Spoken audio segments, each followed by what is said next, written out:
Chapter 772, Extraordinary Ability. Due to 1,000 transformations, the temperature in the smithy had increased rapidly. Shifeng felt as if he stood in the mouth of a volcano despite standing 10 yards away from the flawed weapon. Shifeng received tens of damage with each passing second. If a player with low fire resistance stood in his place, they would not last 10 seconds. Fortunately, Fire Dance was cocooned deep inside the magic array. She did not receive a single point of damage from the heat. Naturally, Celiora didn't need to worry about the heat stand further away. Celiora reminded Shifeng with a low command. A bottle of dark blue liquid then appeared in her hands. The instant Celiora took out this bottle, the smithy's temperature decreased significantly. Shifeng was still basking in the aftertaste of Celiora's forging process. However, upon hearing Celiora's reminder, he ran out of the smithy. Shifeng was no stranger to forgers. He was even a famous forger himself. Although Shifeng had watched master forgers work many times in the past, he had never once witnessed the forging process of a grandmaster forger.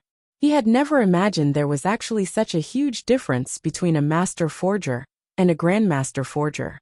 The experience of watching Celiora work had been quite valuable. Even after 10 years, grandmaster forgers had still been extremely rare in God's domain. Even the guild leader of a super guild had to treat such an existence with great respect. One could imagine just how high a grandmaster forger's status was initially. Shifeng had thought that the largest difference between a master forger and a grandmaster forger was their research and understanding of materials. However, after watching Celiora work, he realized the difference wasn't just the understanding of materials. A master forger could never hope to compare to a grandmaster's understanding of divine runes, curses, and magic arrays as well. It was no wonder why the master forgers of Shadow had never reached grandmaster status, regardless of how hard they had tried. The strength of grandmaster forgers was ridiculous. Fortunately, I recorded Celiora's entire recasting process. Afterward, if I show the recording to Melancholic Smile and the others, they might have a better chance of becoming grandmaster forgers. Shifeng, who waited outside Celiora's house, could not help smiling after Shifeng had left the house. Celiora opened the deep blue bottle and poured a single drop of the deep blue liquid onto the glowing 1,000 transformations. The instant the deep blue liquid connected with 1,000 transformations, the flawed weapon cooled at a visible rate. The smithy also chilled to become a frozen hell. Although the smithy looked simple, extremely powerful magic arrays strengthened the area. Nothing from the outside world could disturb the house's interior. Likewise, nothing inside the house could disturb the outside world. Hence Shifeng, who stood outside the house, was safe. He could not even sense the drastic changes inside the house. Only after another half an hour had passed did Celiora call Shifeng back. 1,000 transformations had already cooled completely. It was finished. The flawed weapon was white as snow. The sword's blade also emitted a faint glow, looking like a star in the night sky.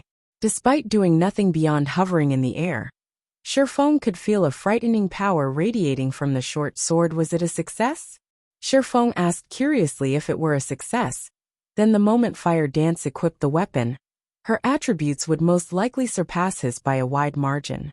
After all, he only had a single fragmented legendary item on his person. A complete legendary item had the power to decimate the heaven and earth. Several epic items and a fragmented legendary item could not compare. Unfortunately, Celiora shook her head in disappointment and said, "Although I've completed the runes on the sword, there are some defects in the original materials. It can only reach fragmented legendary rank. If I had the complete 1,000 transformations, it might have become a legendary weapon." Shifeng expressed his sympathy when he saw Celiora's disappointment. Every grandmaster forger dreamed of creating a legendary weapon of their own. Although Celiora had not been forging an entirely new weapon, only recasting one, if she succeeded, it would be of immense help towards making a legendary weapon in the future. However, he had expected a legendary weapon was not easily obtainable. It was not something he would stumble across after completing a single hidden epic quest. A fragmented legendary item was the limit. If he wanted to obtain a legendary weapon, he would have to complete a legendary quest at the very minimum. If Galaxy Past knew that his death had given Zero Wing an additional fragmented legendary item. He would probably die from a heart attack. Shifeng could imagine just how much effort Galaxy Past had put into obtaining 1,000 transformations. However, it had fallen into Zero Wing's hands.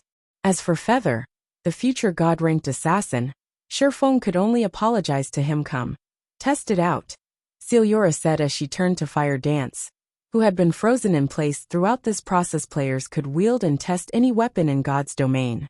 However, if they did not meet the necessary requirements, they could not use the weapon in battle. When Fire Dance grasped the hovering 1,000 transformations, she was instantly stunned. Only after a long moment did she dazedly make a few casual swings. Suddenly, a silver flash appeared in the smithy. Despite only swinging the weapon a few times, it felt as if the silver sword were present throughout the building.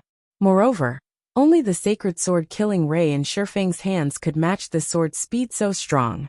Shifeng watched the myriad of sword images that filled the space, feeling threatened.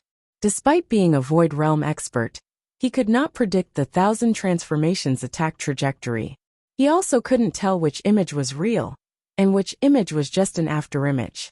They all seemed real and fake at the same time. Is this the true power of 1,000 transformations? Shifeng had watched Feather's battle videos in the past. However, 1,000 transformations had not been this powerful. Although Feather's attacks with 1,000 transformations had also created numerous sword images, a refinement realm expert could, more or less, differentiate the fakes from the real deal. Meanwhile, Shifeng had already reached the Void Realm. Yet, he couldn't differentiate between the sword images Fire Dance had created. Even though he could feel many of the sword images were fake, and were out of sync with Fire Dance's movements, the pressure these sword images gave off felt very real to him. There is a reason why this sword was named the 1,000 Transformations. When swung, it can transform its user's attack into a myriad of forms and confuse the enemy. However, when the opponent attempts to retaliate, they will quickly discover that most of the sword images are fake. Yet when struck by these fakes, they will receive damage. 1,000 transformations can interchange illusions with reality. It's a pity that it did not become a legendary weapon. It would have been truly magnificent, Celiora explained, smiling. As she had personally upgraded this weapon to fragmented legendary rank, she understood 1,000 transformations like the palm of her hand. How about it? Do you feel any discomfort while using it? Fire Dance was still deeply immersed in the sensation of using 1,000 transformations. Even after Celiora asked her a question, she remained unresponsive. However, judging from Fire Dance's current reaction, it was obvious that the weapon fit her like a glove. Guild leader, it feels like this weapon is a part of my body. I can even feel the blade cut across air. Fire Dance said excitedly, as she wielded 1,000 transformations like a favorite toy. Of course. This is a fragmented legendary weapon Lady Celiora has personally adjusted for you. It should fit you far better than any other fragmented legendary weapon. You should feel that way, Shifeng laughed. Alright, stop playing with it for now. 1,000 transformations already belongs to you. You have all the time in the world to analyze it. Let me see its attributes. Chapter 773, Strongest Attributes. Shifeng was incredibly curious to see how powerful a fragmented legendary weapon was. There were quite a number of fragmented legendary items in God's domain. However, those who had obtained fragmented legendary items were not fools. They would not intentionally reveal their items' attributes, allowing their opponents an opportunity to guess their strength and discover weaknesses. Moreover, fragmented legendary items that belonged to large guilds were kept as guild secrets. They wouldn't even advertise owning one, much less revealing the item's attributes. Although Shifeng had been Shadow's guild leader in the past, the guild had not owned a single fragmented legendary item. On the other hand, the guild had owned quite a few epic items. However, at the end of the day, an epic weapon was only an epic weapon. It could never compare to a fragmented legendary weapon. Hearing Shifeng's request, Fire Dance lost her composure. Hurriedly, she sent Shifeng the 1,000 transformation statistics as expected of a fragmented legendary weapon. Compared to this, an epic weapon is practically garbage.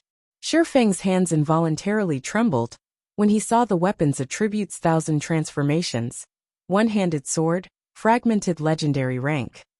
Equipment requirement, strength 700, agility 700, attack power, 200% of strength, attack speed, 2% of agility. All attributes, increases according to user's level.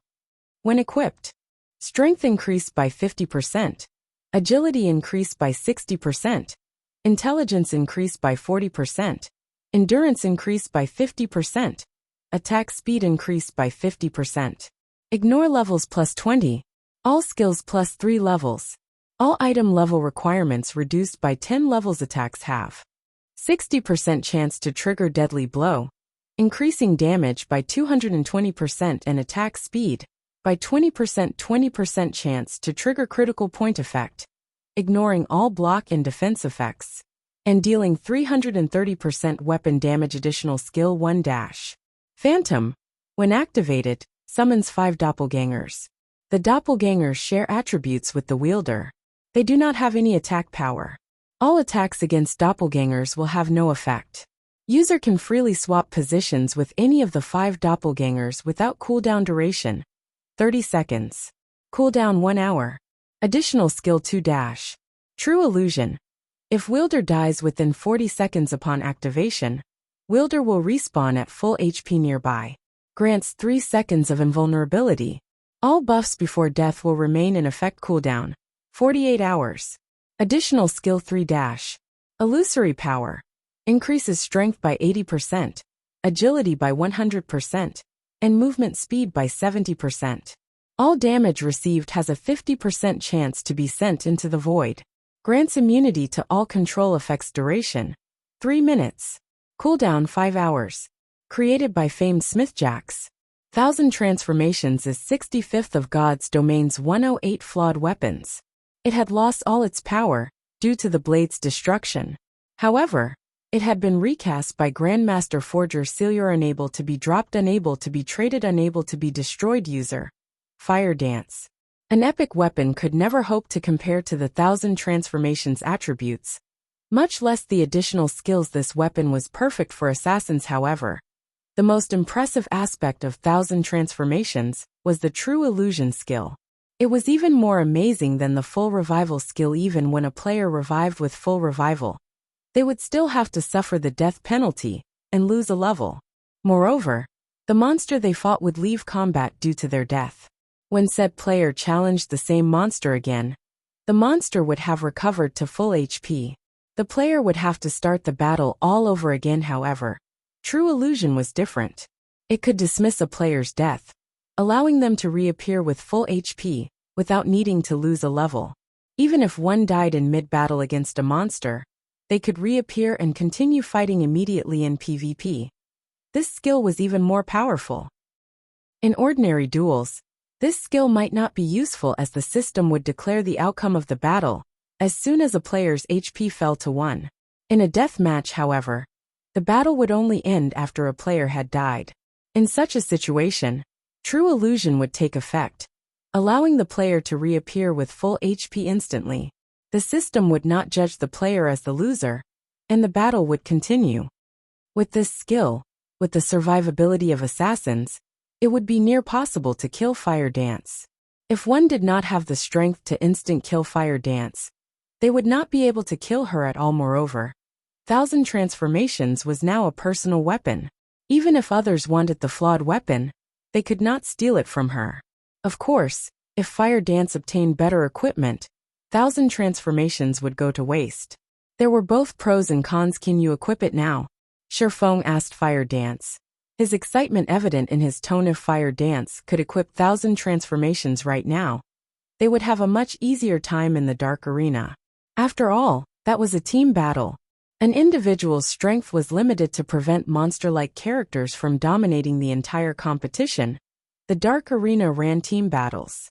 This way, the outcome was much harder to predict. It was also impossible for one player to carry a battle team to victory. A battle team was only likely to secure victory if the majority of the members were very powerful. If Fire Dance equipped 1000 transformations, It would undeniably increase the Azura battle team's chances of victory. My agility is sufficient. However, I don't have enough strength. Fire Dance was similarly tempted, and wished she could equip the new weapon immediately. However, the weapon demanded 700 strength, and of everyone in Zero Wing, only Shifeng had met this requirement. How far are you from the requirement? Shifeng asked. I'm short by 133 points. Fire Dance felt helpless. Unfortunately, she had placed the majority of her free attribute points into agility. Her Tier 3 gemstones were also all agility types. However, had she not focused on her agility, she wouldn't have enough for that requirement either. That's quite a lot. Shifeng frowned. If it were only several dozen points, he had some ways to make up for the gap. However, over 100 points was a little too much. Unless she could replace her equipment. Right, now that you're level 38, you should be able to equip the Petrified Thorn. Try. The Tier 1 set equipment for assassins, the Dark Melody set, could decrease the equipment requirement by 3 levels. The Petrified Thorn could only be equipped at level 40. As for the other equipment requirements, Fire Dance had fulfilled them long ago. She could equip the Petrified Thorn now. Being reminded by Shifeng, Fire Dance hurriedly replaced the Subhand True Fire Blade with the Petrified Thorn immediately. Her attributes skyrocketed. Not only did an epic weapon provided more fixed attributes, but it also increased a player's basic attributes by a fixed percentage after being equipped. Take the Petrified Thorn for example. When equipped, it would increase the wielder's strength and agility by 10%. Moreover, the True Fire Blade was only a level 30 dark gold weapon. How could it possibly compete with a level 40 epic weapon in terms of attributes? Sure enough, after Fire Dance equipped the Petrified Thorn, she was only 32 strength short of reaching 700 points afterward. Shifeng led Fire Dance to the Candlelight Trading Firm, and had her replace some of the Tier 3 agility gemstones with Tier 3 strength gemstones, instantly pushing her strength to 700 points. Her agility remained above 700 as well. Tested out, Shifeng said. He could not help but laugh at Fire Dance's slightly nervous expression. Fire Dance then replaced her main weapon with 1,000 transformations immediately. Fire Dance's aura changed massively. The pressure Shifeng felt from her also increased tremendously. The assassin now felt like a ferocious beast that had just woken and bared its sharp fangs. Shifeng was incomparably excited to see Fire Dance's strength increase currently. In terms of basic attributes, Fire Dance had surpassed him. Alright, it's time to make a trip to the Fire Dragon Empire. Shifeng smiled. Chapter 774. 4 Great Empires. In one of the bars in Starmoon City slums, a middle-aged man in silver robes turned and looked at his surroundings. After confirming that no one had followed him, he walked into the bar. Aside from the NPC barkeeper, the bar's only occupant was a white-haired youth dressed in exquisite, black leather armor. When the white-haired youth, who had been enjoying a bottle of vodka in silence, sensed the silver-robed man walk over, he turned around and smiled, saying, "You're finally here. It seems that Black Flame has put you through quite the ringer. Did you finish what I asked you to do?" The silver-robed man was none other than Sky from the Flower of Seven Sins. He was also the first Void Realm expert. Shifeng had killed Sky's position in the Flower of Seven Sins was extraordinary. He could be considered one of the organization's key figures. Normally, upon meeting, the Flower's members only felt fear and respect. They were deeply afraid of offending Sky, who had a strange personality. Yet, when speaking with this man, the white-haired youth remained calm and natural. If the other members saw this, they would definitely be shocked. As you guessed, he can steal players' immortal souls. However, I did not discover that item's presence on him. Really though, this incident has ruined me. I wasn't able to log into the game for 3 days. I've fallen behind in levels. I even lost an excellent pair of shoes. Say, how do you intend to compensate me for the losses? Sky said, annoyance clear in his tone as he glared at the gloating youth. Fine. They were just a pair of shoes. What do you think of this? The white-haired youth asked, laughing. He then revealed a pair of level 35 dark gold ranked combat boots. Currently, God's Domain's mainstream players were around level 30, while its experts were level 33. Even expert players were barely reaching level 35. Yet, the white-haired youth could so easily hand Sky a pair of level 35 dark gold ranked combat boots. Even level 30 dark gold equipment was very difficult to obtain. Not to mention level 35 dark gold equipment that is more like it. Anything less and you'd fail to live up to your name, Silver. Sky, however, was not particularly surprised. He accepted the combat boots. You really are a strange one. Instead of looking for him yourself, you chose me to test his strength and learn whether or not he has that item. Isn't this just a waste of time? With your abilities, can't you find an opportunity to kill him fairly easily? You don't understand. There is only one chance to obtain that item. In the off chance that I alert him, I will lose that one opportunity. Besides, it was fortunate that I didn't join you. It would have been too difficult to kill him. He didn't bring the item with him either. Killing him would have been useless. Silver shook his head. Laughing softly, he said, I am not in a rush anyway. In any case, I have other places to be as well. However, I need you to keep a close eye on him and report any movement to me for the reward you requested. I'll take care of it as soon as possible. However, you mustn't forget that only you and I know this information. If I find that word has gotten out, you will suffer the consequences. Sky involuntarily shivered under Silver's warning glare. Hurriedly he replied, I understand. Silver was a true upper echelon of the Flower of Seven Sins. Throughout the organization's history, Silver was the only player to join the organization's upper echelons at such a young age. His strength and abilities were extraordinary. If he offended Silver, not only would he find it impossible to mingle in God's domain, but he would also suffer in the real world. Fire Dragon Empire, Flame Dragon Imperial City. God's domain was the home of numerous empires. The four great empires, however, towered above the rest. The Fire Dragon Empire was one of these four. The Beast Empire's imperial capital only had a player population of around 10 million.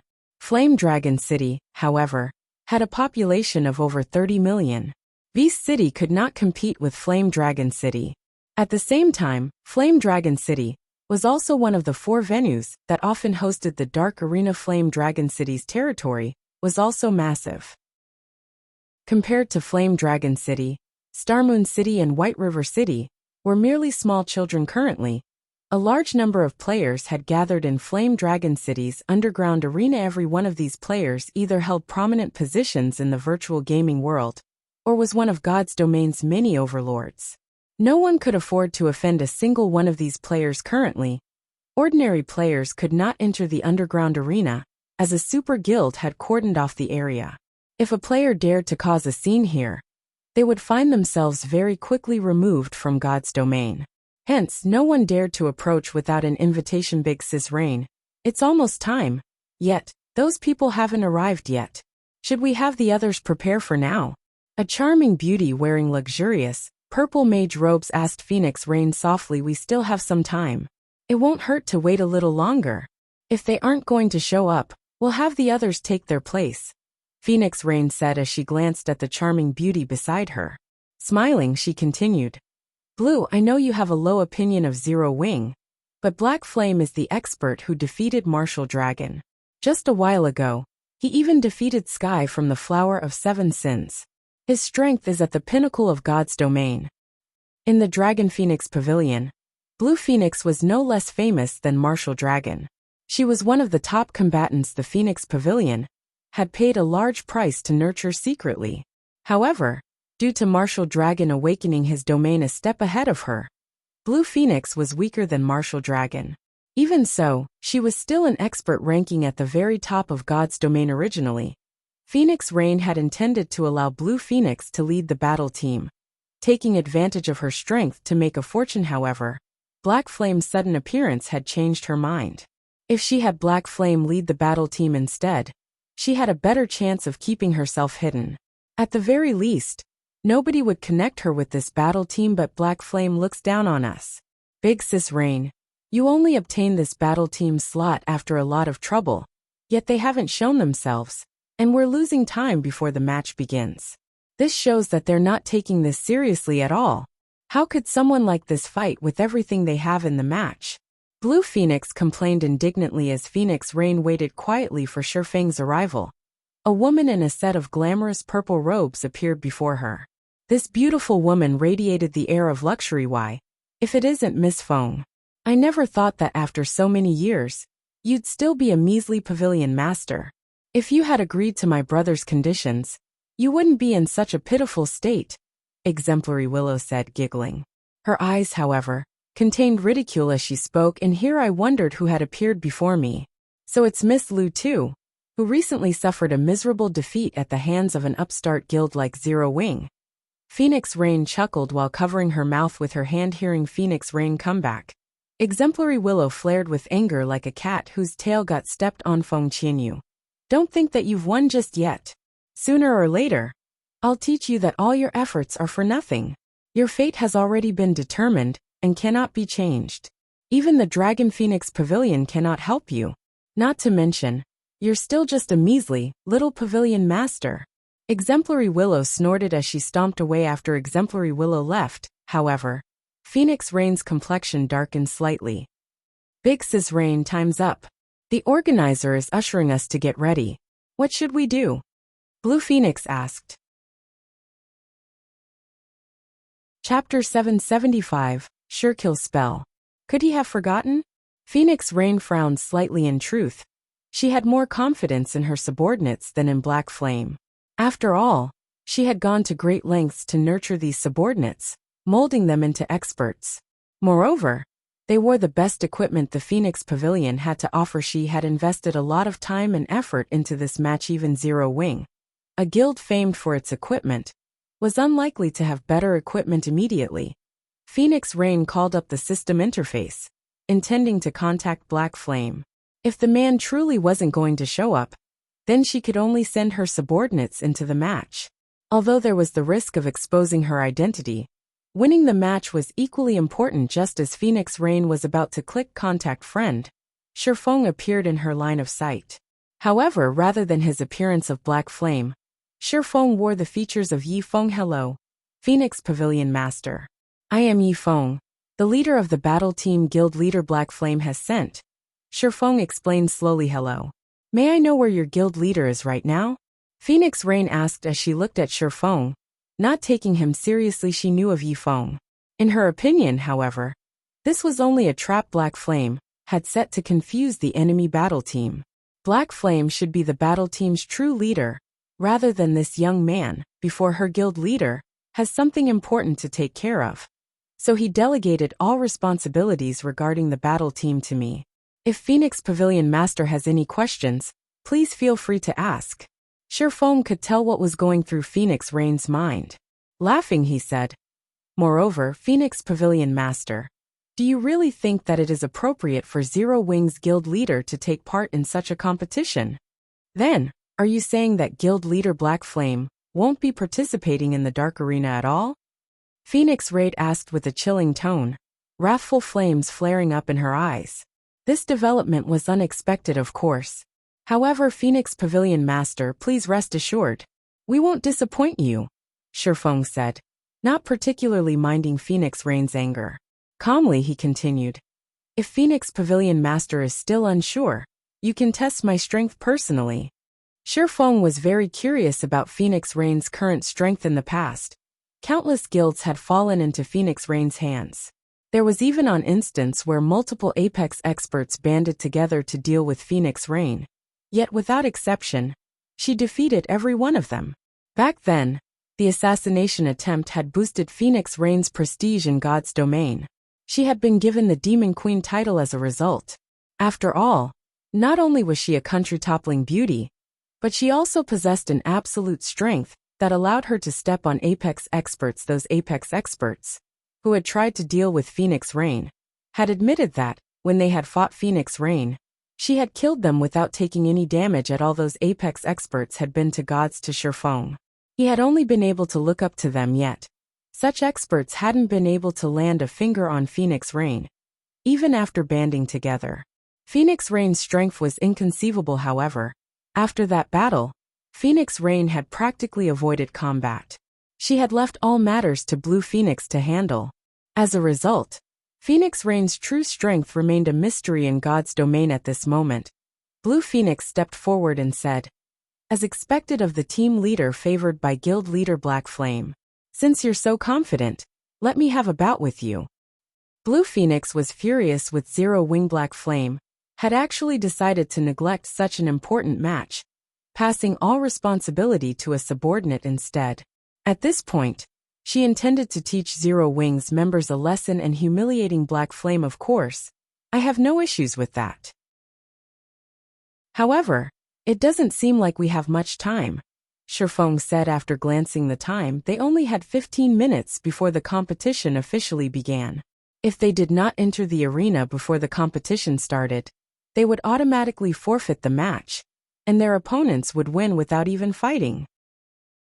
1 minute will be more than enough, Blue Phoenix said as she glanced at Shifeng's level, which he had modified to appear as level 35 Phoenix Pavilion Master. What are your thoughts?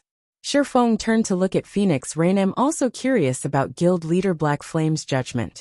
Since he has chosen you to serve as the team leader, let me see your strength. If you cannot survive for 1 minute, I can only say that Guild Leader Black Flame is overly optimistic. If that's the case, I'll have to reconsider our cooperation. Despite observing Shifeng for a long time, she did not think that Shifeng was particularly strong. Although she felt a faint pressure from him, this pressure was minimal. It was far from the massive pressure she felt from Black Flame. The nearby dueling ring is available. You two can fight there. In truth, Phoenix Rain was also curious about Shifeng's identity. She had seen Yifeng's name in Zero Wing's investigation report before. However, Yifeng had only appeared briefly during God's Domain's early stages. Afterward, he had not accomplished anything notable. Yet, Black Flame had given Yifeng full authority over the battle team for such an important event like the Dark Arena. Even Aqua Rose, Zero Wing's vice leader, was only the battle team's second in command. How could this situation not pique her interest? Based on Phoenix Rain's impression, Black Flame was a man of absolute calm. He knew his priorities and had glimpsed upon the world of the great. It was impossible that Black Flame did not understand the importance of the Dark Arena. Yet, he still delegated all responsibility to Yifeng. It would be unwise to cast aside Yifeng without testing the young man. Hence, she decided to take the time to test Yifeng's strength. If he could last 1 minute against Blue Phoenix, then he was relatively strong. It would not be impossible for him to secure victory in the upcoming match. After all, the other Zero Wing members of the battle team were relatively strong as well. Since Phoenix Pavilion Master doesn't have any problems with it, I have no issues with it either. Shifeng laughed as he walked towards the dueling ring. There were many dueling rings inside the underground arena that players could rent for practice matches. However, the higher ranked the dueling ring was, the higher its rental fees were. In the dueling ring, as soon as Blue Phoenix and Shifeng turned towards each other, the duel's countdown began. 5 seconds. 4 seconds. Just as the duel was about to begin, Phoenix Rain suddenly noticed that Zero Wing's other members weren't particularly interested in watching. On the contrary, they chatted carefree with each other. Underestimating my subordinate? Phoenix Rain could not help but laugh. Her laughter, however, contained a hint of frost. Blue Phoenix noticed the behavior of Zero Wing's members. Good. Very good. I intended to go easy and let your team leader last a few more seconds. Now I'll take him down in 5 seconds. Blue Phoenix inwardly swore. Blue Phoenix was a level 36 Tier 1 Elementalist. Meanwhile, her equipment consisted of level 35 dark gold and fine gold quality. The staff in her hand was even the level 30 dark gold ranked Dawn Scepter, a weapon she had obtained from a level 30 Hell Mode team dungeon. The dark gold ranked staff could even level with her to level 35. Overall, Blue Phoenix's magic damage was astonishing. Even her minor skills could inflict massive damage to an MT of the same level. Soon, the bell signaled the start of the duel. Die. With a low shout, she began drawing several lines of runes with great familiarity. Immediately, dozens of ice spears appeared around her and shot towards Shifeng. Tier 1 Surekill spell, Ice Madness. Every ice spear contained immense power. Players that came into contact with the spears would suffer a debuff, their movement speed reducing by 40% and attack speed reducing by 30% under Blue Phoenix's control. Dozens of ice spears flew towards Shifeng from all directions. The swordsman had nowhere to hide. Moreover, Blue Phoenix had already reached the Void Realm. She could perceive her surroundings and Shifeng's actions like the back of her hand. With Shifeng's slightest movements, she could immediately adjust the attack angle of her ice spears. However, this was not all. Suddenly, Blue Phoenix waved her hand, and two ice walls appeared in front of her, preventing Shifeng from charging at her. Chapter 776, Triple Casting. Such swift and fierce techniques. She must be more than just an ordinary expert of the Dragon Phoenix Pavilion. Aqua Rose, who watched from the stands, was slightly stunned. She had not expected Blue Phoenix to be so highly skilled. Magical classes and melee classes combat methods were different. Magical classes had to focus on their familiarity and control of their spells. The more familiar a player was with a spell, the faster they could cast said spell. Once they were familiar with the spell to a certain extent, they only needed minimal concentration to cast it.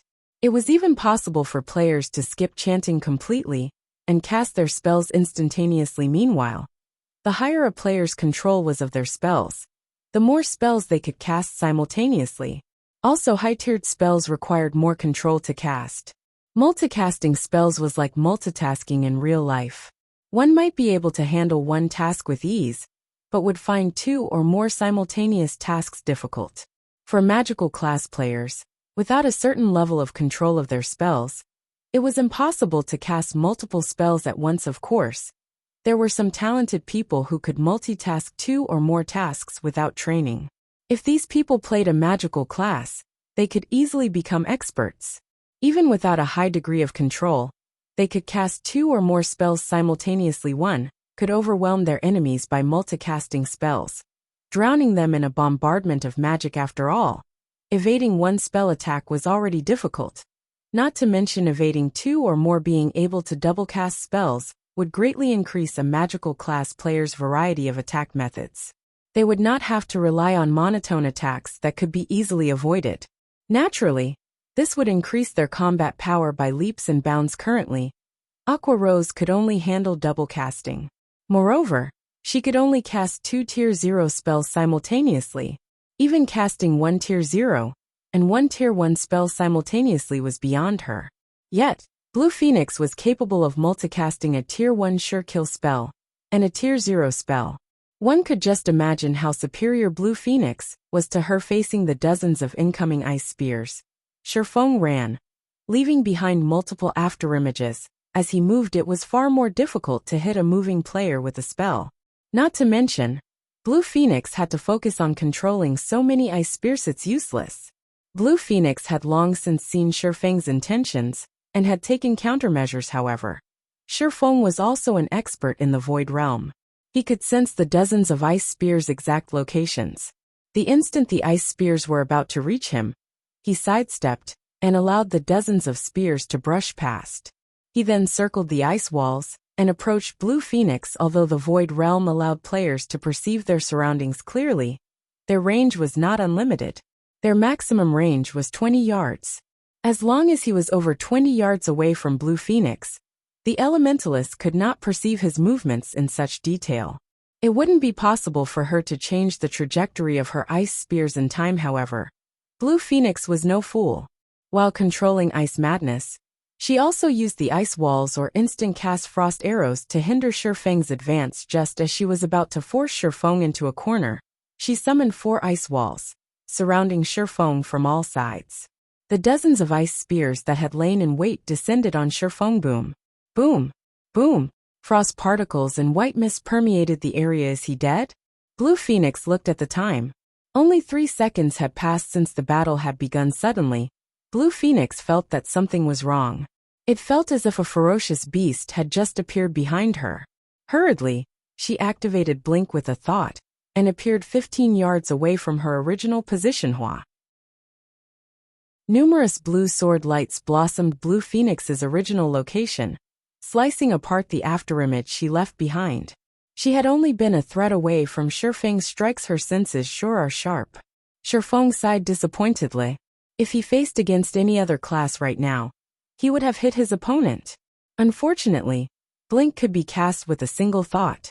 The skill took effect instantaneously, allowing the user to appear 15 yards away. No matter how fast his sword was, it could not outmatch blink that was close. With her void realm perception, Blue Phoenix had realized what Shifeng had done. So he still had such a move. Unfortunately, it is useless. I will end everything with this.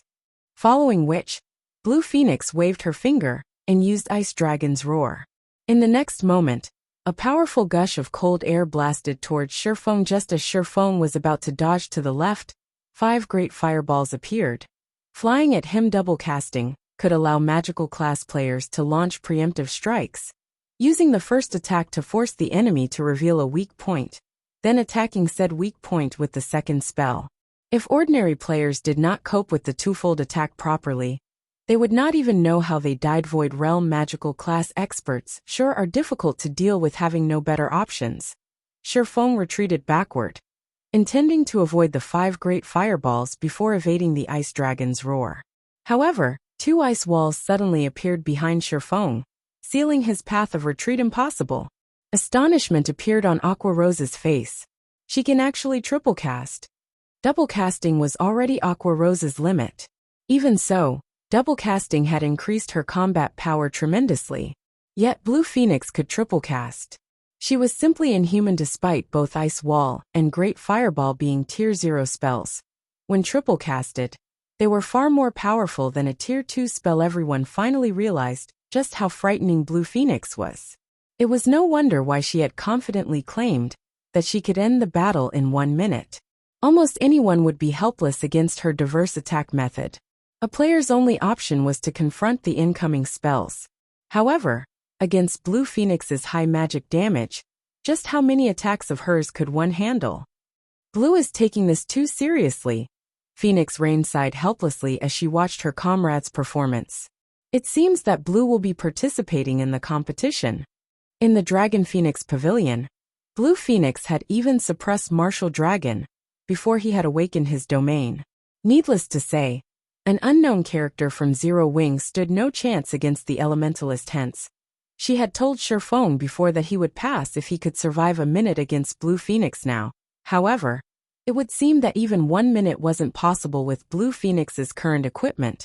Lasting 10 seconds against her serious efforts was impressive enough. Just as the Ice Dragon's roar was about to devour Shifeng, he lightly swung Killing Ray at the torrent of cold air. Xiao, xiao, xiao, xiao.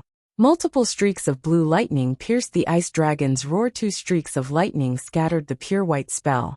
Following which, another 2 streaks snaked their way towards Blue Phoenix. When Blue Phoenix saw the incoming lightning bolts, she hurriedly cast Ice Walls and Flame Explosion to defend herself. Only after breaking the 3rd ice wall did the lightning bolts vanish. Such high strength.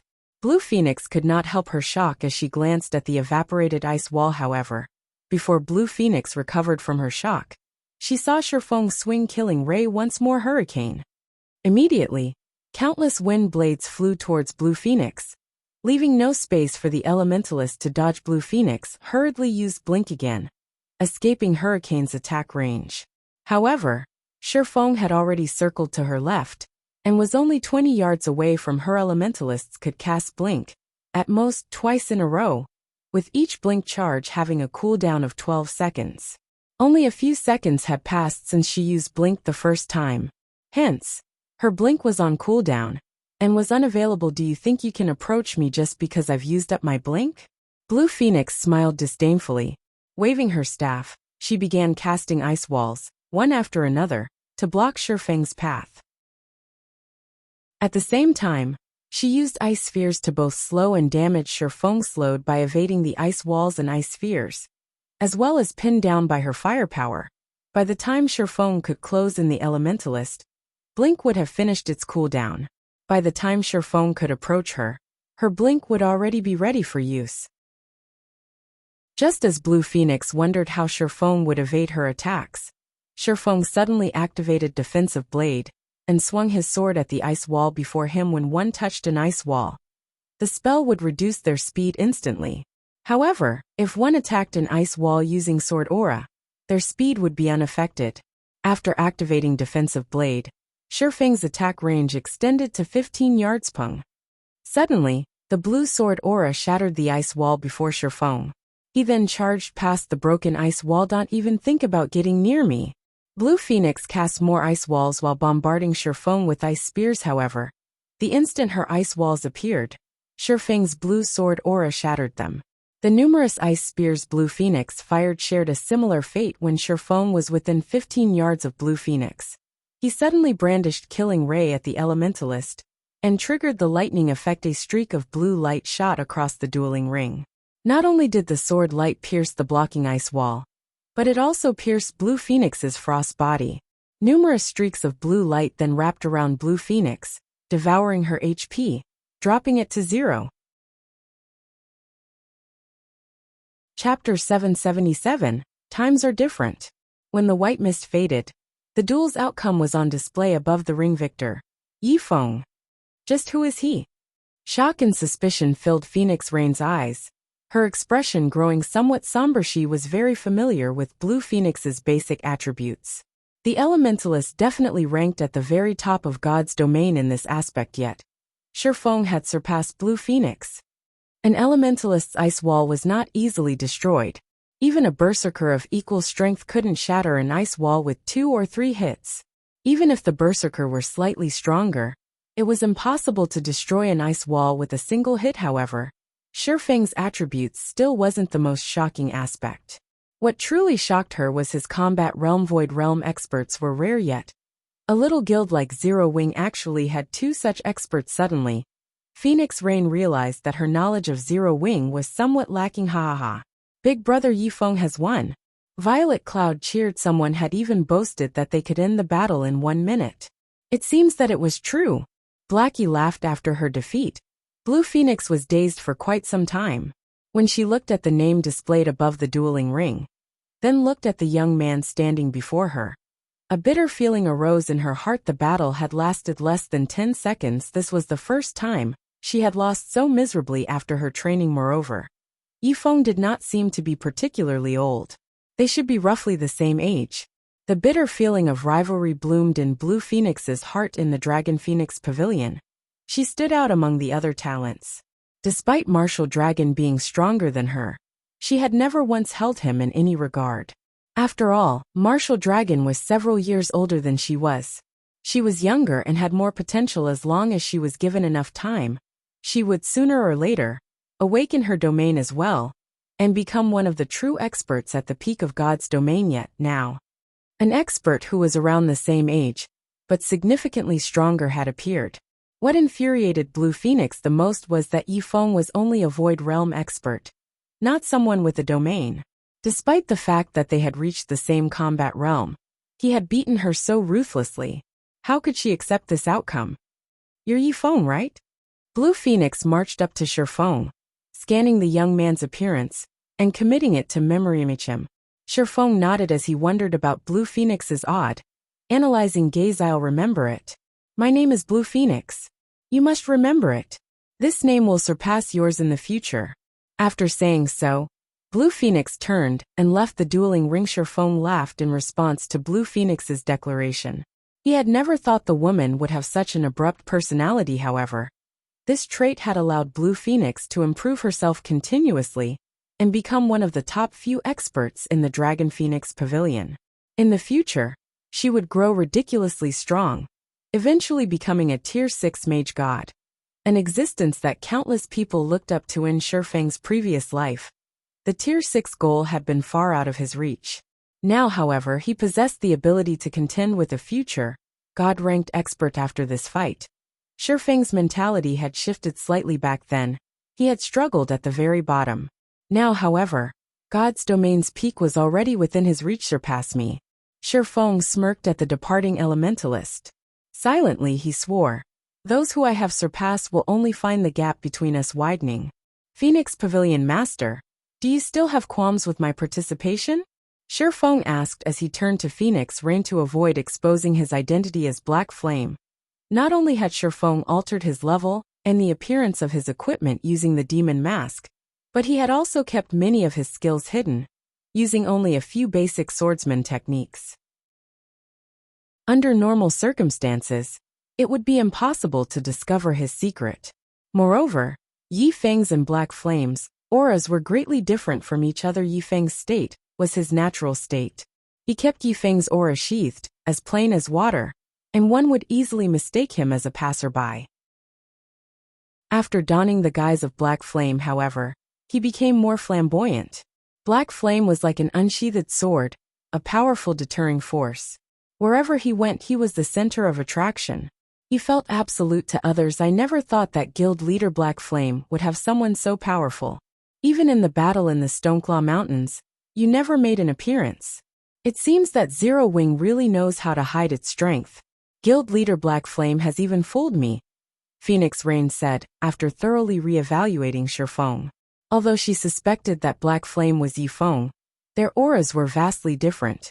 Moreover, she had even used a super advanced identification skill that could see through disguises. Even the demon mask could not hide the truth from her skill, however. Even with her identification skill, Shifeng's ID displayed as Yi Feng, not Black Flame. This assured Phoenix Rain that they were not the same person. The only thing she discovered was that Yi Feng had altered his level. She had never imagined that Yi Feng was actually level 39, 3 levels higher than herself. Since he was 3 levels higher, there would naturally be a significant gap in terms of attributes. This explained why Blue Phoenix was no match for Shifeng. Phoenix Pavilion Master, it's getting late. If we don't enter the venue now, the organizer will most likely declare a forfeit, Shifeng said as he looked at the time. They had a little over 10 minutes remaining. They would be just in time if they hurried over immediately. As for whether or not Phoenix Rain had discovered his identity, Shifeng could easily tell by the woman's behavior that his truth was safe. It was obvious that Phoenix Rain had failed to uncover his secret. Moreover, nobody would assume that Zero Wing's almighty guild leader was just a fake identity, while Yi Feng was his true identity.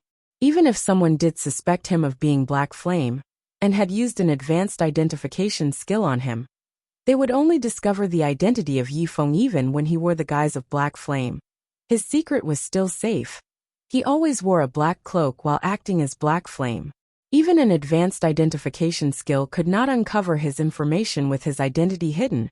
Outsiders would think that there were 2 great swordsman experts in Zero Wing. With that assumption, even a first-rate guild would grow wary of Zero Wing. Like Phoenix Rain was now alright. I'll let you handle the rest. I hope that team leader Yi Feng to bring me the good news of victory. Phoenix Rain smiled sweetly. She no longer treated Shifeng with indifference. On the contrary, she was surprised and pleased with Yi Feng's skills. The battle team's overall strength could not be underestimated. Moreover, with Yi Feng's presence, everyone watching the competition would focus on Zero Wing. Nobody would bother with her, the battle team's backer.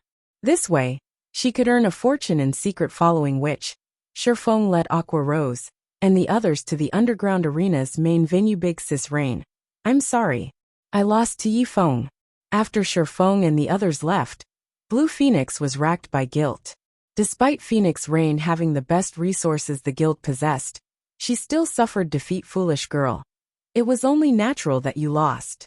Do you know what level he is right now? Phoenix Rain chuckled softly, not blaming Blue Phoenix at all. Blue Phoenix shook her head in response. Level 39. Phoenix Raid announced. Even the old monsters from super guilds have not reached that level yet. As for his weapons and equipment, even I don't know what he's wearing. Although his items looked plain and simple, it is clear that he had disguised them. Unfortunately, my identification skills cannot see through the disguise. Meanwhile, the fact that his attributes are far superior to yours shows that his weapons and equipment are extraordinary. It is especially true for those swords. I suspect they might even be epic weapons. Chapter 778, Peak of God's Domain. Although Phoenix Rain had not been loud, her words had stunned Blue Phoenix. Epic weapons. Currently, these items were practically legends. Even the Dragon Phoenix Pavilion only had one epic item thus far. However, it was not a weapon. Rather, they had a pair of cloth armor gloves. This epic ranked gloves had caused a fight between the Phoenix Pavilion and Heavenly Dragon Pavilion. Both pavilions had tried to claim the gloves for themselves. In the end, however, the great pavilion master had given the gloves to Phoenix Rain due to this. Nine Dragons Emperor of the Heavenly Dragon Pavilion was furious. However, Nine Dragons Emperor could not do anything about the decision, because he wasn't a magical class. On the other hand, Phoenix Rain was an elementalist. The epic ranked gloves were also perfectly suited for an elementalist. To gain the greatest benefit, the gloves went to Phoenix Rain. When Blue Phoenix saw the gloves' basic attributes, she realized that the gloves were significantly stronger than dark gold equipment. Furthermore, the epic equipment increased certain basic attributes by a fixed percentage, although the increase only ranged between 10% and 15%. To a top-tier expert with over 500 points in their main attribute, a 10% increase was a significant jump. The epic ranked gloves also had powerful skills. The gloves alone increased Phoenix Rain's combat power by nearly 30%. If an epic item was so effective, how powerful were epic weapons? Just thinking about it made Blue Phoenix shiver and fear. The fact that Shifeng had sliced apart her ice walls with a single slash spoke volumes of his weapon's strength. However, this revelation also confused Blue Phoenix. Even the Dragon Phoenix Pavilion had only managed to obtain a single piece of epic equipment after a lot of struggling. How did a small guild like Zero Wing manage to obtain two epic weapons? It seems Zero Wing isn't as simple as we thought. Neither the Star Alliance or the Flower of Seven Sins lost to Zero Wing without reason. In any case, have more people watch Zero Wing. I keep feeling that Black Flame is shrouded in mystery. Phoenix Rain sternly commanded her subordinate after pondering for some time. I understand. I'll have the intelligence department start a new, thorough investigation on Zero Wing. This was the third time Blue Phoenix had seen Phoenix Rain so serious. She believed that Phoenix Rain overestimated Zero Wing. The Dragon Phoenix Pavilion was a super first-rate guild. Even if Zero Wing rose at a tremendous pace, it was still 10 years too early for it to become anything more than a first-rate guild. The virtual gaming world had been around for hundreds of years. Throughout its history, many upstart guilds had become first-rate guilds through accomplishments in a single game. However, no upstart guild had ever surpassed first-rate guilds through just a single game. Beyond that, Zero Wing had no particular backing. A sea of people filled the underground arena's main venue. There were two modes of combat in the underground arena. The first was the system-acknowledged ranking matches held in the basic, advanced, and special areas. The second mode was a zero-restriction match. For zero-restriction matches, players could fight special area experts without requiring combat results in the underground arena. However, the size of the venues and rules were different. Even the fees were different. The basic venue for zero-restriction matches could hold far more people than that of the ranking matches. Each venue could hold roughly 500 people. If one wanted to reserve the venue, each day cost 3 gold. Inside the venue, players could fight however they wished. There were no restrictions to the number of fights that could be held. As for the advanced venue, it could hold 3,000 people. Reserving it for the day cost 10 gold. The special venue could hold 20,000 people, and reserving it for a day cost 100 gold. Even large guild could not afford to reserve the special venue. The main venue towered above the special venue. The number of people the main venue could hold depended on the city's rank. A kingdom's main venue could hold roughly 50,000 people. An empire's main venue could hold roughly 70,000 to 80,000 people. The main venue of the 4 great empires' underground arenas could hold roughly 100,000 people. Aside from accommodating larger crowds, the greatest difference between zero-restriction matches and ranking matches was the size of the dueling rings in basic venues. The dueling rings there could support one-on-one matches. The dueling rings of advanced venues could support 3-on-3 matches. At most special venues could hold 10-on-10 matches. Lastly, main venues could hold 100-on-100 matches. In the underground arena, the spectator stands offered the full view of the dueling ring. One could observe the battlefield from whichever angle they desired. Battles, involving hundreds of players, frequently occurred across God's domain. However, it was difficult to observe these battles without being dragged into the fray. However, that would not happen in the underground arena. Players could observe the battles in the dueling rings closely. Hence, players favored the underground arena. The various large guilds would also often rehearse 100-man team battles here, however. Unlike the other venues, each underground arena only possessed one main venue. Moreover, the rental fee was very expensive. Renting out the main venue in White River City costs more than 300 gold. As for the four great empires, their main venues cost 600 gold to rent each day through Zero Wing and the Candlelight Trading Firm. Shifeng only raked in roughly 1,000 gold of profit each day. Yet it cost 600 gold to rent the main venue. Meanwhile, such competitions occurred in the four great empires' underground arenas every day.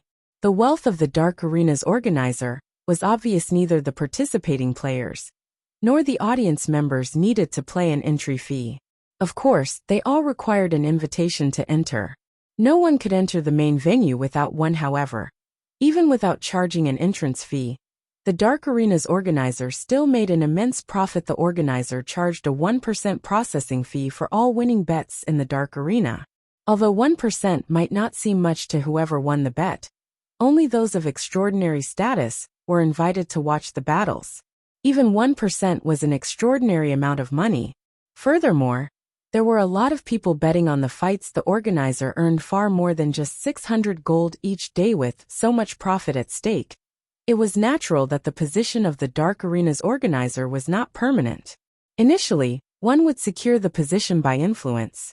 Later, they secured it with strength. Why were the various major corporations pushing their battle teams to secure victory with every match?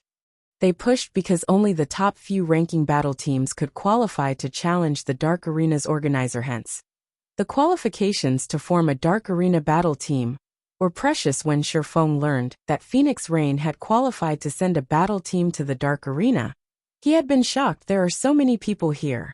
After Blackie entered the main venue, the scene had left him awestruck. The competition venue, which could accommodate 100,000 players, was about 20% full. These people have extraordinary statuses. Most likely, even the most inferior among them are upper echelons of first-rate guilds, Aquarose stated. When she swept a glance over the audience members, she noticed several upper echelons from first-rate guilds. She even spotted the guild leaders of several first-rate guildsits, not just the upper echelons of the first-rate guilds in God's domain. Many famous experts have been invited as well.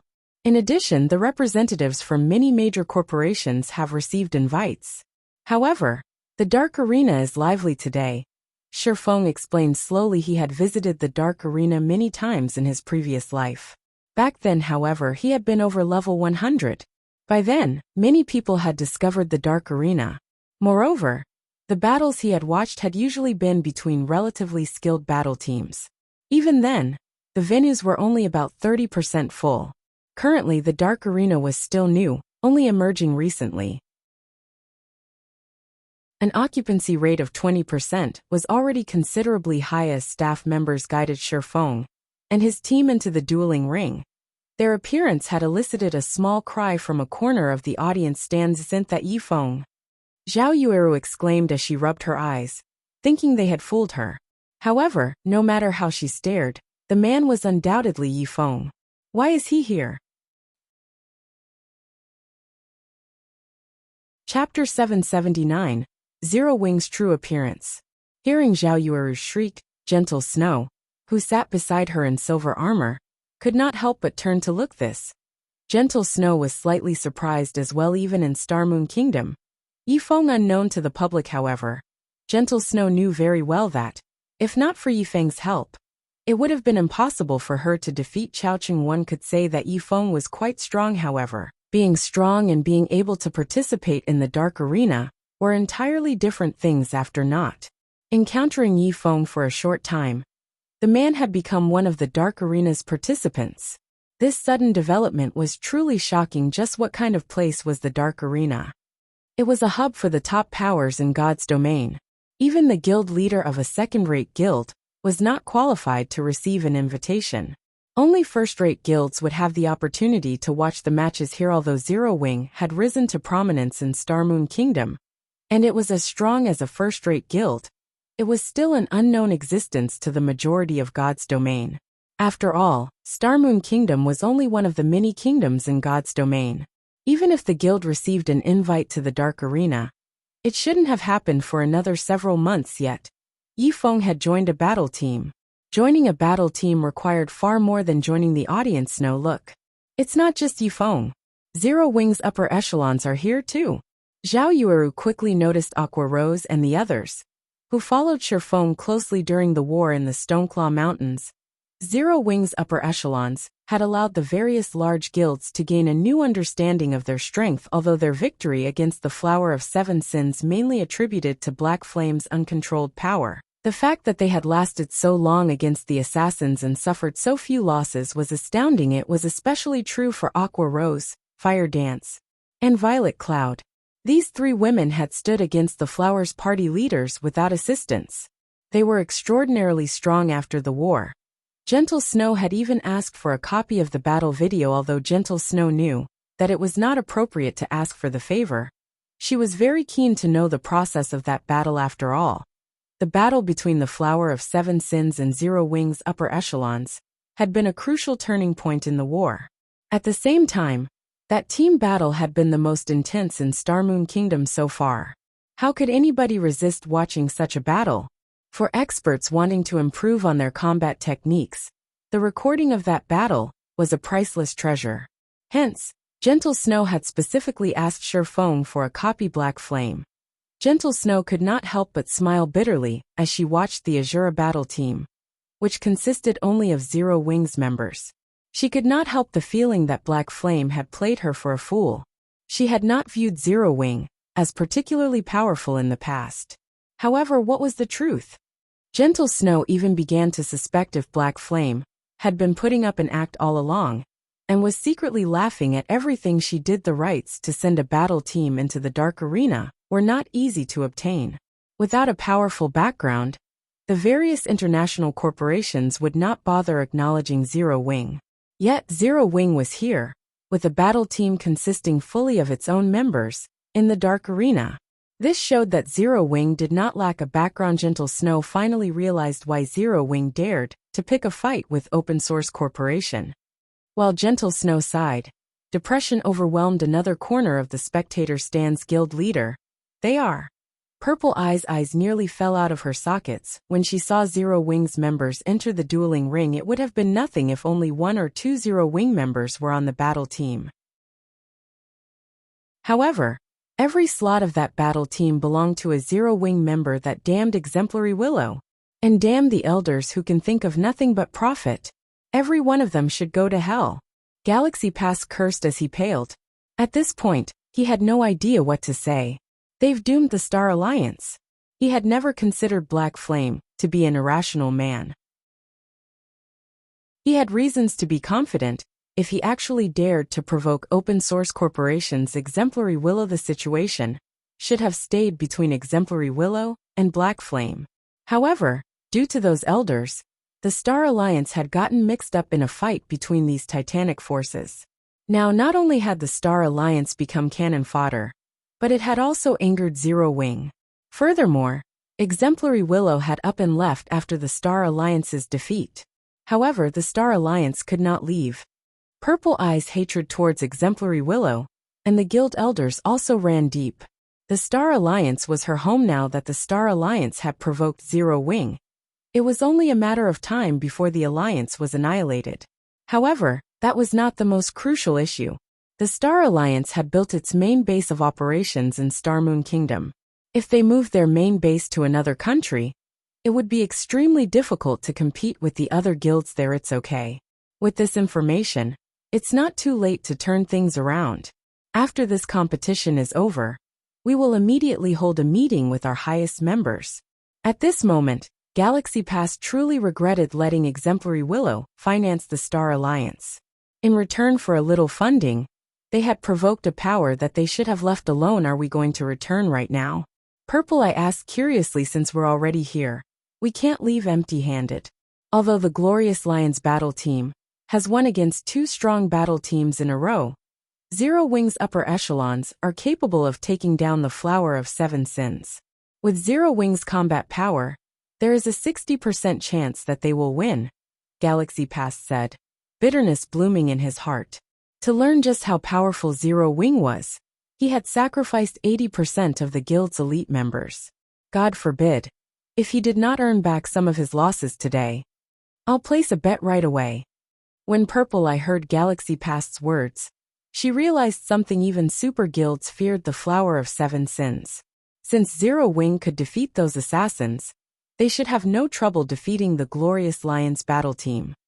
At the same time, Gentle Snow's people were also frantically placing bets, wagering every rare material and top-tier equipment they had with them on the Azura battle team. Snow, I've already bet all of the materials I brought.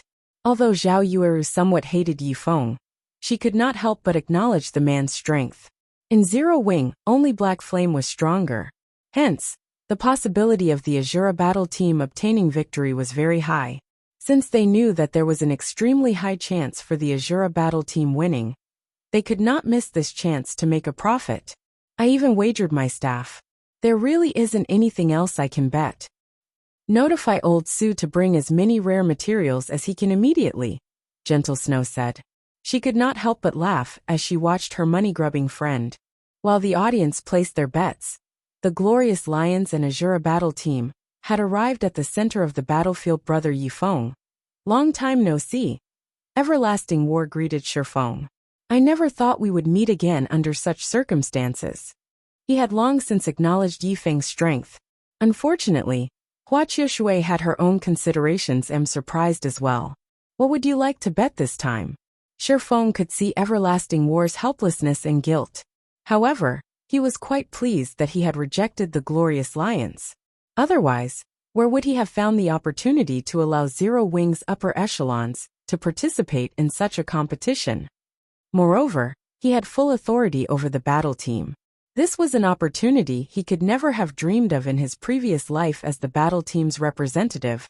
He could propose a bet with their opponent. As for the winnings they earned from the audience's bets, the system was responsible for distributing them. We don't really care. What do you wish to bet? Everlasting War laughed. There was nothing in God's domain that they did not possess. Hence, they did not particularly care what they gambled. Moreover, Everlasting War was confident that the Glorious Lions would win this match. Since you do not care, I won't be courteous. Shifeng had never thought that Everlasting War was so wealthy to dismiss profit. He relaxed and said, let's bet 40 logs of primal emerald wood, 24 soul cultivating stones, 30,000 magic crystals, and 1,000 pieces of level 30 and above dark gold equipment. How about it? Chapter 780 Wager. Before the match began, the audience began to place their bets. Everyone came to the dark arena for two reasons. The first was to earn rare materials and top-tier equipment. The second was to watch an exciting battle. As soon as the two battle teams stepped into the dueling ring, everyone began searching for information regarding the team members and placing their bets based on what they found. The audience was shocked by what they found. Why does this Azura battle team consist of members from a small guild? Just who established the Azura battle team? Have they lost their mind? Aside from Aqua Rose, who has some fame, the other members are nobodies. So what if they're somewhat famous in Star Moon Kingdom? Do they think they can win the competition with such low standards? Are they taking the Dark Arena seriously? Or can the Azura battle team not afford to hire even a few famous experts? With such a battle team, the Glorious Lions would find it hard to lose even if they wanted to.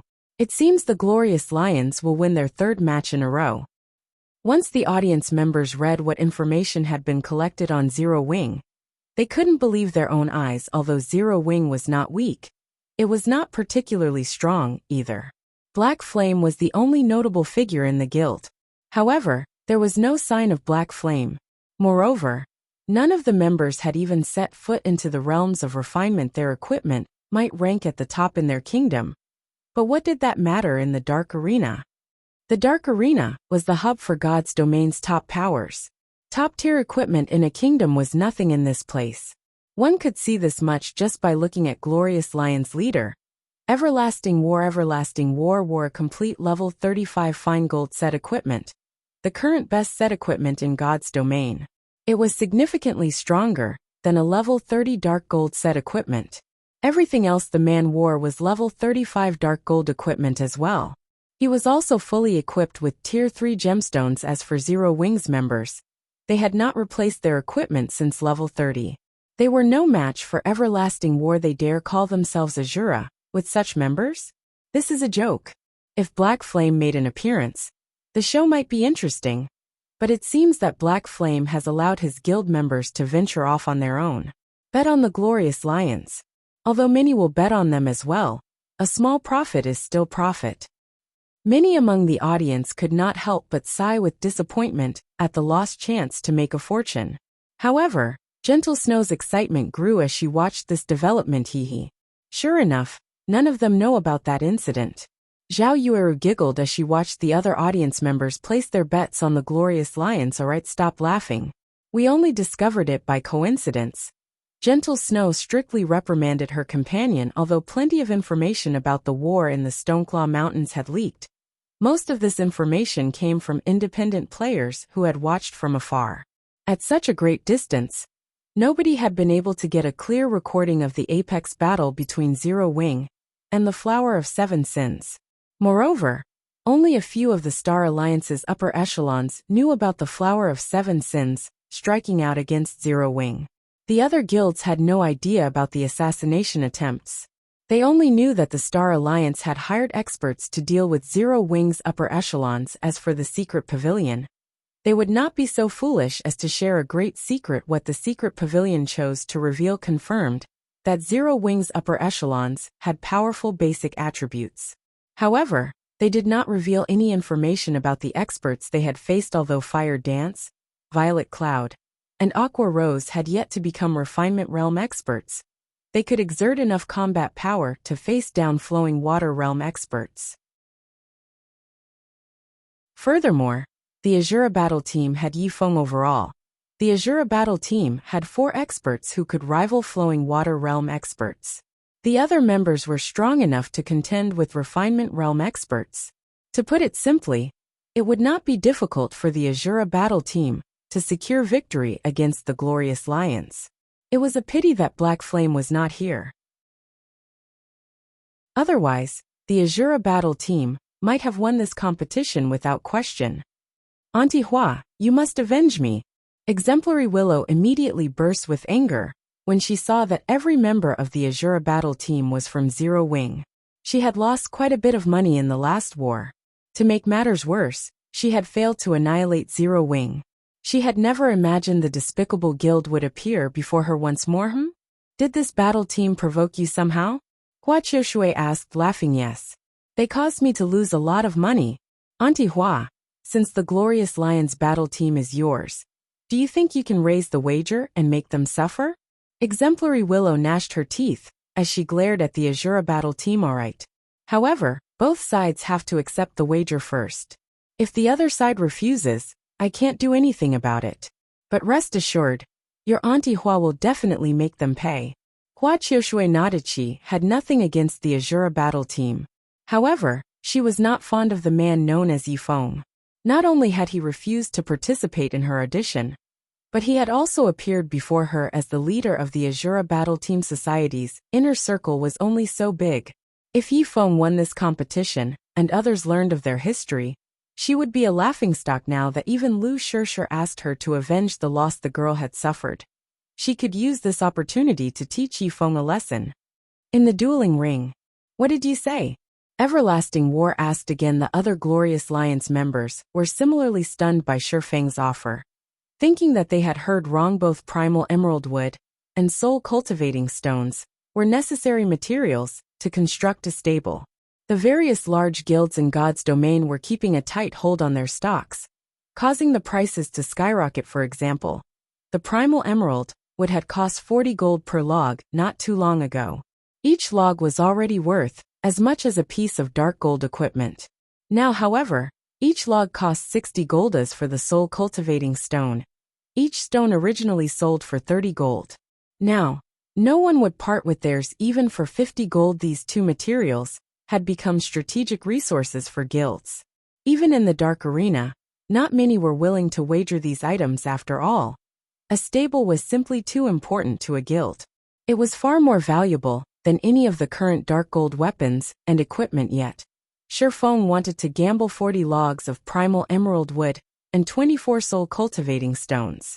Even Everlasting War did not have the authority to approve of such a large bet. Furthermore, the swordsman also wanted 30,000 magic crystals and 1,000 pieces of level 30 and above dark gold equipment. Even their total profits from the previous 2 matches were not worth so much. 40 logs of primal emerald wood, 24 soul cultivating stones, 30,000 magic crystals, and 1,000 pieces of level 30 and above dark gold equipment.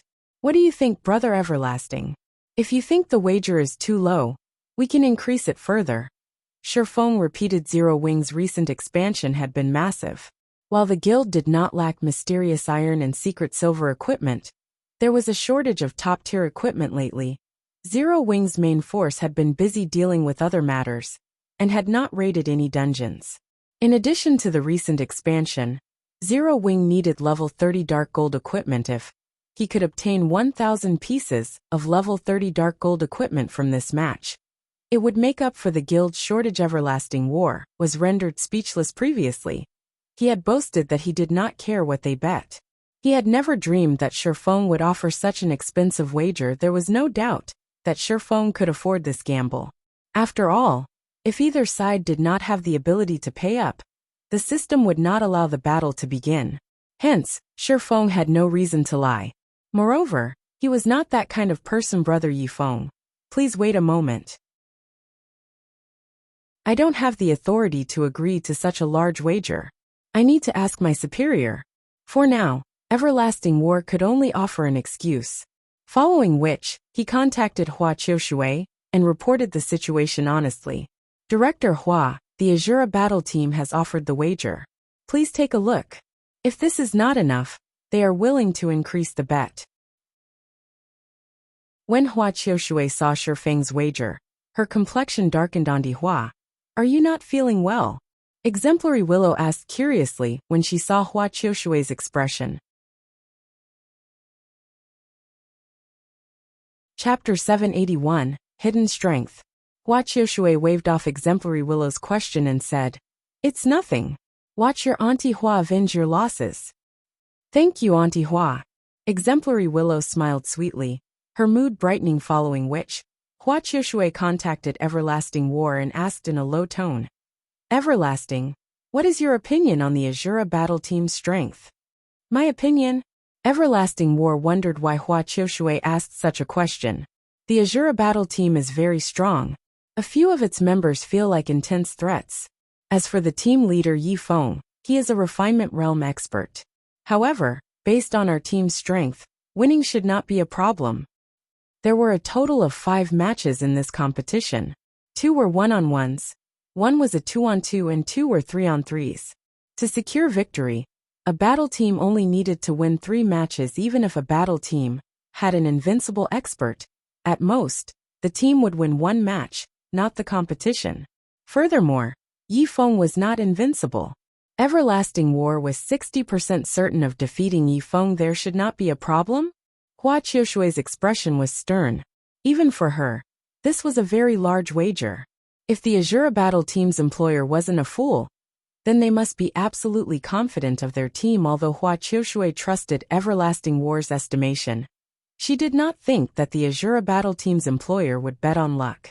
A fool like that would never make it to a place like this. Everlasting, do what you need to. We're sending in Team 2. After giving it some thought, Hua Qiushui made up her mind. Are we really going to mobilize Team 2? Everlasting War was shocked. Currently, we still have quite a few matches to win before we can challenge the organizer. Is mobilizing Team 2 necessary?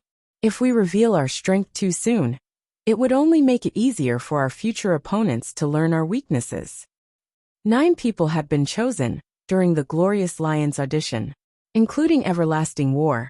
They formed a full battle team afterward. However, Everlasting War learned that those 9 members were only reserves. The battle team's official members had long since been decided. Only, Hua Qiushui had never mentioned that before the audition. This had been the Glorious Lions battle team's secret. So far, He had only been introduced to 2 of the other 9 official members. However, both of these people were strong enough to frighten Everlasting War when the audition members learned that they were merely reserve members. They were not pleased. As a result, the 9 of them had fought the 2 official members in a team battle. In the end, victory had belonged to the 2 official members. Neither had even lost any HP throughout the battle. The 9 audition members had no choice but to admit their defeat. The difference in their strengths was too massive. Hence, the Glorious Lions battle team's reserve members formed Team 1, while Team 2 consisted of the battle team's official members. Even Everlasting War had no idea where Huaqiushui had found these experts. Meanwhile, Everlasting War was only Team 2's vice leader. As for the mysterious official leader, even now, Everlasting War had yet to him. However, whenever he saw Huaqiushui converse with that person, the woman would show respect. Her voice carried none of the commanding tone it usually had when she spoke to him. The wager is too big to risk. Notify the organizer. The competition has not begun yet, so there should be no issues in making a last-minute change to our roster. Huaqiushui demanded. In truth, aside from worrying that the Azura battle team hid its strength, Huaqiushui wanted to show Yifeng that the audition members were merely part of a reserve team. They were minor characters she used to deceive her enemies. I understand. Everlasting War sighed helplessly. He had looked forward to an intense match against the Azura battle team. Now, however, that was no longer possible. The members of Team 1 were capable of defeating the Azura battle team. However, there was a massive gap between Team 1 and Team 2. The Azura battle team had no hopes of winning against Team 2. After the Glorious Lions battle team and the Azura battle team confirmed their bets and registered their participating members, a commotion ripped through the main venue. What is this? Why did the Glorious Lions swap out their members? Wait, the team's leader, Everlasting War, is still on the team. Only the other members have been replaced. Don't tell me they're complaining that the Azura battle team is too weak and are trying to up the risk of the competition. The audience fell into a heated discussion. Although last-minute replacements frequently occurred in the Dark Arena, there had never been a full team replacement. Excluding the leader, something's not right. Gentle Snow's expression suddenly turned grim. Snow, what's going on? Zhao Yueru asked curiously. The Glorious Lions aren't replacing their stronger members with weaker ones. They're replacing their weaker members with stronger ones. Gentle Snow said seriously. I had never imagined that the Glorious Lions would have hidden their strength so deeply. They kept their true strength hidden all this time. The Azura battle team is in danger.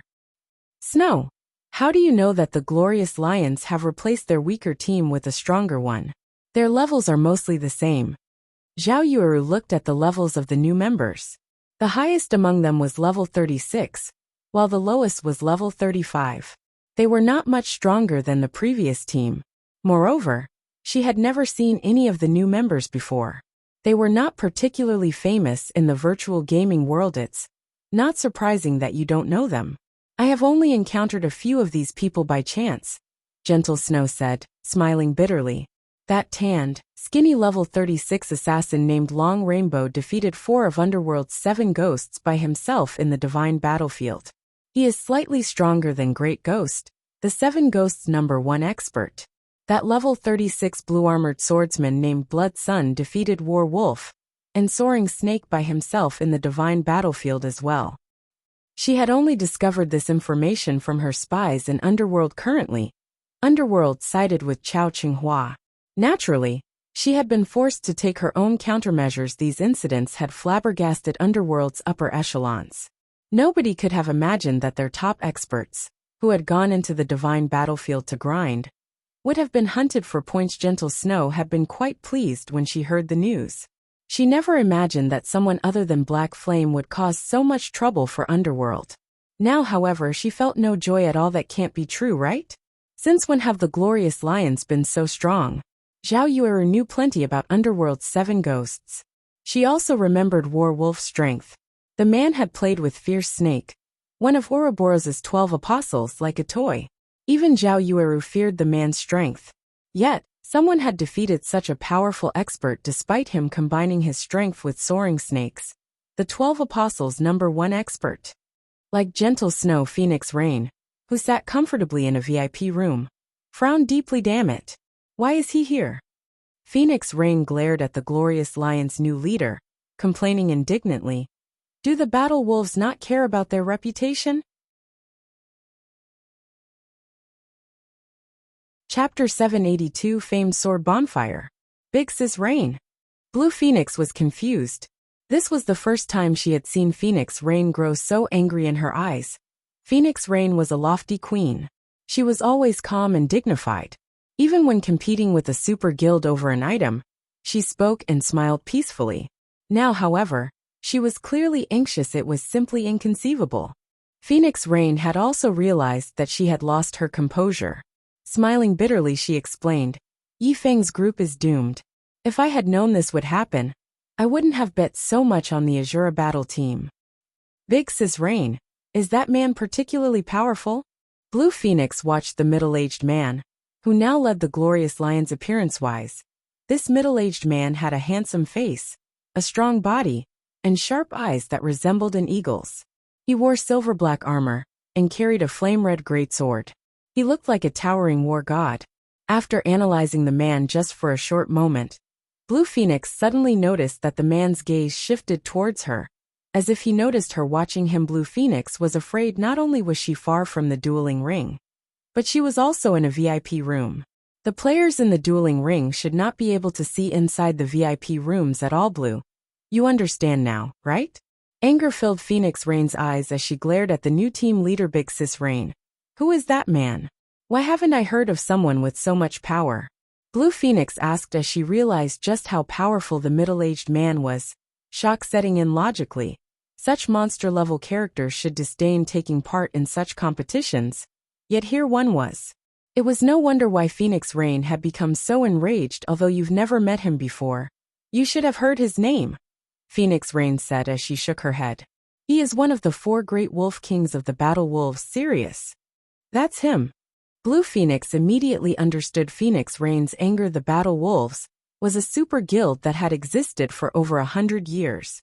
The guild's 4 great wolf kings had shaken the virtual gaming world with their fame for many years now, and were mainly responsible for pushing the Battle Wolves to the peak of the virtual gaming world. Only 8 years ago, the 4 great wolf kings had removed themselves from the public eye. No one had heard any news about the wolf kings after that.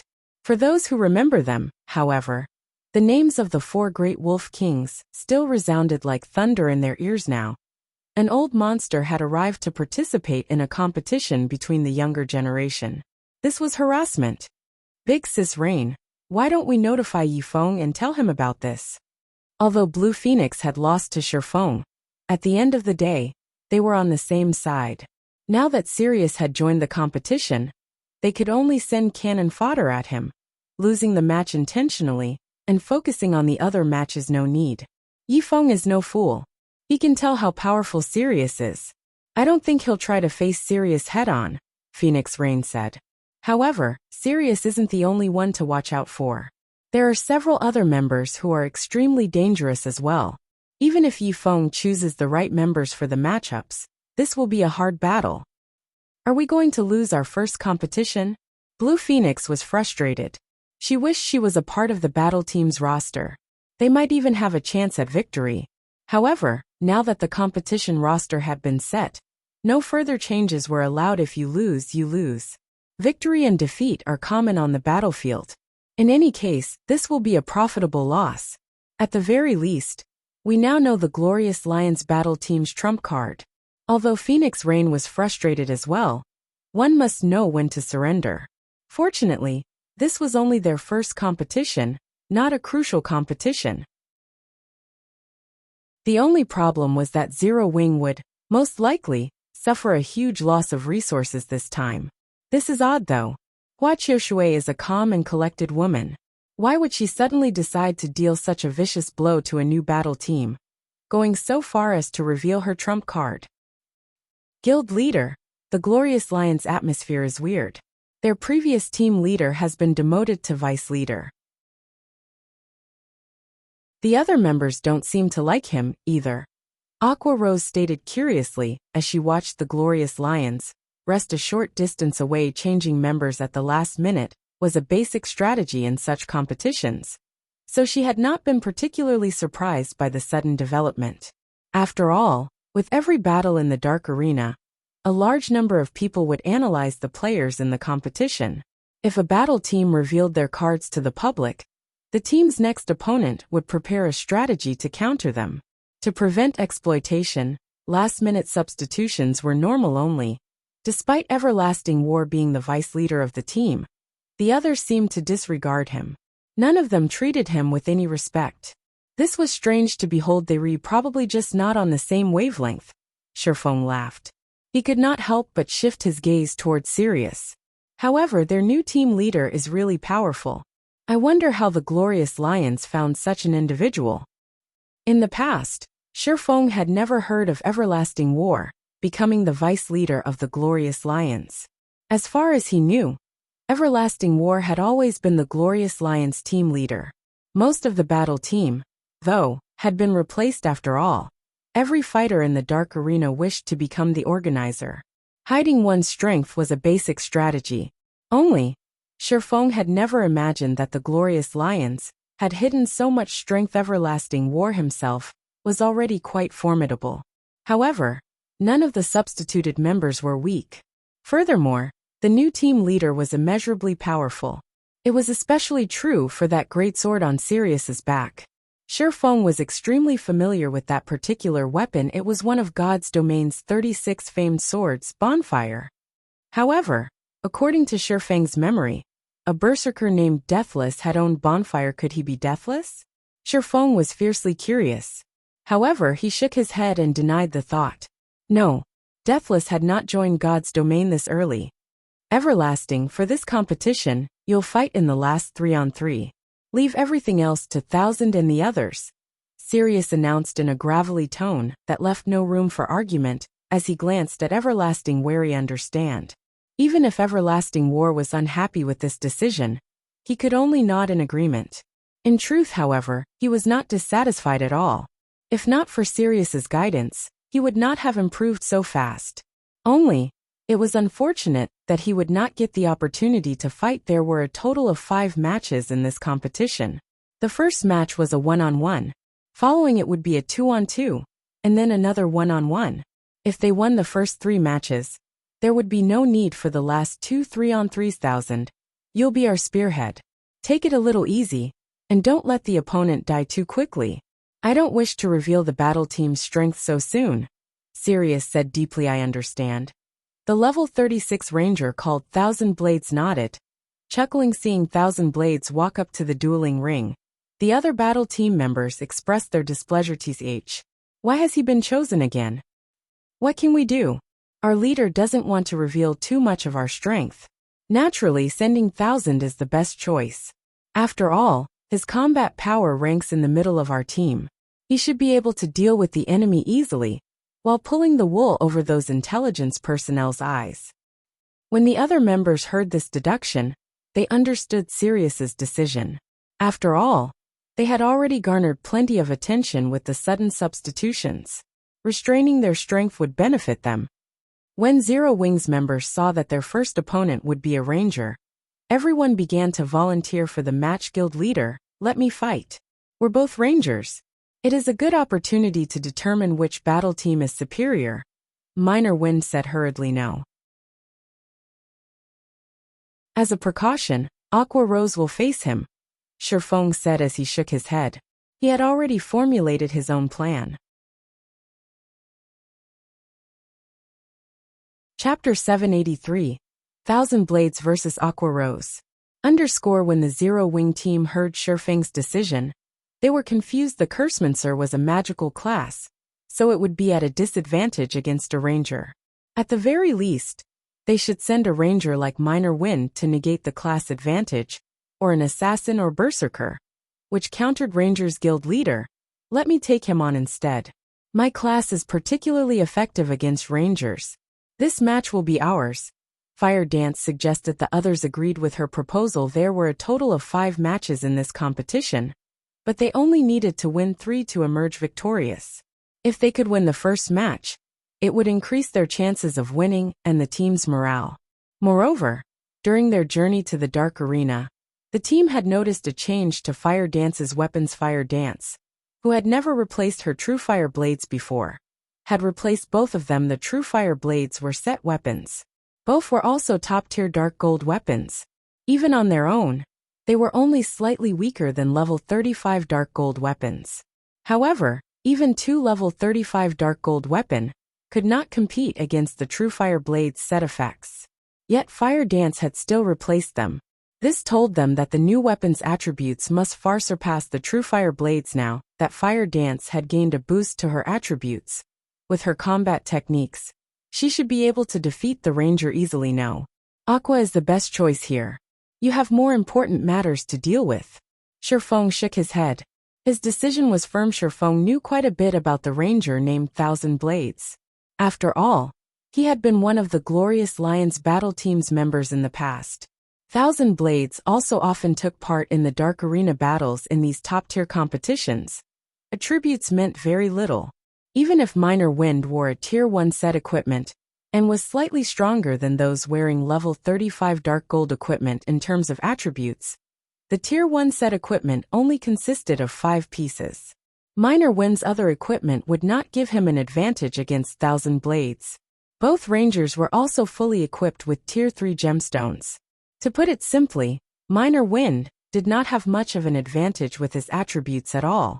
In the end, the fight would come down to techniques based on Shifeng's estimations. If Minor Wind had an equipment score of 2,000 points, then Thousand Blades would have around 1,800 points. Although there was a gap, techniques could easily close that gap. This was commonplace in the Dark Arena. Moreover, tools were not allowed in Dark Arena battles. This meant that the fight would come down to techniques and equipment. Minor Wind had yet to reach the half-step refinement realm. He could only exert his body to its limits. How could he possibly challenge a refinement realm expert like Thousand Blades, someone who could control his body's power freely? After Shifeng made his decision, the fighters' names appeared above the dueling ring, which had an area of 300 by 300 yards. Thousand Blades versus Aqua Rose. The Azura battle team is pretty pitiful. They're actually sending Aqua Rose, the most famous player on their team, into the first match. It seems they really don't have anybody who will be a challenge. The assassin Long Rainbow laughed. Unfortunately, even she is no match for Thousand. They would have been better off sending cannon fodder. They've just lost their only chance to win. Based on our reports, the Sword King, Black Flame, is the only capable player in Zero Wing. I really wish I could fight him. That way, I could take the title of Sword King for myself. Blood Sun, the blue-armored swordsman, said. He could not help his sigh as he looked over the Azura battle team. Roster the Glorious Lions, other members nodded their agreement. This first match told them everything they needed to know. The Azura battle team stood no chance of victory if Aqua Rose were a refinement realm expert. Even with a class disadvantage, she could put up a good fight against Thousand Blades. Unfortunately, she was not. Even though she was only a thread away from the threshold, without actually setting foot into the refinement realm, there would be a massive gap between her skills and Thousand Blades. Big Sis Rain, what is going on with Yifeng? He sent Aqua Rose up. Can't he judge Thousand Blades' strength? Previously, Blue Phoenix had come to admire Shifeng. Now, however, Shifeng's choice had disappointed her. Thousand Blades had not bothered hiding his combat power at all. His actions were so smooth and natural, without any excess movement. It was obvious he had already reached the refinement realm. No matter how I look at it, Thousand Blades should have reached the refinement realm. Even if Yifeng doesn't face the Ranger himself, at the very least, he should send Fire Dance, right? Fire Dance was Zero Wing's #1 assassin. In terms of techniques, she was on par with Aqua Rose. Moreover, the assassin class, more or less, countered the Ranger class. Although Fire Dance had not reached the refinement realm either, with her attributes, it was not impossible to secure a win. Giving up the match without even trying was a waste. Phoenix Rain simply shook her head.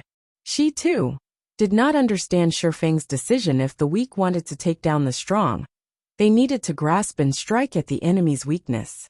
Currently, it was obvious that the Glorious Lions did not take the Azura battle team seriously at all. It was the perfect advantage. Yet, Shifeng had chosen to give up the match. Aqua Rose did not give Shifeng's decision much thought. A one-on-one fight against such a powerful expert was a rare opportunity. Although she did not know what was going through Shifeng's mind, she was very happy to face Thousand Blades. Even though her odds of winning were low. Hold on a second. Shifeng suddenly stopped Aqua Rose, who was about to enter to the dueling ring. He then retrieved an emerald staff from his bag and handed it to Aqua Rose. No need to rush the battle. Take this chance to hone your skills. Guild leader, this is. Aqua Rose was ecstatic when she saw the emerald staff. She then said, Guild leader, rest assured. I'll toy with him with everything I've got. Saying so, Aqua Rose approached the stage confidently. Your leader is a fool. He sent you to your death. Well, whatever. It's been too long since I killed a beauty like you. Don't blame me for being ruthless. Thousand Blades was arrogant, his lips curling into a cruel smile.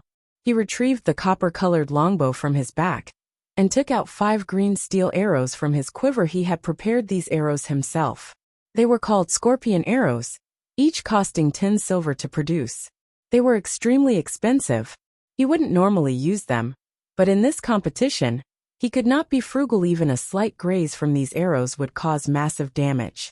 They would also poison the target when they struck, reducing their movement speed and attack speed, as well as inflicting damage every 5 seconds. Magical classes already had low movement speed. If the scorpion arrows hit Aqua Rose, she wouldn't be able to dodge any follow-up attacks. She would become a sitting duck. Moreover, Cursemancers were different from Elementalists. Elementalists were human-shaped cannons with powerful burst damage. Cursemancers, on the other hand, focused on crowd control and debuffs. Their instantaneous firepower was subpar at best, and was no match for Rangers. Aqua Rose ignored Thousand Blades' provocation. She was utterly focused on her new staff, looking like a little girl with a new toy.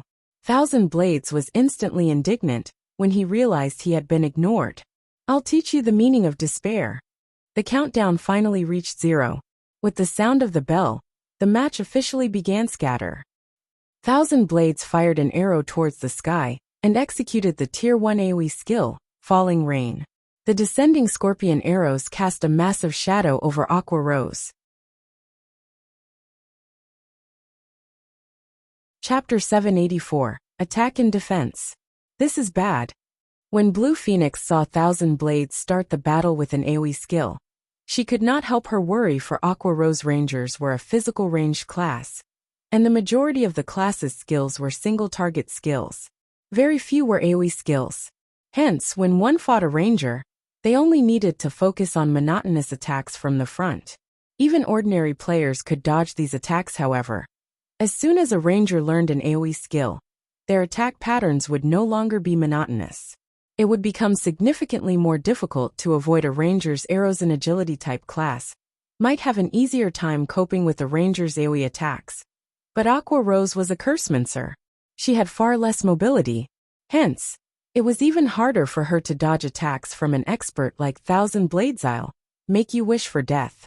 Thousand Blades then pulled his bowstring into a full moon, firing scorpion arrows rapidly to surround Aqua Rose. He targeted Aqua Rose's right side, where she was most likely to dodge. When he had executed Falling Rain, he had focused the majority of the skill's effective area towards Aqua Rose's left. Hence, if she wanted to avoid the Falling Rain, she would have to dodge to the right. When experts fought each other, it was common to use the first attack as a diversion, and the second attack to deal a blow. Surprisingly, Aqua Rose didn't move even after noticing the rain of arrows descend towards her. With a light wave of her emerald staff, a faint red protective barrier appeared around her life shield. Tier 0 spell. Summons a barrier that absorbs damage equal to 30% of caster's maximum HP, for 15 seconds cooldown. 36 seconds. Aqua Rose had a maximum HP of 9,200. This meant that the life shield could absorb up to 2,760 damage. However, Aqua Rose was not done. She then slammed her staff down, and a gray magic array appeared, covering the ground. Dark Strengthening, Tier 0 spell. Damage taken reduced by 20% and casting speed increased by 20% for 10 seconds for all allies within 10 by 10 yards cooldown. 1 minute. 1,000 Blades Falling Rain was only one wave of attacks. Moreover, due to it being an AoE skill, its damage was not particularly high in the end. The arrows descending on Aqua Rose had not even broken her life shield. As for Ranger's follow-up attacks, they were useless. 1,000 Blades was slightly surprised that Aqua Rose had not fallen for his trap. Very quickly, however, he altered his attack pattern, choosing to attack the Cursemancer directly instead. Instantly, 5 arrows transformed into 5 streaks of green light. As they flew towards Aqua Rose, all 5 arrows closed the distance of over 20 yards in the blink of an eye. Not wanting to be outdone, Aqua Rose waved her staff once more, sending out pitch-black dark arrows, one after another. Aqua Rose's dark arrows clashed into 1,000 Blades arrows, the impact throwing both attacks off course. In addition, Aqua Rose double-cast, using Dark Weakening on 1,000 Blades. Immediately, dark fog appeared next to the Ranger, swarming him. Noticing the attack, 1,000 Blades retreated without hesitation, avoiding the dark fog. While he retreated, he continued his ruthless assault on Aqua Rose for a time. The two combatants traded attacks, neither gaining an advantage on one side. 1,000 Blades utilized his high mobility to avoid Aqua Rose's attacks. Meanwhile, Aqua Rose utilized her various skills to defend herself. Even after multiple exchanges, neither fighter had lost a single HP. Aqua Rose is quite good. She has already grasped the technique to double cast. It's no wonder why she is quite famous. If she is nurtured properly, it is entirely possible for her to reach the peak of the virtual gaming world. Unfortunately, she joined the Azura battle team. Everlasting War had not expected Aqua Rose to be so powerful. Although 1,000 Blades was holding back, it was still impressive that she fought the Ranger to a standstill. 1,000 Blades was already in the refinement realm. His physical control was quite refined, hence his combat was quite efficient. Ordinary players would find it difficult to deal with the Ranger's direct attacks, not to mention the counterattacks he launched while evading. Moreover, every time 1,000 Blades attacked, he fired at least 3 arrows simultaneously. When an ordinary player attacked, there was over an 80% chance that they would fail to avoid such a complex counterattack. However, with her ability to double cast, Aqua Rose was able to both attack and defend. Unfortunately, such high-intensity battles placed a heavy burden on a player's concentration and stamina. In such a battle, 1,000 Blades could conserve more of his strength and outlast Aqua Rose should the battle drag on. This girl really does deserve her fame. After fighting me for a short time, she has already gotten a clear grasp of my movements. 1,000 Blades clicked his tongue. Contrary to his expectations, Aqua Rose had not grown weaker as the battle progressed. Rather, her strength was growing. 1,000 Blades no longer looked down on Aqua Rose initially. He had evaded Aqua Rose's curses easily. However, as the battle progressed, Aqua Rose's attacks improved. Now, she was beginning to predict his movements, and it was becoming far more difficult for him to evade her attacks. When the battle had first begun, he could fire 5 arrows simultaneously while dodging. Now he could fire only 3 arrows. Why are her dark arrows so powerful? With the power behind my scorpion arrows, even if they collide with her dark arrows, the impact should not affect their trajectories at all. 1,000 Blades was very confident of his own arrows. He had never imagined he would encounter something like this. I can't drag this on any longer. 1,000 Blades was now certain that dragging this battle on any further would only benefit Aqua Rose immediately. 1,000 Blades used the Tier 1 skill, Heart-Piercing Arrow. A silver arrow sliced through the air as it flew towards Aqua Rose. Heart-Piercing Arrow's power was astonishing. Even the Berserker on the Glorious Lions battle team would not take 1,000 Blades' Heart-Piercing Arrow head-on. Hence, it was impossible for Aqua Rose to block his attack using the instant cast Dark Arrow Pung. As expected, the Heart-Piercing Arrow shattered the Cursemancer's Dark Arrow. Such power. Aqua Rose knew that it was too late to cast another spell. Immediately, she used her staff to block the attack pung. When the Heart-Piercing Arrow struck Aqua Rose's staff, the Cursemancer was forced to take 5 steps back. Her arms were numb from the impact. and a damage of over -600 points appeared above her head die. Thousand Blades smiled faintly, taking the opportunity to launch a fierce assault. One scorpion arrow, after another rained down on Aqua Rose like a storm as the heart-piercing arrow had interrupted Aqua Rose's rhythm. It became impossible for her to defend against the dozen or so arrows. Meanwhile, the only life-saving skill a Cursemancer had was Soul Protection. It could reduce the damage she took by 90% for 4 seconds. However, the skill had no defense against the movement speed reduction and dot effect of the scorpion arrow's poison. Once Soul Protection's duration ran out, her fate would be sealed. If you have to blame someone, then blame yourself for being a Cursemancer. Thousand Blades grew gleeful when he saw that his attacks would hit Aqua Rose. Dang! Dang! Dang! Suddenly, 3 massive treants appeared before Aqua Rose. Like an iron wall, the treants blocked all of the incoming arrows. What's going on here? Thousand Blades frowned when he saw the 3 massive Trance Forest Sprite, Special Elite. Level 38. HP 240, 000/240, 000. A powerful expert could at most deal with 1 special elite of the same level. Now, however, 3 special elites had appeared before him. He also had a Cursemancer, a class with many control skills, to contend with. This was definitely a problem. Chapter 785. The Cursemancer that shouldn't be provoked. The 3 6-meter-tall treants earned shrieks from the audience the moment they appeared in the dueling ring. Do Cursemancer's have such a skill? What skill is that? 3 special elites. The Glorious Lions are going to have a difficult time winning this match. The players in the audience were not ordinary, but experts with extraordinary insight. Ordinary players might never have the chance to watch a match between God's domain experts, but to these players, such opportunities were readily available. Hence, they were very familiar with the amazing aspects of God's domain experts. They were even more familiar with classes' skills in God's domain. Cursemancers mainly relied on control skills in combat. As long as they could restrict their opponent's movements, they could finish them off easily. However, Cursemancers were somewhat weaker than elementalists and summoners when it came to survivability and damage output. However, if they had a meat shield to pin down the opponent, a Cursemancer's threat level would rise exponentially. After all, Cursemancer's tiers and levels were still low, and many of their powerful skills had relatively long cast times. The class was not suited for expert battles. In a battle between experts, the outcome could be determined at any moment. It would be suicidal to use a spell with a cast time of more than 1 second. Hence, very few Cursemancers were found in the Dark Arena's battle teams. Generally, the battle team's casters were elementalists and summoners. However, now that 3 special elites had appeared to assist the Cursemancer, these monsters would easily make up for her deficiencies. You really underestimated the Azura battle team. It's no wonder why they dared to send a Cursemancer into the fight.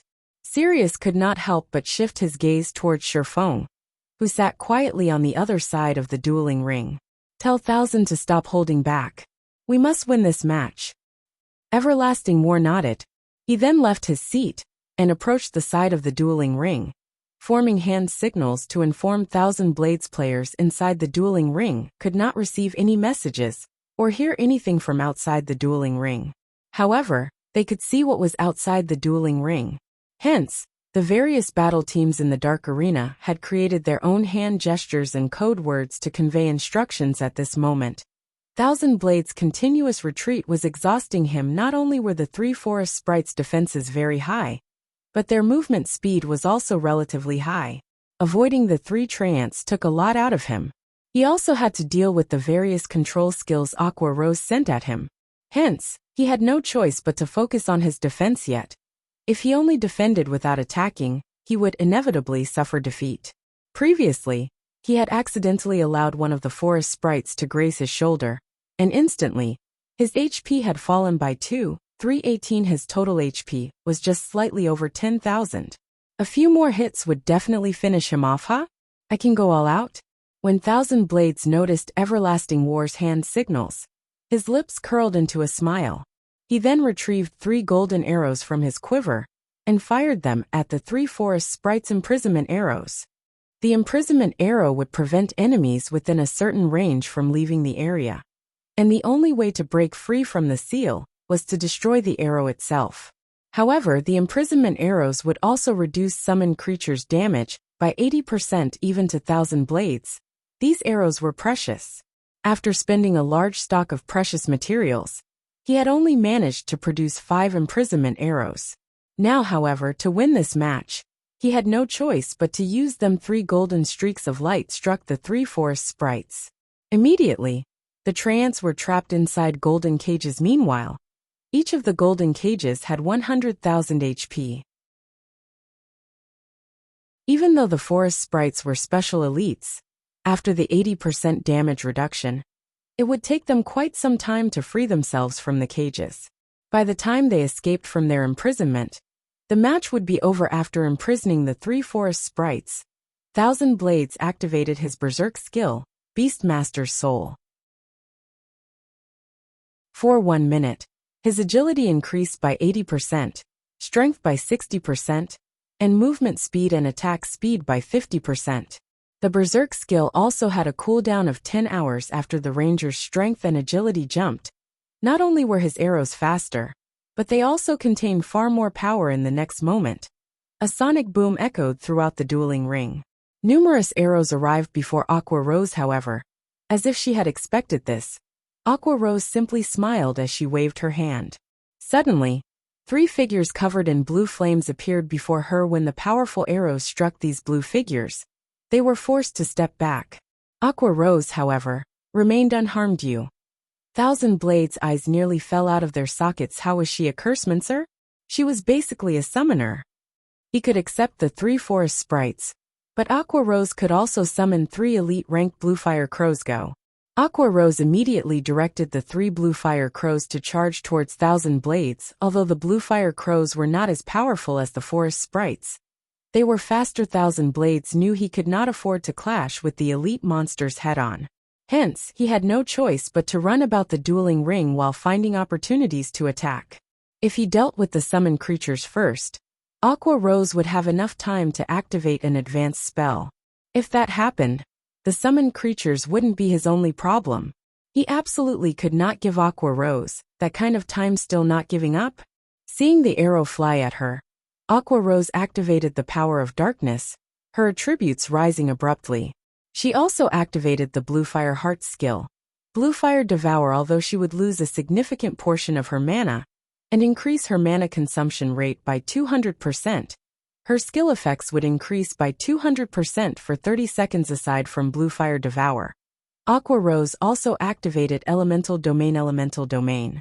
All allies within a radius of 50 yards will have their magic damage increased by 15%, cast speed increased by 15%, and mana consumption decreased by 20% for 1 minute. Aqua Rose then fired a dark arrow. When the dark arrow clashed with 1,000 Blades' scorpion arrow, the latter was thrown off course, whereas the former continued towards the ranger. Seeing this, 1,000 Blades hurriedly fired another arrow, successfully diverting Aqua Rose's dark arrow. Why is it so powerful?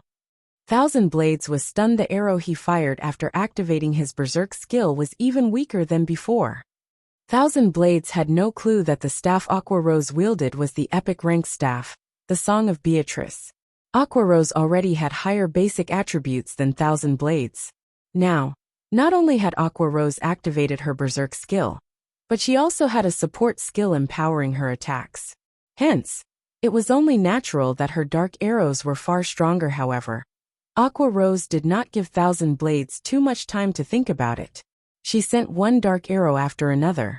At the same time, Dark Weakening's ominous fog began to appear around 1,000 Blades. If the dark fog caught him, not only would his speed fall sharply, but his attributes would also decrease significantly again. 1,000 Blades was forced to focus on his defense, escaping for his life. This time, however, he struggled far more than before. Previously, he had only needed to deal with the summoned creatures. Now he had to deal with the summoned creatures and Aqua Rose's dark arrows. As a result, 1,000 Blades' mobility was restricted. Meanwhile, this situation gave Aqua Rose sufficient time to cast the Tier 1 spell. Soul Cloud. Soul Cloud gathered the power of shadows to form 10 flying blades that could only be dodged, not blocked. Soul Cloud was considered one of the Cursemancer's sure kill spells after Blue Fire Devour's amplification. Aqua Rose was able to summon 20 pitch-black flying blades however. She wasn't satisfied. Just before she finished casting Soul Cloud, she activated the third skill of the Song of Beatrice.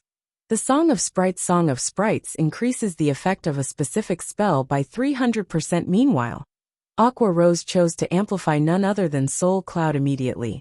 The 20 pitch-black flying blades increased to 60. Each flying blade was even stronger than Aqua Rose's dark arrows. Impossible. 1,000 Blades paled when he saw the swarm of flying blades hover before Aqua Rose. A chill crawling down his spine. He could feel the power within those pitch-black blades. A single one of them would devour at least half of his HP without waiting for 1,000 Blades to react. Aqua Rose waved her finger immediately. The 60 flying blades transformed into 60 streaks of black light, as they shot towards the dazed ranger from all directions. Hua, hua, hua. Even if 1,000 Blades had already reached the refinement realm, he was powerless against the attacks of 3 summoned creatures and 60 flying blades. In the end, the streams of black light consumed him, and he died tragically.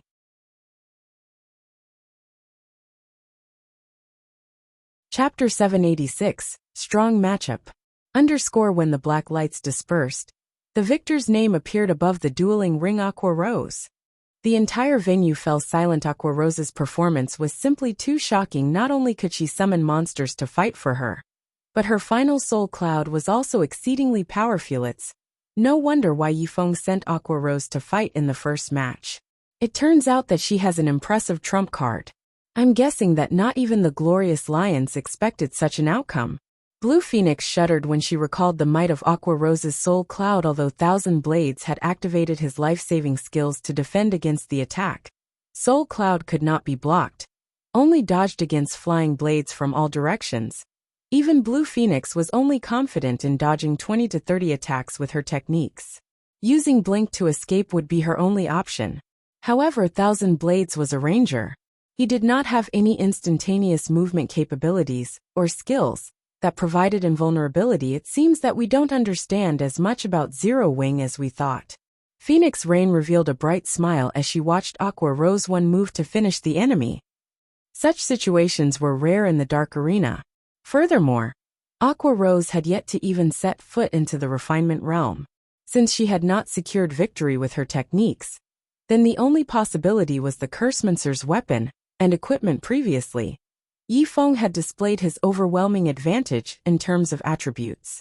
Now they realized that Aqua Rose had the same advantage. The Glorious Lions had the support of the Super Guild Battle Wolves. Very few could compete with the Glorious Lions' equipment and weapons. Hence, it was inconceivable that Zero Wing's Aqua Rose had better equipment than 1,000 Blades. Phoenix Rain's curiosity of the guild named Zero Wing grew. However, the following matches were the true hurdles. The Azura Battle Team had to overcome. A team had to win 3 out of 5 matches to win the competition. However, the Glorious Lions had a monster-like expert. One could say that the battle team had at least 1 match in the bag. If the Azura Battle Team could not win 2 out of the 3 remaining matches, then it would lose. However, through this first match, everyone finally understood the Azura Battle Team's strength. They also understood just how powerful Aqua Rose was. Victory with 1 move. In the future, anyone who challenged Aqua Rose would have to consider today's fight for a time. The various major powers focused their attention on Aqua Rose. They began to investigate her past. She used to be an honorary elder of Twilight Echo. The upper echelons of Twilight Echo really are interesting. They chased such a talent out of the guild. Ha ha ha. Twilight Echo sure is rich. While others are frantically trying to recruit top-tier experts, Twilight Echo is chasing them away. The guild must have too many geniuses. It's no wonder why Twilight Echo has not been performing well in recent years. So this is their problem. Now that Aqua Rose has joined a small guild like Zero Wing, we might have a chance to poach her. The various major powers in the venue could not help but ridicule Twilight Echo. The expressions of Twilight Echo's upper echelons, who had come to watch the battle, twisted in response. Although they had known that Aqua Rose was a talented fighter, and an experienced manager, they had never thought she would become this strong. Meanwhile, in the Glorious Lions battle team's resting area, the team members remained indifferent about the battle's outcome. They acted as if it were none of their business that they had lost the first match. This Azura battle team is fairly interesting. They are slightly stronger than I expected. It is no wonder why that Aqua Rose is Zero Wings vice leader. Thousand Blades really lucked out this time. The swordsman Blood Sun commented disappointingly. He paid no attention whatsoever to Thousand Blades' defeat after all. There was no way their battle team could lose this competition on the Glorious Lions battle team. Thousand Blades' strength only ranked in the middle. None of their strongest combatants had taken part in the competition yet. On the other hand, the Azura battle team had already dispatched its strongest fighter. The competition's outcome was already self-evident. Let's see what the Azura battle team plans to do next. Though it doesn't really matter what kind of tricks they try to pull, the assassin Long Rainbow said, yawning. In the first match, the Glorious Lions battle team had been the first to send a combatant into the ring. For the second match, it was the Azura battle team's turn to send a representative. Shifeng had no wish to prolong this competition. Hence, for the next 2-on-2 match, he sent Fire Dance and Violet Cloud. What's going on? They're actually sending a cleric. Is the Azura battle team giving up this match entirely? Wait, that Fire Dance seems to be the commander of Zero Wings' main force. The Azura battle team's representatives for the second match confused the crowd. Although clerics were not entirely useless, one would not normally send a cleric into a 2-on-2 match. After all, if the enemy focused on the cleric, the battle would quickly devolve into a 2-on-1 situation. To make things worse, the assassin class could not pin down players like the Guardian Knight and Shield Warrior classes. Could just what is going through that man's mind? Is he trying to forfeit the match? Phoenix Rain could not help her frown. She was aware of the three great experts of Zero Wing. They were Aqua Rose, Fire Dance, and Violet Cloud respectively. Although sending two of the three great experts seemed like a good move, in the off chance that they were both defeated, the Azura battle team would lose all chances of winning this competition. Having them take part in the later 3-on-3 matches, taking the enemy by surprise like Aqua Rose had, would have been the wisest move yet. Yifeng had discarded that opportunity. Interesting. This brat's desire to win is impressive. He wants to win 2 matches in a row and rely on his own strength to fight for the final strand of hope. He is underestimating the Glorious Lions, Sirius muttered as he glanced at Shifeng. Immediately he instructed, Rainbow and Blood, you two will fight. Show the Azura battle team's leader the Glorious Lion's strength. Blood Sun and Long Rainbow's combat prowess was only weaker than his among the Glorious Lions battle team. It was especially true for Blood Sunday. To increase their chances of becoming the Dark Arena's organizer, the Battle Wolves had even given Blood Sun an epic weapon. With Blood Sun's skills and the epic weapon, the swordsman's combat power was only beneath his own. Hence, winning this match would be child's play for Blood Sun and Long Rainbow. In fact, Blood Sun alone was more than enough to defeat the Azura battle team's 2 representatives. Leader, rest assured. Long Rainbow confidently reassured the team's commander as he stood abruptly. Rainbow, wait a minute. Fighting one player is too boring. Let me handle the both of them by myself, Blood Sun said as he stopped Long Rainbow. After the competition, I'll give you a bottle of life wine. How about it? The life wine was a Fire Dragon Empire specialty. It was known as a Mortal World delicacy. Although the recipe was easy to obtain, the materials it required were extraordinarily rare. One could only obtain these materials if they were lucky. Aside from the drink's delicious taste, the life wine also had a certain probability of strengthening a player's physique. It was even more precious than dark gold equipment. Really? Long Rainbow was certainly tempted when he heard the words life wine. This item was Blood Sun's treasure. Even their team leader had only managed to obtain 1 bottle from the swordsman after a lot of trouble. Normally, Blood Sun would not even share a cup. Of course, Blood Sun assured he wanted to test his new sword properly, and he did not want Long Rainbow to interrupt his fun. Fine, I agree. However, if it seems like you are going to lose, for the sake of winning the competition, I'll have to join the fight. Of course, you'll still have to give me the life wine, Long Rainbow said after giving it some thought. Sure. Blood Sun grinned.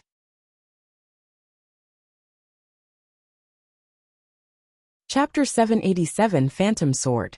In the wide and spacious dueling ring, the assassin Long Rainbow stood in the corner while the swordsman Blood Sun took his place in the ring's center. The spectators were surprised. Normally, in a 2-on-2 match, teammates wouldn't stand so far from each other.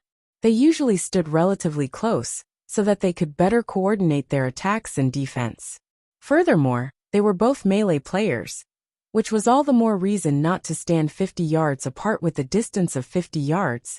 Even a ranger, the class with the longest range, would not be able to assist a companion in battle. What are you guys trying to do? Fire Dance glanced at the distant Long Rainbow before shifting her gaze back to Blood Sun carefreely. Blood Sun said, "One-on-one battles are too boring, so I intend to take you both on by myself. Don't worry about it. The fight will be over very quickly." The audience could hear the players in the ring quite clearly. When they heard Blood Sun's words, an uproar shook the venue. They never thought that the Glorious Lions member would make such a bold statement. Nothing like this had ever happened in the Dark Arena before. Everybody wanted to win the competition, so why would anyone hold back their strength? If Blood Sun wasn't a fool, then he must be absolutely confident of his own power. So, you want a 1-on-2 battle? Rage flared in Fire Dance's eyes as she glared at Blood Sun's arrogant expression. Suppressing her anger, she said coldly, "It seems the Glorious Lions really underestimates us." "Ha ha ha. Don't put it like that. This is a good opportunity for you to win the competition." Blood Sun laughed. He did not pay any particular attention to Fire Dance's cold killing intent. The loss of the first match had wounded the Glorious Lions battle team's reputation quite severely. Blood Sun's first reason for asking Long Rainbow to step aside was to recover the team's reputation, while the second reason was to experiment with his epic weapon. However, Blood Sun did not think Fire Dance and Violet Cloud even qualified as test subjects. "As you wish." Fire Dance stepped forward, standing in front of Violet Cloud. Understanding Fire Dance's intentions, Violet Cloud retreated. Interesting. Blood Sun did not mind the women's actions as he unsheathed the silver sword encrusted with 7 resplendent gemstones. "Hopefully you don't lose too quickly." "This is bad." Gentle Snow frowned as she watched the ring from the spectator stand. "Snow, what's wrong?" If Fire Dance could last against the party leader of the Flower of 7 Sins for so long, shouldn't she be able to defeat Blood Sun easily? Zhao Yueru was more or less familiar with Fire Dance's strength. Even if Blood Sun was very strong, she did not think that the swordsman was guaranteed to win. "You don't know this, but Blood Sun's swordsmanship is very odd. Even a shield warrior like War Wolf couldn't defend against his attacks." Gentle Snow explained as she shook her head. She had watched the video of the battle between War Wolf and Blood Sun. She already had a general understanding of Blood Sun's strength. Although there was not much of a difference in terms of combat power between Blood Sun and a party leader from the Flower of 7 Sins, in terms of attack techniques, the former was definitely stronger. Now that Blood Sun wanted to face his opponents alone, it was the perfect opportunity for the Azura battle team to get rid of the swordsman immediately. Gentle Snow contacted Shifeng Guild leader Snow. "What's the matter?" Shifeng asked after accepting the call. "Yifeng, Blood Sun has strange attack methods. It is best for Fire Dance and Violet Cloud to finish him off together. If you allow Fire Dance to fight him by herself, she won't be able to defend against Blood Sun's attacks." Gentle Snow hurriedly warned the man the match had not begun yet. There was still time for Fire Dance and Violet Cloud to coordinate their attacks and deal with Blood Sunday. Once the match officially began, it would probably be too late even if the two women banded together. "Thank you for your warning, Guild Leader Snow," Shifeng said, laughing. He had never expected Gentle Snow to call him in such a rush, just to warn him. Seeing Shifeng's calm reaction, Gentle Snow's anxiety grew. It was obvious that Shifeng was not taking her words seriously. Blood Sun is very strong. He even defeated War Wolf and Soaring Snake while they were working together. War Wolf's shield couldn't get close to Blood Sun's sword before he suffered defeat. "I believe you are aware of War Wolf's strength," If he couldn't even deflect Blood Sun's attacks, it will be very difficult for Fire Dance hold the man off. Gentle Snow explained in detail in Star Moon Kingdom. Warwolf's strength was absolute. He could rank within the top 3 MTs of the kingdom. Defeating Warwolf was already impressive. Yet the powerful shield warrior had not been able to withstand Blood Sun's attacks. I understand. If Guild Leader Snow doesn't have anything else, I'll disconnect the call now. The match is starting soon. Shifeng nodded. He then disconnected the call. Hello? Hello. Gentle Snow was speechless as she stared at the already dark screen. Yifeng is so infuriating. Even though you offered a warning with good intentions, he treated your words like they were nothing. It'll be his fault when his team loses. Zhao Yueru grumbled. Leader, will it really be alright to let Fire Dance deal with that man by herself? Aqua Rose asked sternly. She had been sitting beside Shifeng, so she had overheard the conversation. With Gentle Snow, Warwolf's strength definitely ranked at the top of Star Moon Kingdom. If not for her equipment advantage, even she would not be a match for the man. Don't worry about it. We just need to sit tight and enjoy the show. Shifeng waved his hand aside from Sirius. He had very detailed information on the glorious Lion's combatant. Shifeng understood Blood Sun's capabilities far better than Gentle Snow in the past. Blood Sun had been quite famous in the Dark Arena. He had been known as Blood Sun the Phantom Sword. Although Blood Sun had only reached the Flowing Water Realm standard, the swordsmanship he used made it impossible to grasp his attack trajectories and rhythm. If one had not reached the Void Realm, it would be exceedingly difficult to defend against his strikes. If the Fire Dance of a few days ago were fighting, he would definitely instruct her coordinate with Violet Cloud. They could easily defeat Blood Sun with the Astromancer's strange attacks. Moreover, the Assassin Long Rainbow was similarly extraordinary. In the past, he had earned the title Ghost Hand in the Dark Arena when the two worked together. Even a Void Realm expert would fall. However, Fire Dance was not the assassin she had been in the past. Even Shifeng was unsure how much her strength had improved. This was the perfect opportunity to test her strength. Above the dueling ring, the countdown timer finally reached 0. Yuri not entering stealth? Blood Sun asked, unable to help his curiosity, as he watched Fire Dance, who remained motionless 30 yards away from him as an assassin. Fire Dance could only display her true power while hiding in the shadows.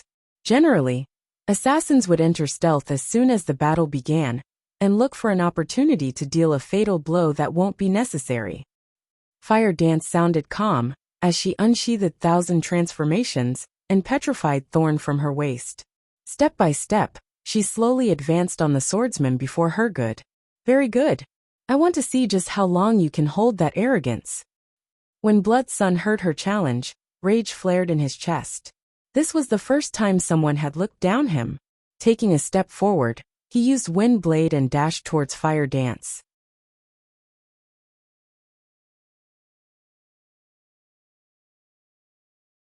Chapter 788, Legendary Power. Has she lost her mind? Gentle Snow was flabbergasted as she watched Fire Dance approach Blood Sun slowly. 0 Wings Guild Leader was insane enough.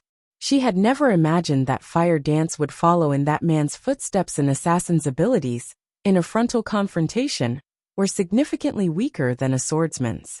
It would be very easy to defeat an assassin in a head-on clash. Blood Sun was not an ordinary expert, yet Fire Dance had forfeited the greatest advantage an assassin possessed.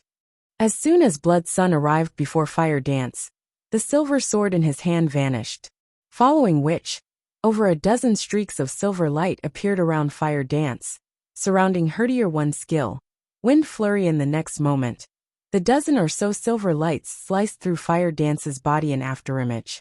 Before Blood Sun could celebrate his attack, he noticed something odd. Abruptly he leaped forward. Chio.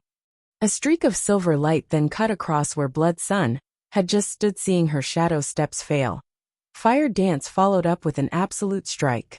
Instantly, she transformed into a shadow as she plunged towards the swordsman. Dang. As soon as the shadow Fire Dance had transformed into arrived before Blood Sun, the swordsman parried the incoming attack with his silver sword, negating all damagites. No wonder why you dared to fight me head-on. Your strength is so high despite being an assassin. Blood Sun was slightly surprised as the impact forced him to retreat 3 steps. He smiled and asked, however. How will you react to this move? Blood Sun charged at Fire Dance. Suddenly, his two swords transformed into dozens of afterimages. Every one of these images slashed at Fire Dance simultaneously. The sudden appearance of so many blades would have bewildered any opponent. However, this was not the most impressive aspect of Blood Sun's attacks. The speed of these sword images varied. Some moved faster than others. Moreover, the blade's speeds constantly changed. Trying to grasp the swordsman's attack rhythm was nearly impossible. Not to mention predicting the image's trajectories. The attack took Fire Dance by surprise. She couldn't differentiate which of these swords was real.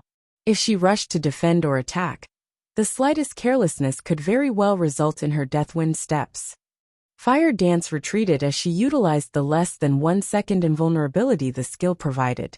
In addition, Wind Step's movement speed increase allowed Fire Dance, whose movement speed was already quite high, to dash out of Blood Sun's attack range. Really fast. You are definitely the fastest assassin I have ever seen to date. Although Blood Sun had hit Fire Dance, the assassin had utilized Wind Steps to block his attacks.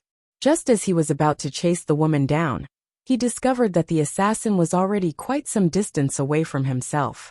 He couldn't hit her from this far if he wanted to. Although Fire Dance and Blood Sun's exchange had been brief, the audience was stupefied. These two are amazing. Why do I feel my chest tighten while watching these two fight? Every member of the audience had seen battles between experts before. However, Fire Dance and Blood Sun's battle ranked near the top of their lists. Both players were incredibly fast. Before anyone could react, they had already separated from their confrontation. All the onlookers saw was dozens of sword images and a flickering shadow. In the next moment, both fighters had swapped positions. They were too fast for the naked eye to follow. As a result, many among the audiences weren't entirely sure about what had just transpired. Blood Sun is powerful, Blue Phoenix exclaimed. Although most of the audience did not know what had happened, Blue Phoenix was a Void Realm expert.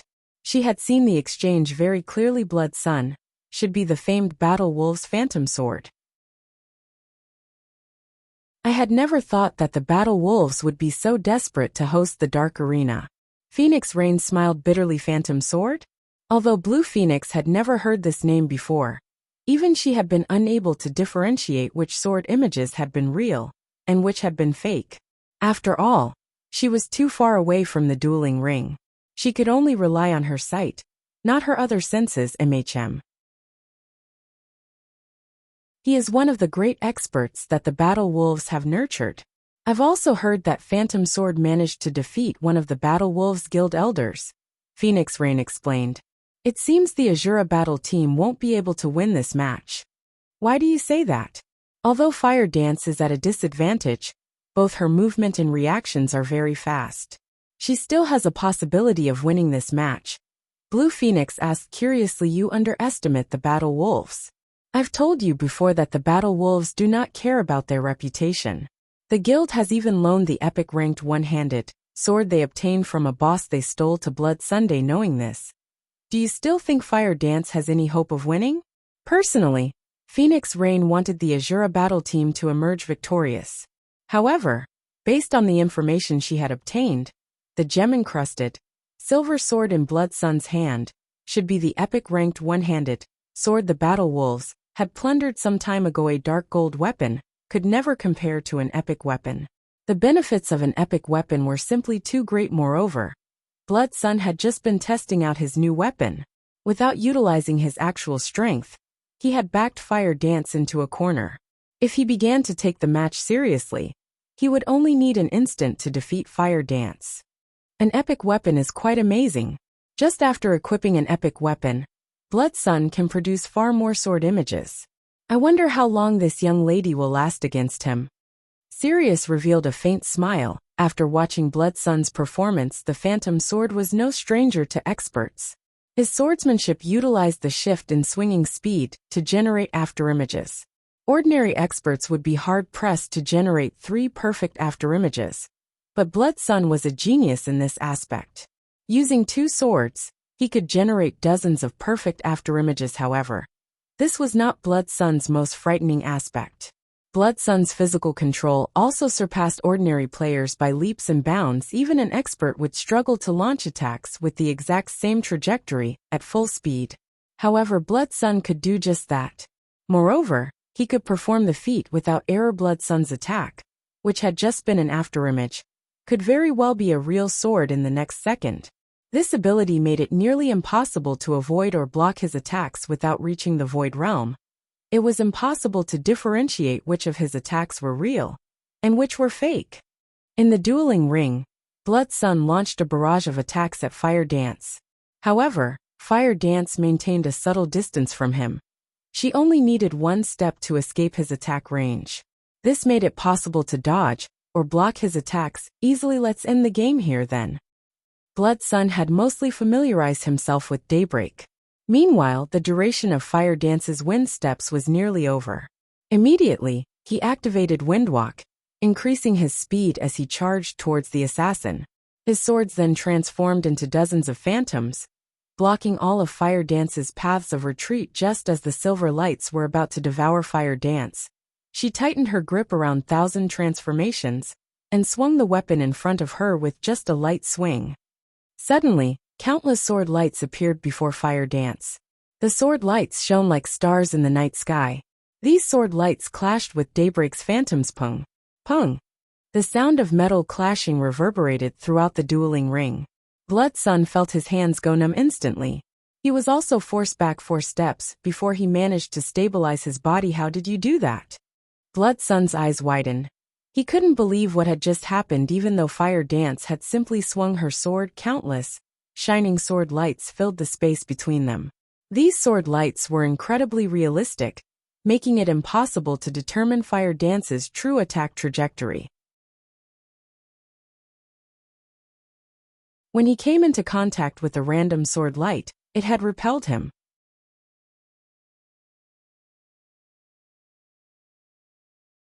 Chapter 789.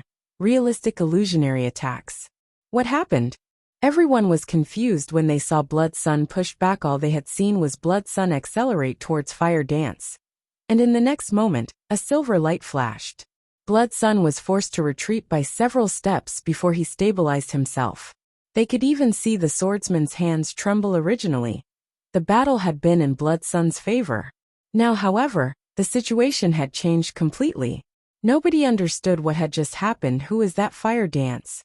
Everlasting War's mouth gaped in shock. He had understood Aqua Rose's victory. After all, she was a famous newcomer in the virtual gaming world. She had also been nurtured by a super guild. However, no one had ever heard of Fire Dance. Yet she was actually able to repel Blood Sun.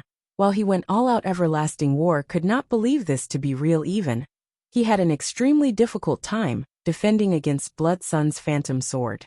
He could only use an AoE skill to counter Blood Sun's attack. However, Fire Dance had only used one strike to repel the swordsman with just a single swing of her sword. She filled the entire space between them with her sword's afterimages. It was practically impossible to defend against such an attack. Blood Sun's phantom sword was meaningless in the face of such an attack. One could say that Blood Sun was simply showing off his slight skill before a master. Compared to Fire Dance's attack, Blood Sun's phantom sword was a joke. Everlasting War was confused. He could not figure out how Fire Dance had managed to accomplish such a feat. Who could defend against an attack like that? She's already set foot into the refinement realm? Sirius narrowed his eyes as he began to evaluate Fire Dance carefully. Fire Dance's previous attack was astounding. Even Sirius had not seen how the assassin had pulled it off. Against such an attack, even he would be forced to evade the sword images. However, Fire Dance's performance showed that she did not use any excess movements when drawing her sword. She had not executed any special techniques at all. She had just swung her sword. Yet this ordinary attack had created countless afterimages that filled the area before her. Unfortunately, he sat too far away from the battle. He had not been able to see the details of what had happened. Snow, look. Fire Dance repelled Blood Sun. What do you think just happened?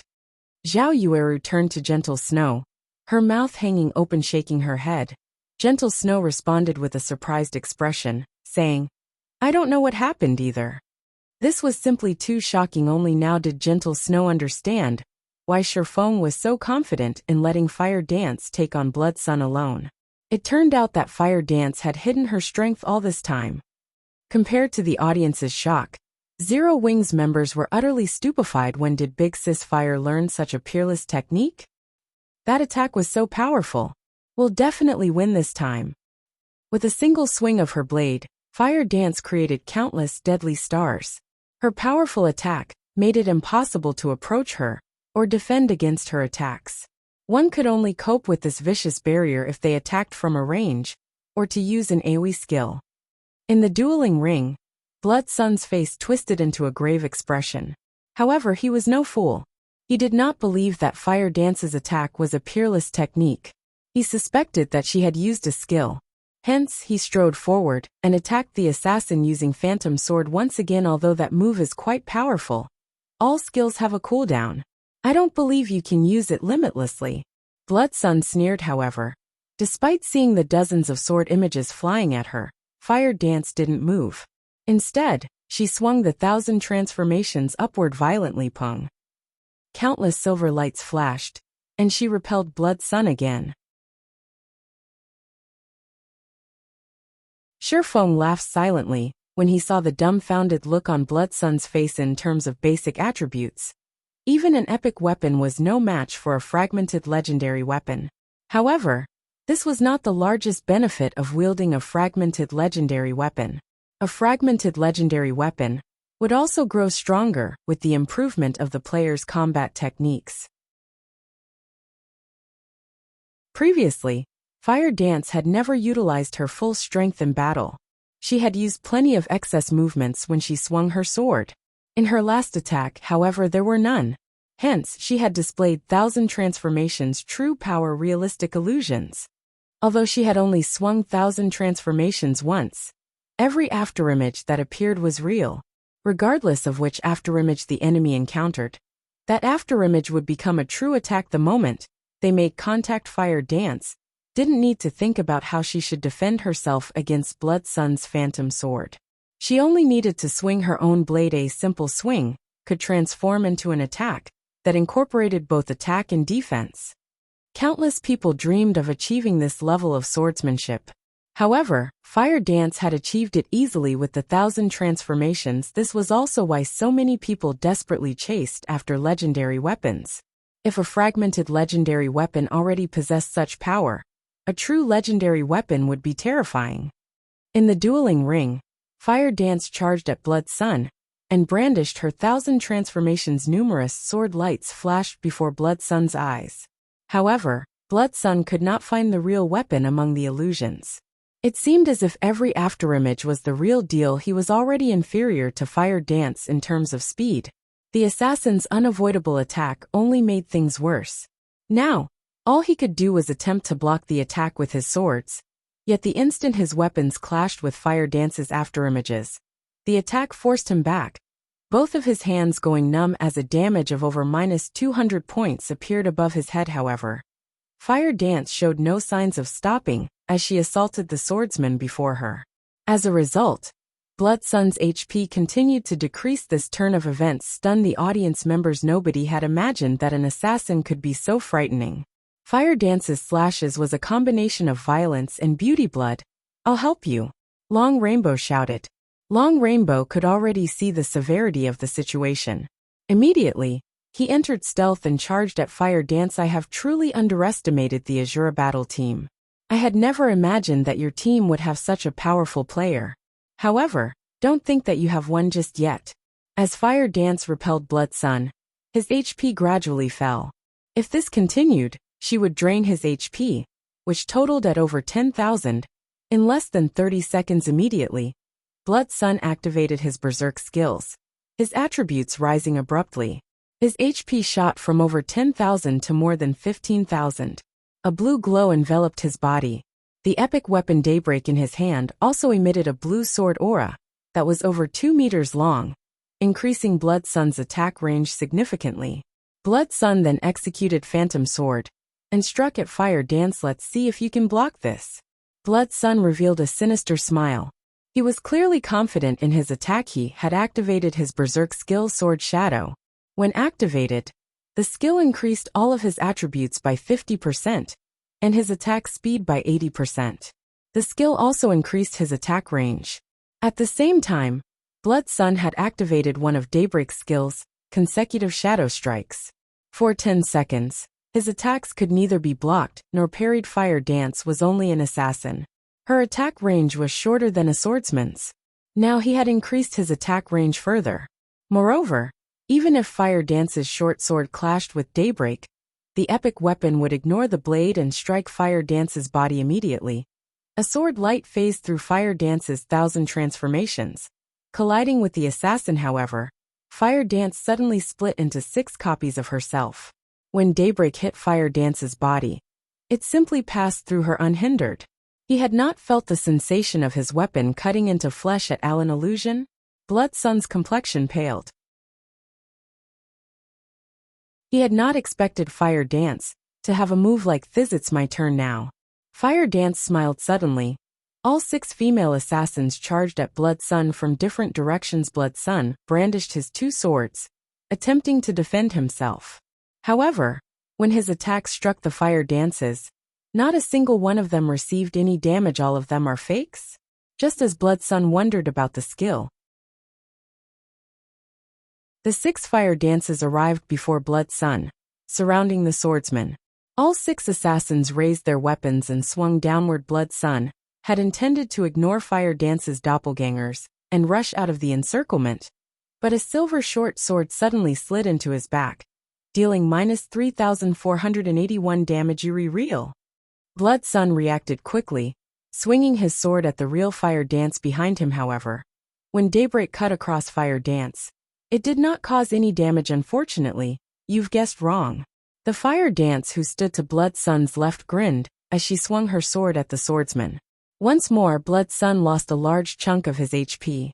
In the blink of an eye, he lost over 7,000 HP. His HP was now dangerously close to 0. It would only take one more hit to end his life. However, Blood Sun suddenly smiled. No, you're bait. Fire Dance suddenly felt a bone-chilling killing intent from behind her. Immediately, a streak of black light pierced through her back. You noticed too late. Long Rainbow suddenly whispered with a cold smile.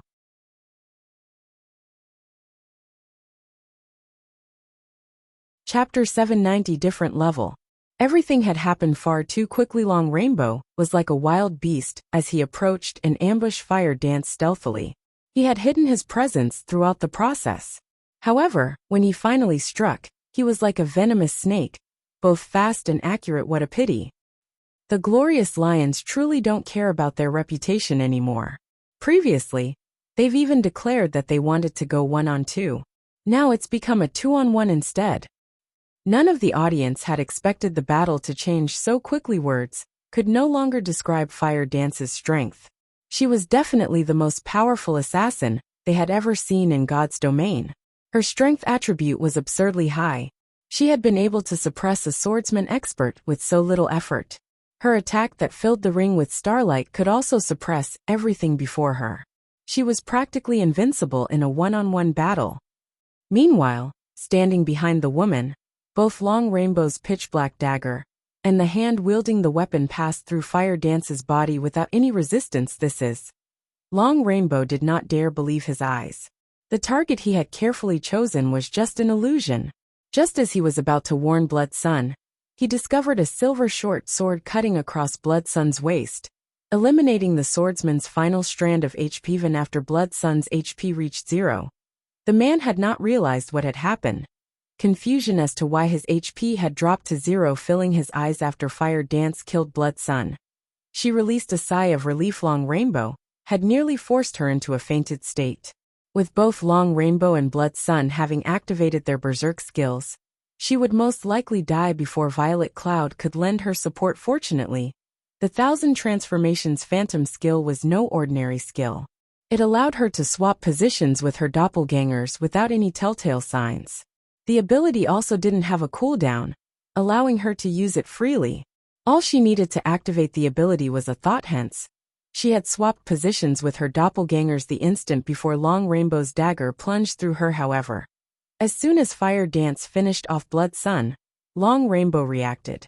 Immediately, He used the assassin class's strongest skill, Absolute Strike, transforming into a streak of shadow that assaulted Fire Dance. Unfortunately, by the time the black shadow pierced Fire Dance's body, Fire Dance had long since swapped positions with another of her doppelgangers when Long Rainbow's body rematerialized and reappeared behind Fire Dance's doppelganger. Fire Dance swapped position with said doppelganger again. Holding the petrified thorn in a reverse grip, she spun and with centripetal acceleration, she executed a perfect backstab, shoving her blade into Long Rainbow's back. Dang. Vanish. Fire Dance realized what had happened after petrified thorn was forced to a stop before it could strike the other assassin. Long Rainbow began to disappear immediately, her lips curling into a smile. Fire Dance stated, "Unfortunately, even this move can't save your life." A second after Long Rainbow had disappeared, Fire Dance raised the petrified thorn above her and slammed it into the Dueling Rings floor petrification domain. This was the epic ranked dagger's second skill. When activated, it dealt 500% weapon damage to enemies within 50 yards. Enemies hit would also suffer a 50% movement speed reduction for 10 seconds. In addition, the petrification domain increased Fire Dance's attributes and movement speed suddenly. With Fire Dance at the center, the ground began to turn stone gray, the affected area spreading outwards in the blink of an eye. Everything within 50 yards of Fire Dance turned stone gray.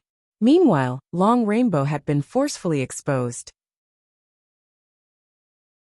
Golden, divine runes flowed around the assassin's body, and although Long Rainbow had not received any damage, his body had turned the same gray as the ground, his movement speed having plummeted. Damn it. This skill has a movement speed reduction effect. Long Rainbow's expression was grim as he watched Fire Dance dash towards him. Although he had activated magic immunity and his berserk skill, his basic attributes higher than Fire Dance's by a large margin, he was not confident of defeating Fire Dance in a direct confrontation. After all, even Blood Sun, who was the stronger of the two, had died while facing the female assassin head-on. His chances of victory were even lower. The only way he could win this match now was to eliminate the cleric Violet Cloud first. Once his skills cooldowns had completed, he could look for an opportunity to slay Fire Dance. However, that was no longer an option. Just as the 6 Fire Dances were about to reach Long Rainbow, the latter activated a skill that freed him from all control effects, following which he struck at the leading Fire Dance.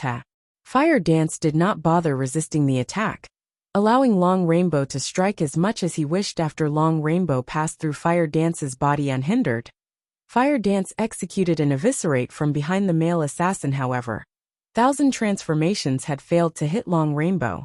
The fragmented legendary weapon only struck the afterimage the assassin had left behind before anyone realized it.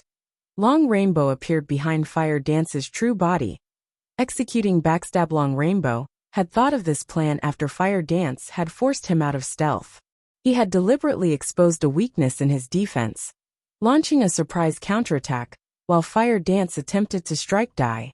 Long Rainbow shouted, his eyes bloodshot with fury as he thrust his blade in. The end, however, his dagger still passed through the woman without any resistance.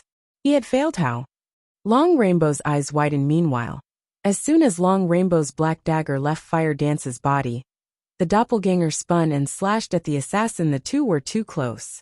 Even if Long Rainbow had predicted the attack, the Fire Dance's attack speed was simply too high.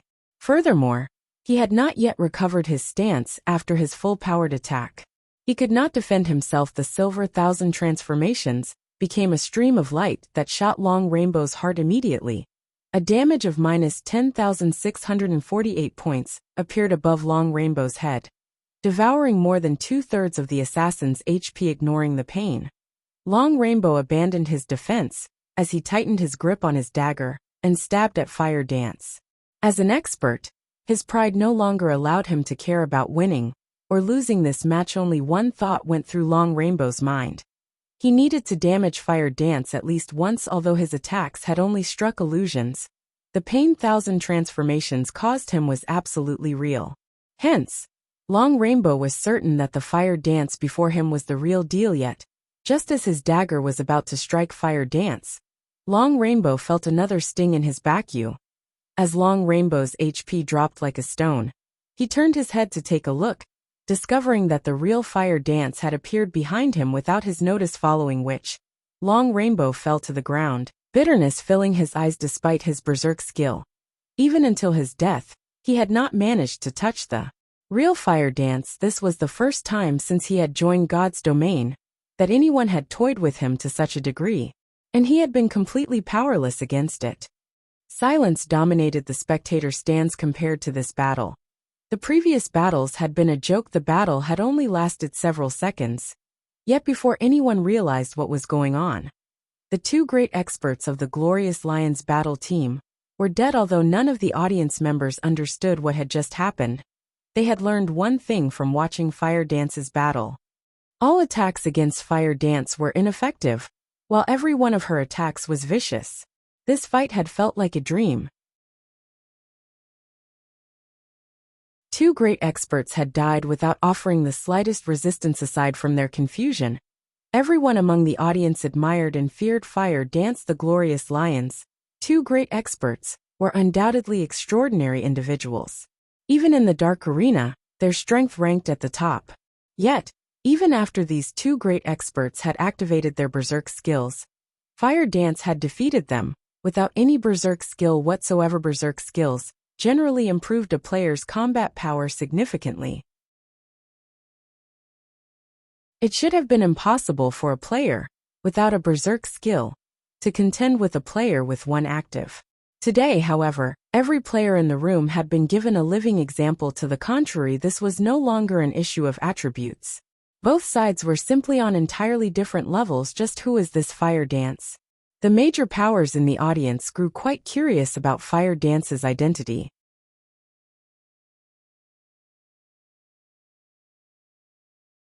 Chapter 791, Old Monster.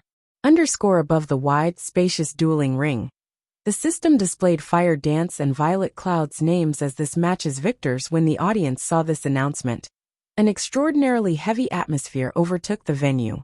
With a mysterious combat technique, Fire Dance alone had defeated two great experts from the Glorious Lions battle team. At this moment, Fire Dance's name etched itself deeply on everyone's hearts. Amazing. I had never thought that Zero Wing would have hidden so much of its strength. It's no wonder why Black Flame could afford to excuse himself from such an important event.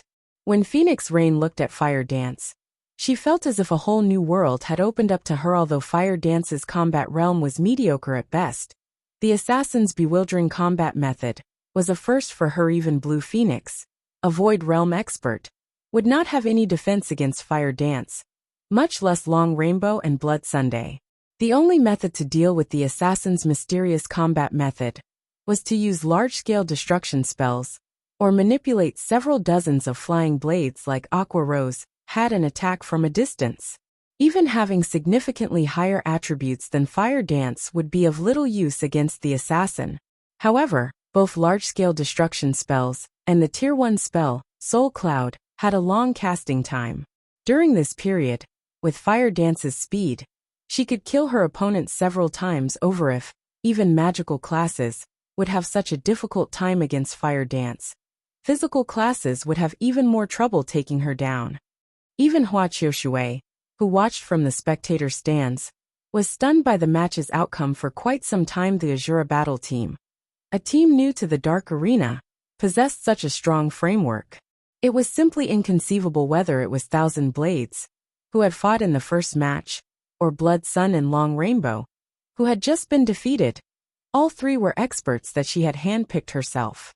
She was very familiar with their strengths. Yet all three had failed. She had never expected this outcome. Where did this Azura battle team come from? Hua Qiushui wore a gloomy expression. She was in a very bad mood. To avoid the unexpected, she had been as careful as possible. Yet after dispatching the members of Team 2, they had still lost 2 matches in a row. If they lost another match, they would lose the entire competition. It's no wonder why he dared to challenge my Glorious Lions battle team. Sure enough, he has some ability. Hua Qiushui could not help but shift her gaze towards Shifeng. Initially, she had seen Shifeng a minor character that did not necessitate any attention. Now that he was the Azura battle team's leader, however, She could not afford to ignore him meanwhile.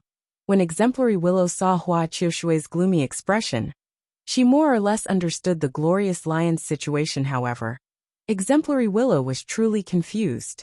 Zero Wing was merely an upstart guild. She could deal with the guild's victory over the Star Alliance in the previous war, but it now forced Hua Qiushui's battle team into a serious predicament. This was simply inconceivable. Auntie Hua, we will win this competition, right? Exemplary Willow asked worriedly before the competition had begun. She had wagered all of the rare materials and equipment she had obtained after many difficulties on the Glorious Lion's victory. She had obtained the materials and equipment from Twilight Echo to use as bets. As a precaution, she had bet her funds on the Glorious Lions. On the off chance that the battle team lost, Twilight Echo's development would most likely stagnate. Rest assured, although the Azura battle team's performances were shocking, such powerful skills and equipment are not that easily obtainable. The fact that the Azura battle team had 2 or 3 such items is impressive. However, it is unlikely that they will show off any more in the following matches. Hua Qiushui responded confidently. Her confidence stemmed from the fact that the third match was a one-on-one. The Glorious Lions had sent their strongest fighter, Sirius, into this match. Hua Qiushui had also investigated Zero Wing during the small break after the last match. The guild only had so many experts. Aqua Rose, Fire Dance, and Violet Cloud were known as the guild's 3 greatest experts. After including Yi Feng, a hidden expert of the guild, Zero Wing only had 4. The other experts within the guild were mediocre at best. They had no reason to fear them. One of the remaining matches was a one-on-one, while the other 2 were 3-on-3s in a 3-on-3. Yi Feng was the only true opponent the Glorious Lions had to face. Even if the Glorious Lions members were no match for Yi Feng in a one-on-one, with 3 people using their sure kill skills simultaneously, they could easily finish off the swordsman as soon as the match began. Afterward, they could take their time finishing off the other 2 Azura battle team members. If Yi Feng fought in the one-on-one, all the better. Sirius could win the competition by himself. The following matches would only be for sure regardless of what decision the Azura battle team made. The outcome would be the same. It seems the Glorious Lions can't endure this any longer. Phoenix Rain's lips curled up slightly when she saw Sirius walk onto the dueling ring. The Glorious Lions lineup was gorgeous after all. The Super Guild Battle Wolves supported the battle team. Zero Wing was merely an upstart guild. The fact that it had forced the Glorious Lions into a corner was considered a miracle in the dark arena. Big Sis Rain, who do you think the Azura battle team will send for this match? Blue Phoenix could clearly feel the terrifying aura Sirius radiated. The instant Sirius entered the ring, her instincts warned of extreme danger. This was the first time she had experienced such a feeling. Although she had never fought Sirius, she could already see her defeat. The gap between them was simply too wide. He was someone she could currently defeat. Phoenix Rain only shook her head in response to Blue Phoenix's question. Even she didn't know what was going through Shifeng's mind. After all, the man's performance until now had surpassed her expectations. Hopefully Yi Feng won't try to be a fool. As long as he doesn't fight Sirius, there is more than a 50% chance that Zero Wing will win the competition. Blue Phoenix nodded, agreeing with Phoenix Rain's words completely. In the Dragon Phoenix Pavilion, although Martial Dragon was strong, he was not so strong that she could not see the difference between them. On the other hand, Blue Phoenix could not even begin to guess how wide the gap was between her and Sirius. However, after giving it some thought, Blue Phoenix thought that this situation was reasonable. After all, Martial Dragon had only recently awakened his domain. Sirius, on the other hand, was already an old man in his 50s. In front of an old monster like Sirius, Martial Dragon was no more than a newborn. Martial Dragon only had the potential to contend with Sirius in the future. Although Shifeng was also very powerful, he was not yet qualified to face Sirius. Please, don't be a fool. Blue Phoenix suddenly worried, for Shifeng experts were prideful beings. When they encountered stronger experts, they had the urge to challenge them. Furthermore, opportunities to fight against old monsters like Sirius were extremely rare. If Shifeng acted rashly and tried to fight Sirius himself, This competition would truly be over for the Azura battle team. Brat, what are you waiting for? Sirius, who waited in the dueling ring, chuckled softly as he said, or are you a coward? This old bastard. Sherfong rolled his eyes at Sirius's provocation leader. Are you really going to face him? Aquarose, who sat beside Sherfong, asked. After feeling the killing intent Sirius radiated, she had paled to a ghostly white. This was the first time she had felt such a cold and tangible killing intent. Just bathing in it stole her breath. The difference in their combat experience was like the difference between heaven and earth. They were on entirely different levels. Of course, I'm going to face him. Opportunities to fight such old monsters don't come by very often, Sherfong said as he contained the excitement in his heart. Slowly, he approached the dueling ring.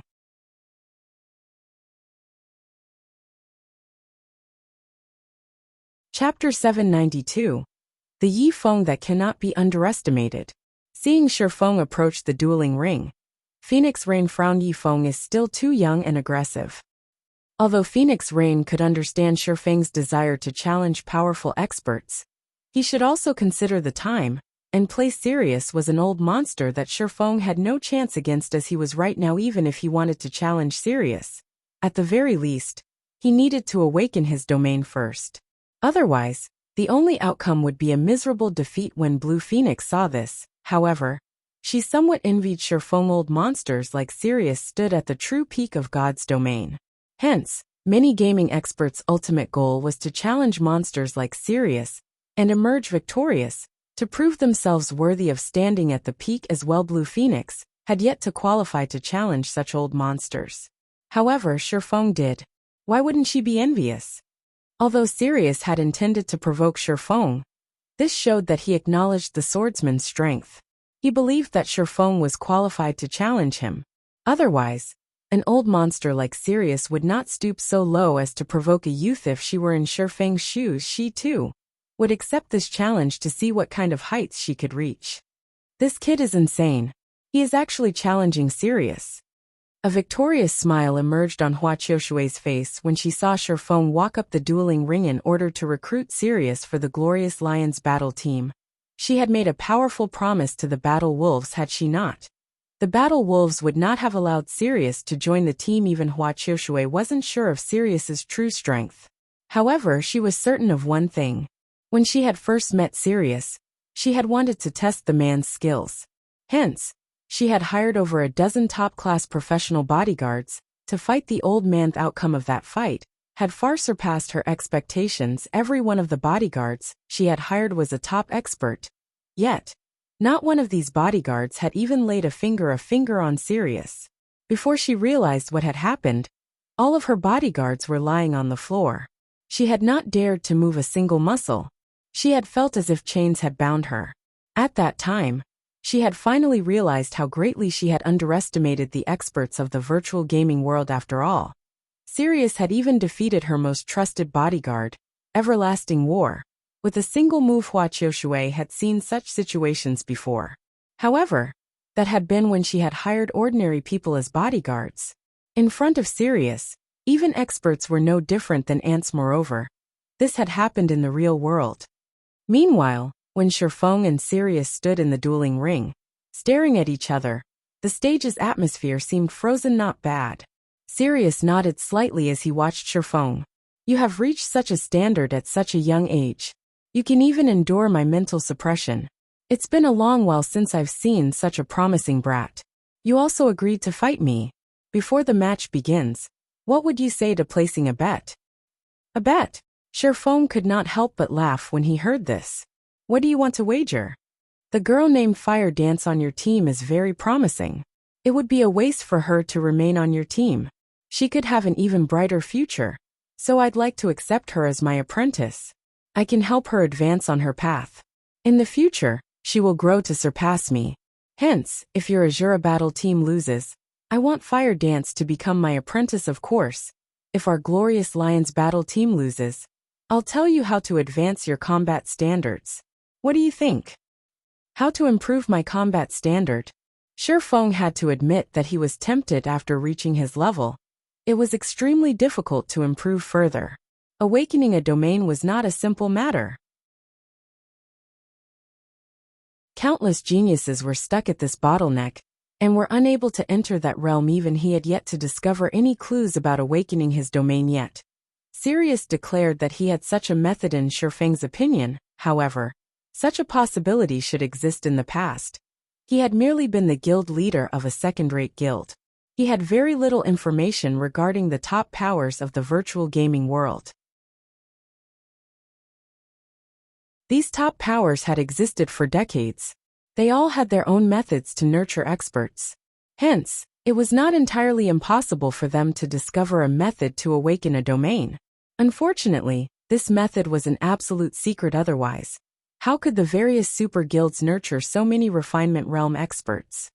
This was the difference between ordinary guilds and super guilds. A small guild was lucky if they even had a few top-tier experts. A large guild was considerably powerful if it had several refinement realm expert leaders. However, super guilds could easily nurture their own refinement realm experts. An expert nurturing system would be a powerful asset to Zero Wing. Shifeng inwardly sighed. What do you think? Sirius asked. Seriously, this is not something I can decide. Fire Dance has her own plans. However, what if I offer something else as a wager? Shifeng was sorely tempted by Sirius's proposal. If he could obtain a reliable method to improve his abilities, rather than search for the method himself, it would save him a lot of time. He could also use that method to nurture others. Something else? I'm not trying to look down on you, but there is nothing in the virtual gaming world that can tempt me. Sirius had not expected Shifeng to propose a counteroffer. He could not help but laugh as he said, "Neither coins nor epic items are out of my reach. I just need to invest a little time to obtain them. If you are trying to tempt me with such things, don't bother." What about the stable design? Shifeng smiled faintly. What did you say? Sirius was taken aback. You have the stable design. A super guild like Battle Wolves had no issue obtaining epic items. They needed little time to amass a collection. In fact, the Battle Wolves already had several epic items. Hence, epic items weren't tempting in the least to Sirius. The stable design was a different story. The various large guilds in God's domain were currently going crazy over mounts. They were frantically gathering the required materials to construct a stable. However, although many guilds throughout God's domain had obtained the needed materials, until now, none had obtained the precious stable design. Acquiring this design was simply too difficult. If the Battle Wolves could obtain the stable design and begin nurturing their guild mount ahead of the other guilds, the guild would surpass its competition by a large margin. They would have a greater advantage when competing for dominance over God's domain. What do you say? Shifeng understood just how important the stable design was to a guild. It was an important item that could raise the guild's overall strength. The stable design was far more valuable than several epic items. Even super guilds were trying desperately to obtain the stable design. After all, sheer strength was not enough to obtain the item. One also needed to be lucky. Regarding Shifeng's ownership of the stable design, he no longer had a reason to hide the information. In any case, the moment he began constructing the stable, the secret would be out. I have to say, I am touched by your sincerity. When Sirius looked at Shifeng once more, he suddenly felt that the young man before him was not as simple as he had thought. The fact that Shifeng had the stable design, which even super guilds had failed to obtain, was proof enough of the young man's abilities. After both sides agreed to the wager, the countdown came to an end. Sirius immediately revealed a smile as he unsheathed the flame-red greatsword from his back. He then swung the weapon violently at Shifeng, who was 20 yards away. Instantly, a sea of fire emerged from the dueling ring's floor, transforming into a ferocious beast that pounced on Shifeng.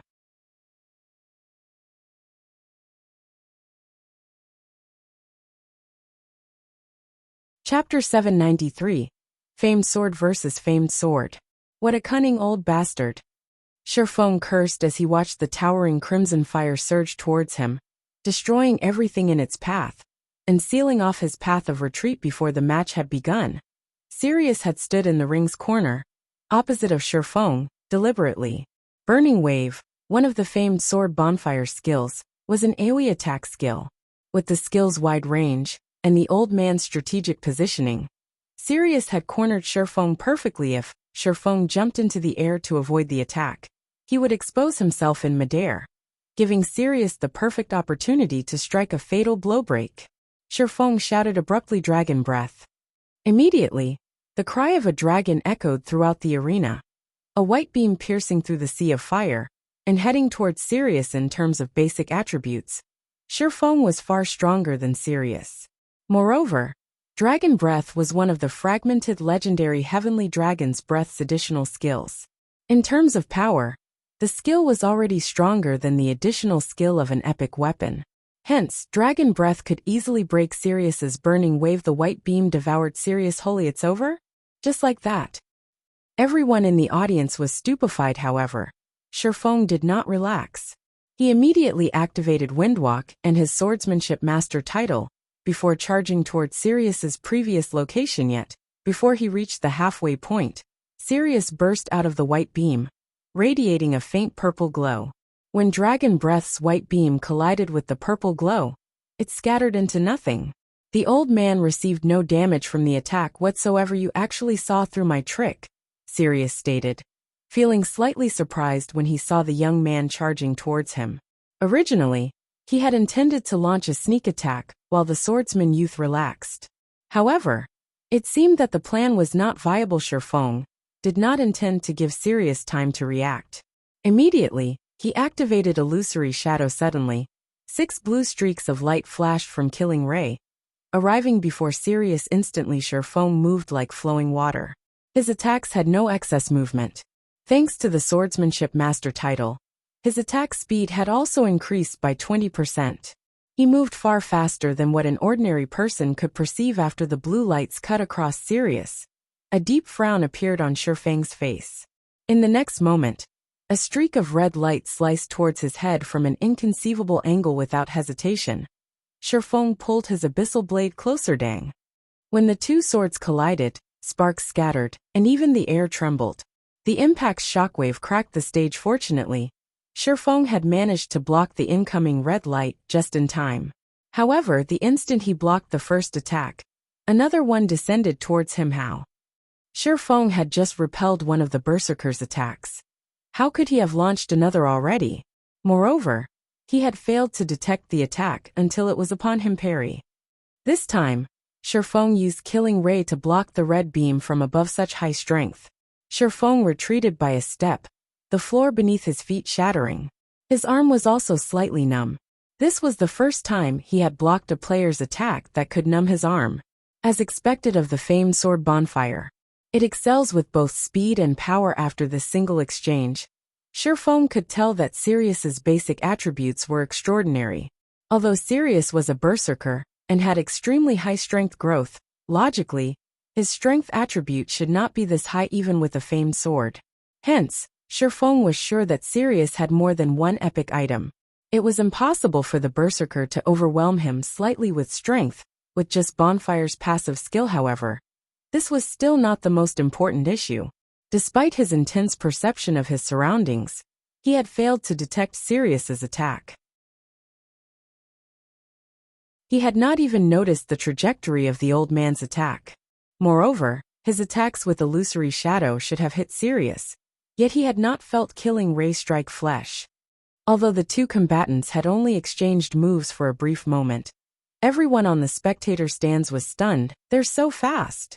Phoenix Rain exclaimed. Shifeng's attack speed was even faster than when he had faced Blue Phoenix. Even his hand movements were only a blur to her. Not to mention the sword itself. Big Sis Rain. Why didn't Sirius lose any HP? I clearly saw Yifeng's attack hit him. Blue Phoenix asked curiously. Hit him? Phoenix Rain shook her head. Yifeng hasn't touched him once. How could he lose any HP? Huh. But I saw the streaks of blue light pass through Sirius's body. Blue Phoenix's eyes widened. She couldn't believe it. However, the statement had come from Phoenix Rain, so it couldn't be false. This is Sirius's power, absolute control. Phoenix Rain explained slowly, saying, although it looked like Yifeng's attack had hit Sirius, in reality, there was a paper-thin distance between Sirius and Yifeng's sword. The gap is impossible to see with the naked eye. It's natural that you couldn't tell the difference. However, the system's judgment with attacks is very accurate. Even if the gap is 1/10 of a millimeter, the attack will not count. Blue Phoenix's mouth widened when she heard this. Is he even still human? Blue Phoenix doubted that she could evade an attack by a single centimeter.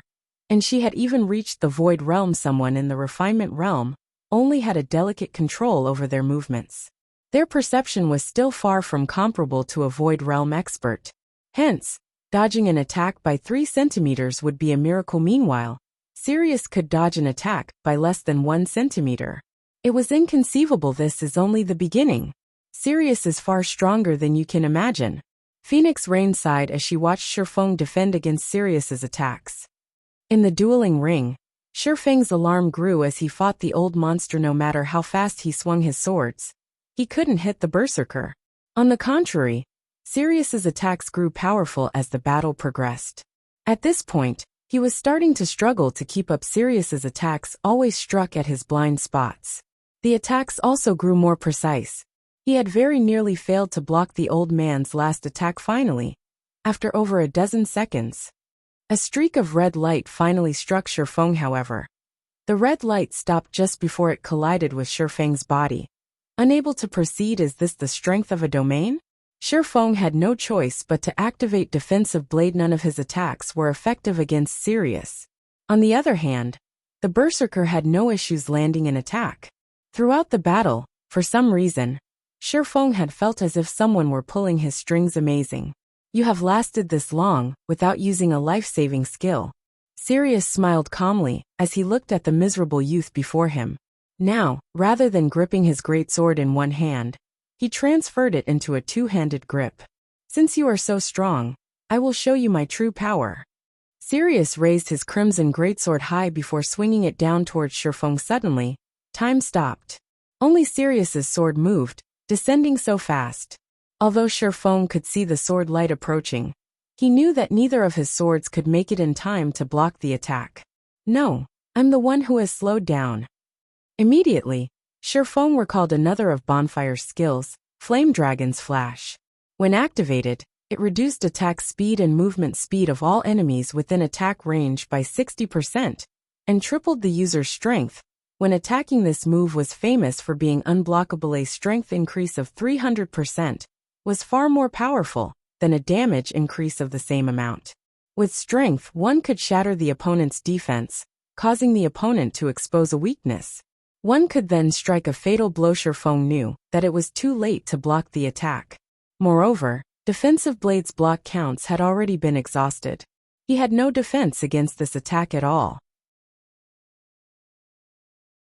Hence, he had no choice but to use silent steps, evading the sword light, and appearing behind Sirius. However, just as Shifeng was about to strike the berserker, Sirius spun, as if he had expected the move, and swung the greatsword in an arch towards Shifeng's right side. The greatsword's oppressive strength even suppressed the air around them. Even though Shifeng's strength attribute was also very high, his movements felt so restricted under Bonfire's massive pressure that he even struggled to breathe. With no other choice, Shifeng activated Thunder God's Descent and Heavenly Dragon's power. Sirius's attributes were extremely high. The berserker had even tripled his strength. Being hit by Sirius's greatsword was no laughing matter. A critical hit might even kill him on the spot.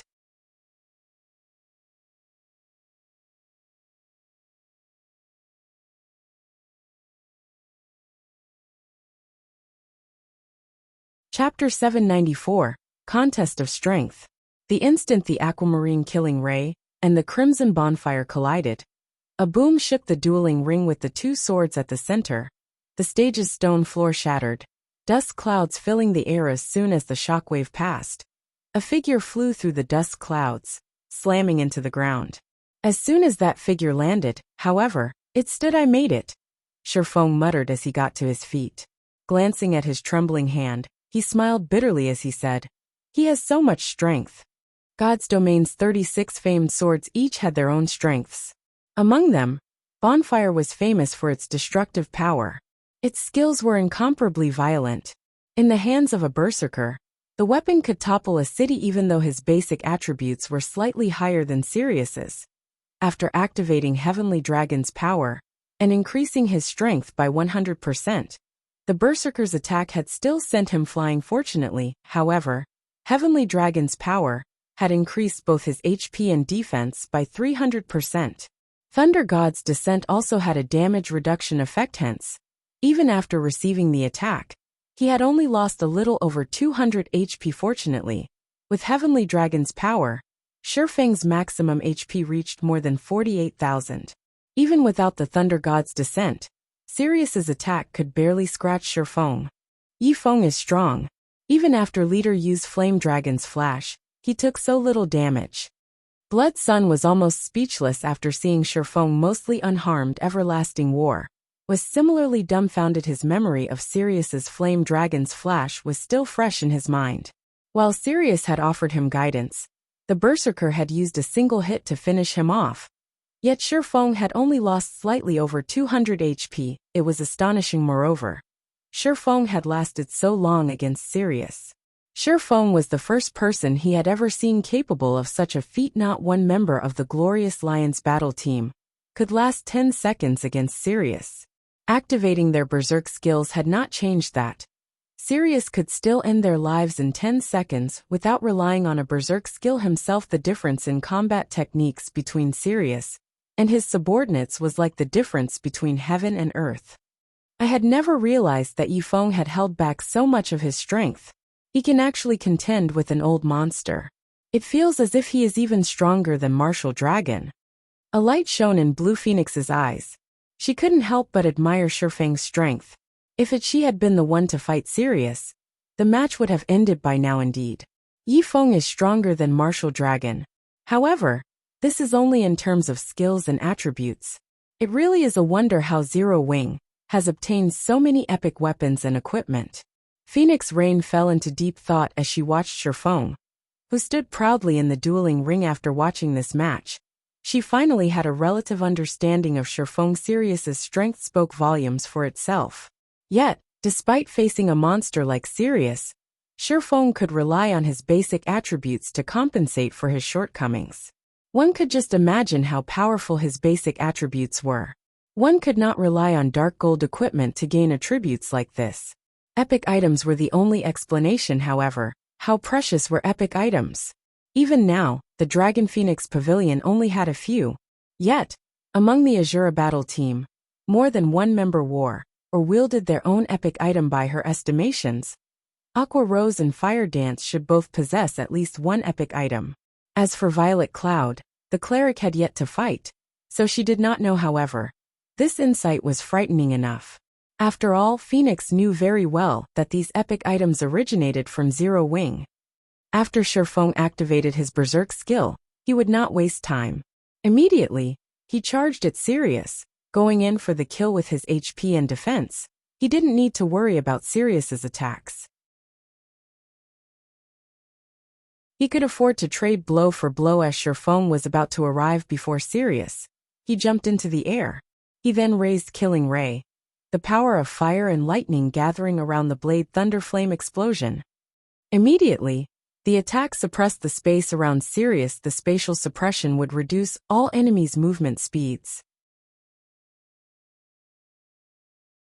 With the skill's wide range, Sirius had nowhere to dodge. Sure enough, Sirius showed no intentions of avoiding the attack. Instead, he crossed Bonfire in front of his body, fully intent on receiving the descending element's boom. Fire and lightning devoured the berserker whole. However, the instant the elements came into contact with Bonfire, the famed sword absorbed them as if it were a black hole. This skill sure packs a punch.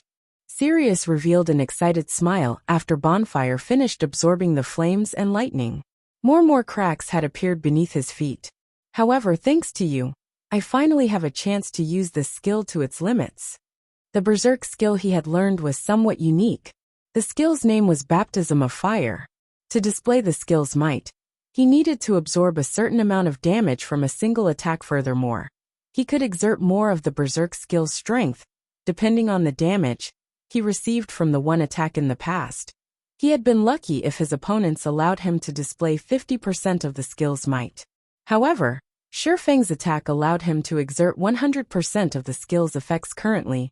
Baptism of Fire's strength bonus reached 120%. His attack speed increased by 100%, and his HP jumped by 200%. 6 blades of fire also appeared around his body. Meanwhile, Baptism of Fire lasted 1 full minute, which was more than enough time to end the match. Shifeng had a bad feeling as he heard Sirius's words. However, before Shifeng could react, the 6 flaming swords shot towards him so fast. Seeing the rapidly approaching swords of fire, Shifeng instinctively brandished Killing Ray and the abyssal blade. Pung, pung, pung. 6 brilliant fires scattered around him as he repelled the fiery weapons. However, the attack had also sent Shifeng flying across 10 yards, 3 damages of over -300 points appearing above his head. How is this be possible?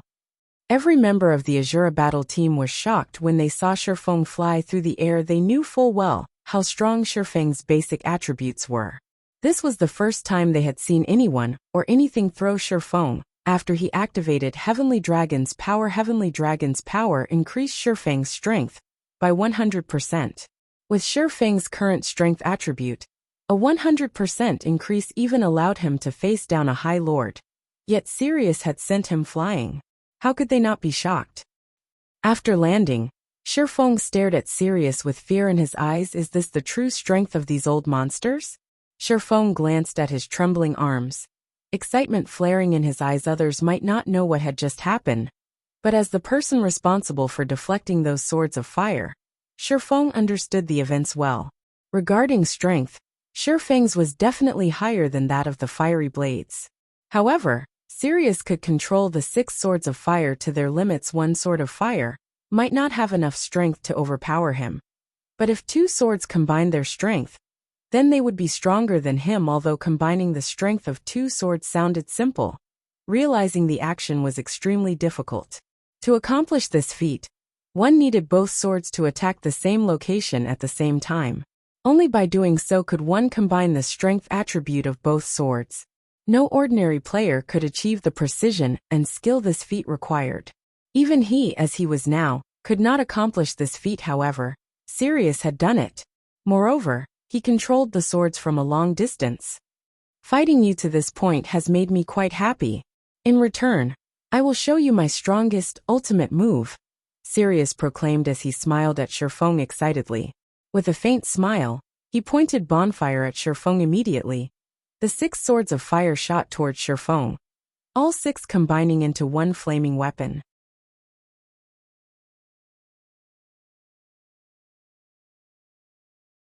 Chapter 795, 6 Swords in One. When the 6 swords of fire merged into one, the crimson flames turned a brilliant white. Wherever this flaming white weapon went, the white stone floor beneath it melted. Seeing the white sword of fire fly towards him, Shifeng's expression turned grim. Just how strong is he?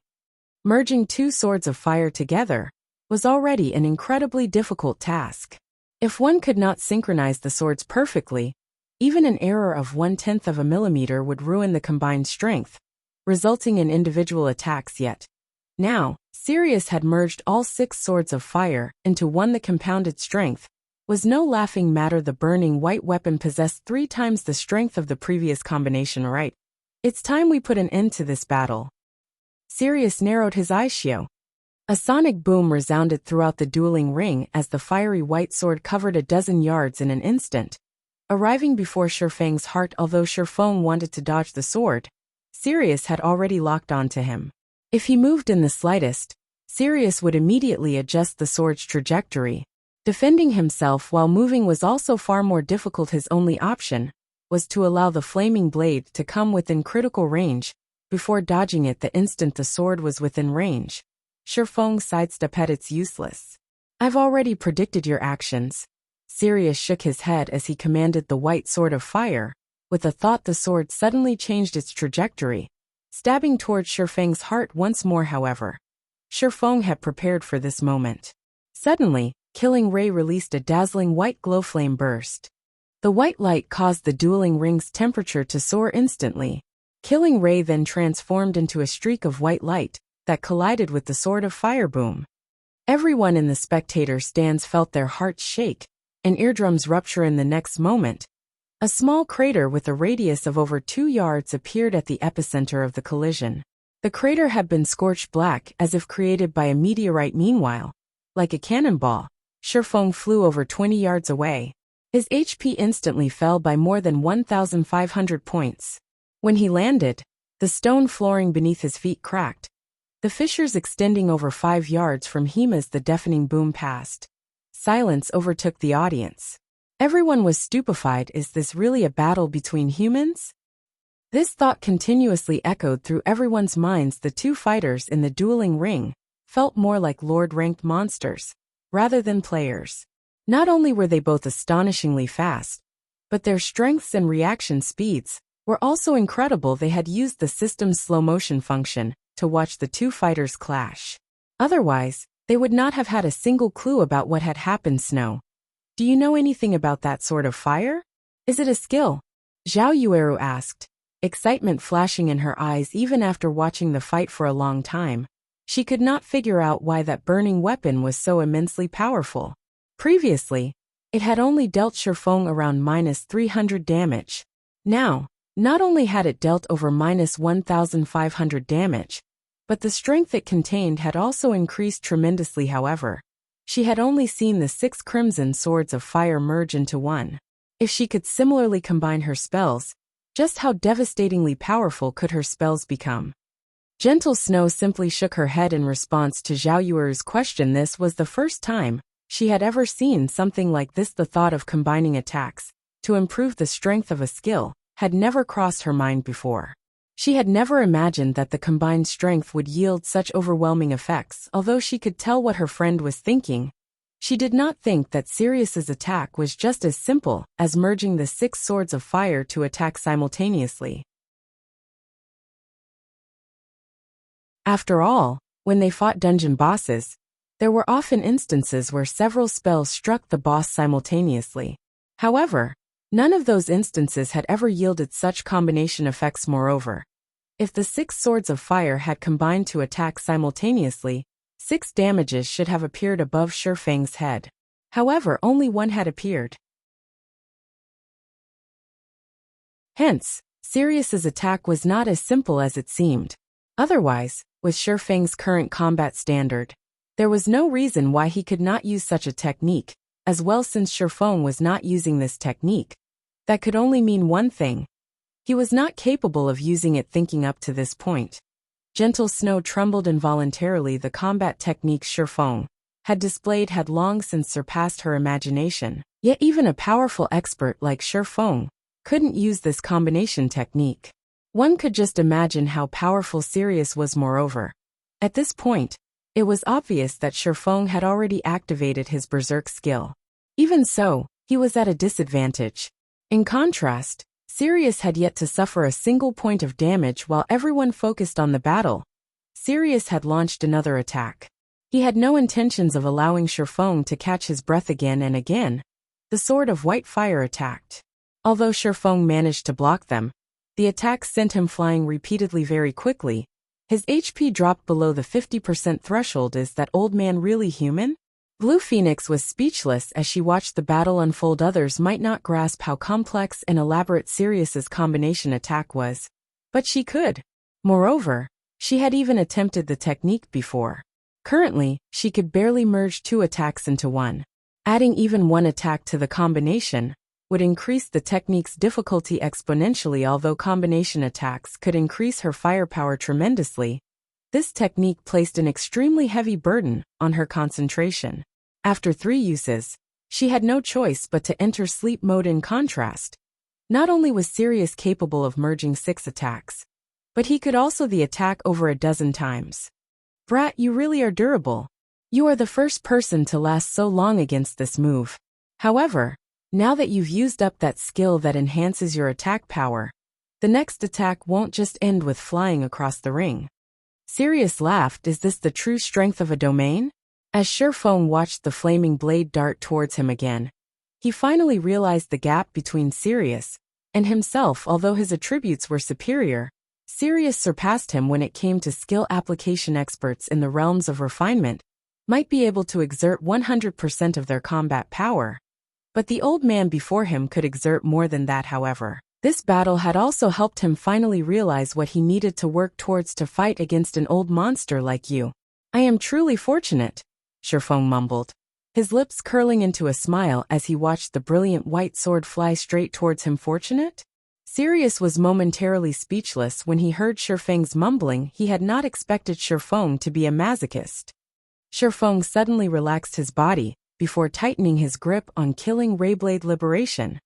The weapon he chose was none other than the sacred sword Killing Ray. Blade Liberation's effects would change depending on the quality of the target sword. In previous instances, when he used the abyssal blade as the target sword, his strength and agility increased by roughly 90%. Meanwhile, Killing Ray was a higher quality weapon than the magic weapon. The instant Shifeng activated Blade Liberation, a blue glow surrounded his body.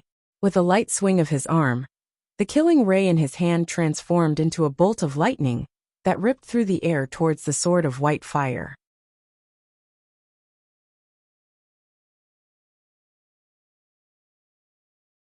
Chapter 796, Godly Power. When lightning and fire clashed, the flash momentarily blinded everyone watching. With the boom that echoed throughout the venue, Shifeng was forced to retreat by 3 steps before he could steady himself. Following which, a damage of over -100 points appeared above his head. As for the white sword of fire, the attack had thrown it to the side. When the audience saw this, they were flabbergasted. Just how strong is Yifeng? Who is Yifeng? Can current players really achieve this level? Before, the audience members had somewhat admired Shifeng's strength. Now, however, that admiration had become shock. It was especially true for those who knew Sirius. This should have been a one-sided battle. Nobody could have ever imagined that Shifeng still had such a trump card. Even though they did not stand in the ring themselves, they could feel the violent power radiating from Shifeng's body. Many of them had felt this power in the past. When only experienced this power while raiding a large-scale team dungeon. This was the power of a great lord. At this point, the pressure they felt from Shifeng was even greater than the pressure they felt from the great lords they had fought before. They were breathless. Big Sis Rain, just who is Yifeng? For a time, Blue Phoenix was at a loss for words as she stared at the glowing Shifeng. After her own match against him, she had seen the gap between the swordsman and herself quite clearly. His strength had not been out of her reach now. However, it would seem that the strength Shifeng had used against her had just been the tip of the iceberg.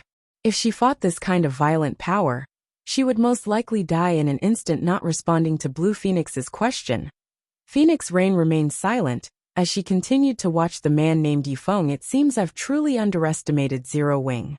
It's no wonder why they dared to pick a fight with Exemplary Willow. So the guild had still hidden such an expert. Joy flooded Phoenix Rain. She had not initially had much hope for the Azura battle team. She had only hoped to win a few matches and earn a small fortune in the Dark Arena. After all, the Dark Arena had only established recently. Many experts considered themselves to be above such brawls. Now, however, with the strength the Azura battle team had just displayed, they could definitely fight for a high rank in the Dark Arena. Yifeng. Shock filled Everlasting War when he saw Shifeng relatively unharmed after receiving Sirius's 6-in-1 combination attack. Others might not realize how strong Sirius was, but he knew to obtain the rights to host the Dark Arena, Hua Qiushui had paid an extremely high price, convincing the Battle Wolves to lend the guild several epic items. To the Glorious Lions battle team, Blood Sun only possessed 1 epic item. Sirius, however, had 2. The Berserker even had a precious sword of undetermined quality. The treasured sword's attributes were even slightly higher than an epic weapon. In other words, Sirius had the equivalent of 3 epic items on him purely in terms of attributes, particularly strength. Sirius was by far the strongest berserker he had ever seen yet. Even after combining the strength of 6 swords, Sirius had only been able to repel Shifeng. The swordsman had only received a small amount of damage from the resulting impact at this point. Everlasting War could not fathom just how high Shifeng's strength was previously. He had thought that Shifeng's strength was roughly equal to his own. Looking back at it now, his assumption was laughable equal. He overestimated himself. Meanwhile, in the dueling ring, the new development also surprised Sirius. So, this is why you were so confident about facing me. At this moment, even Sirius took this fight seriously. However, you are still a fool if you think you can defeat me.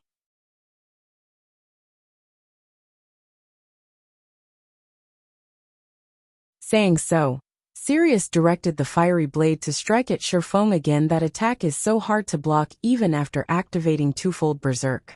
It seems I can't proceed with brute force alone. Seeing the white flames fly towards him once more, Shifeng took a step forward and abruptly charged at Sirius. From an outsider's point of view, he had only lost around 100 HP.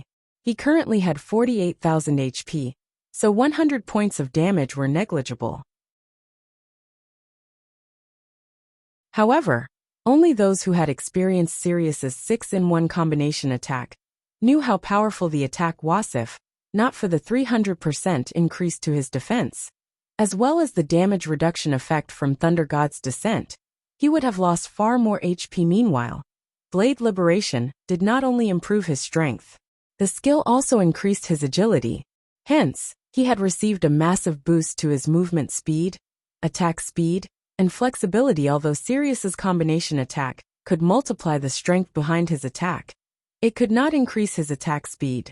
Now that Shifeng's speed had increased once more, evading the Sword of White Fire had become much easier. In the next moment, Shifeng easily avoided the fiery weapon, which he had not been able to dodge before. Shifeng then approached Sirius with flying speed. The swords of fire were quite strong.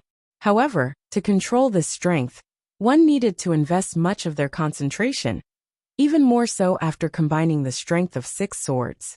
Hence, Sirius had been forced to stand in place while directing the burning blades, as Sirius had focused his concentration into controlling the 6 swords of fire. The man had no combat power at the moment. However, there was still a distance of over 20 yards between Shifeng and Sirius. Although Shifeng was fast, the white flaming sword hindered his path. This should be close enough. After avoiding the flaming weapon once more, Shifeng tightened his grip on Killing Ray and swung the sacred sword. Thundering Flash. 4 arcs of blue lightning snaked their way towards Sirius. As if he had predicted this attack, Sirius directed the sword of fire to appear before him, a step ahead of the lightning strikes. The flames slashed at each arc of lightning. The instant the sword collided with the lightning, the latter shattered. The sword of fire then advanced towards Shifeng's heart. Take this. Shifeng was not surprised by Sirius's defensive maneuver. Instead, he revealed the blazing meteor, and through it a red streak of light smashed into the sword of fire, causing the white sword to pause before continuing towards Shifeng, having lost momentum. At this time, Shifeng hacked at the weakened white flames, the impact forcing him back a step. This time, however, he only received slightly over -50 damage. Trying to go for a battle of attrition? Sirius frowned slightly. Not on my watch.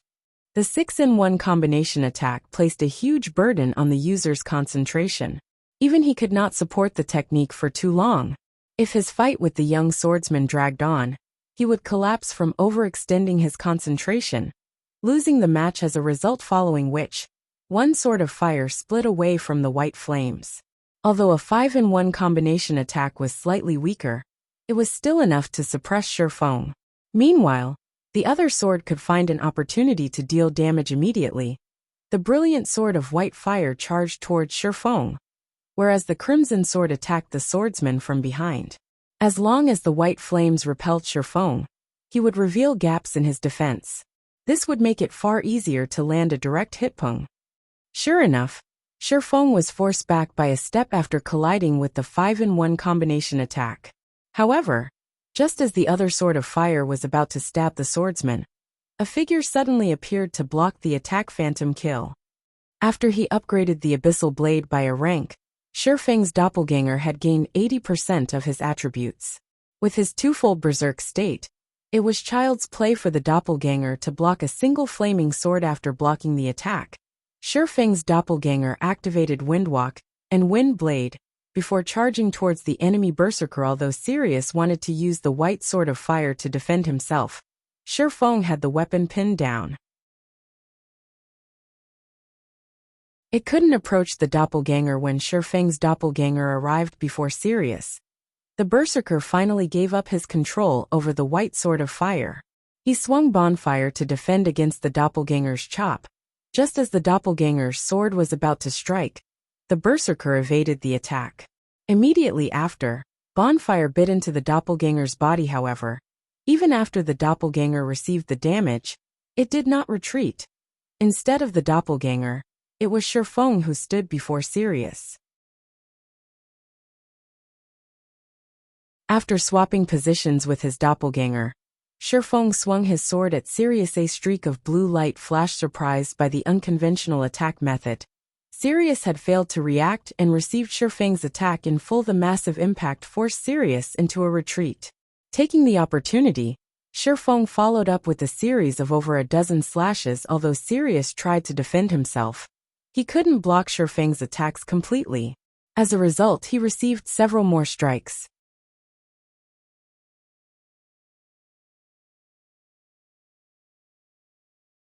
Chapter 797, Complete Victory.